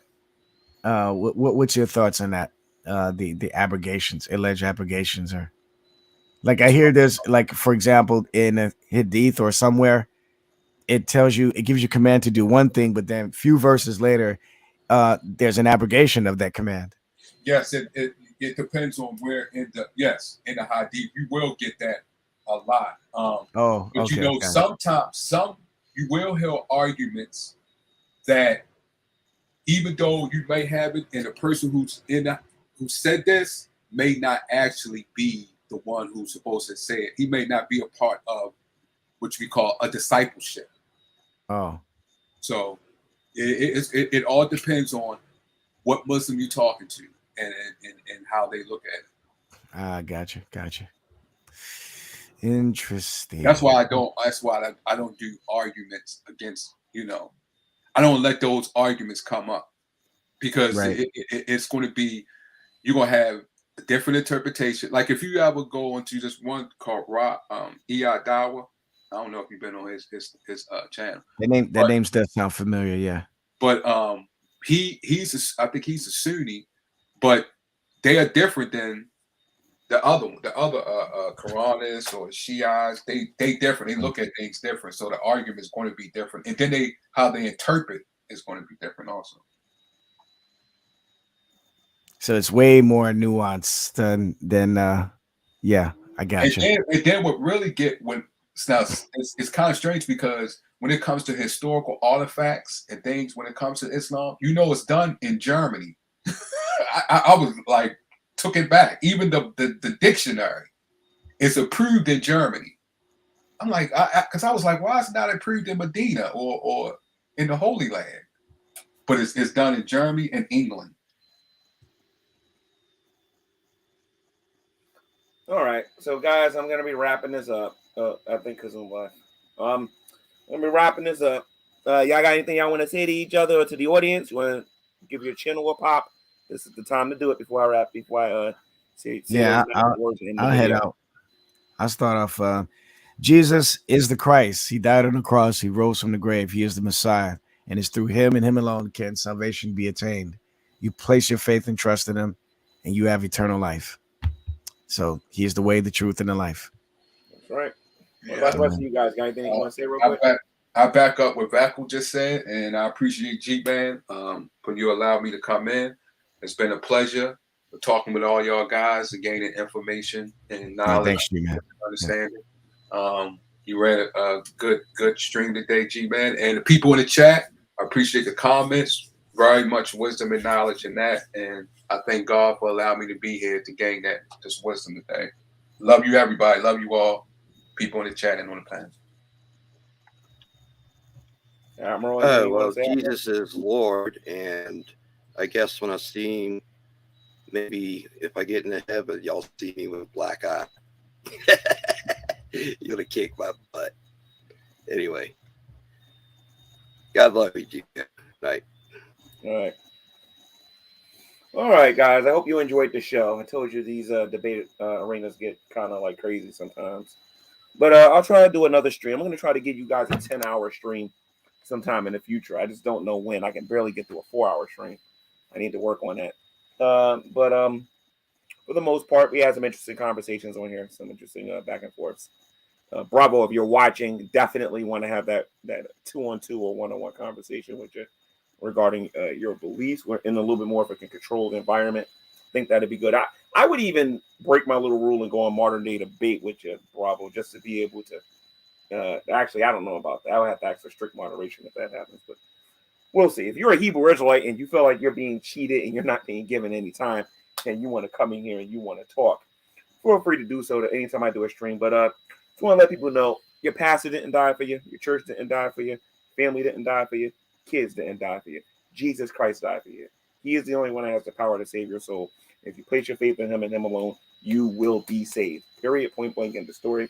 You show him the same loyalty and the same dedication as he showed you love when you was his enemy and he died for you. All right.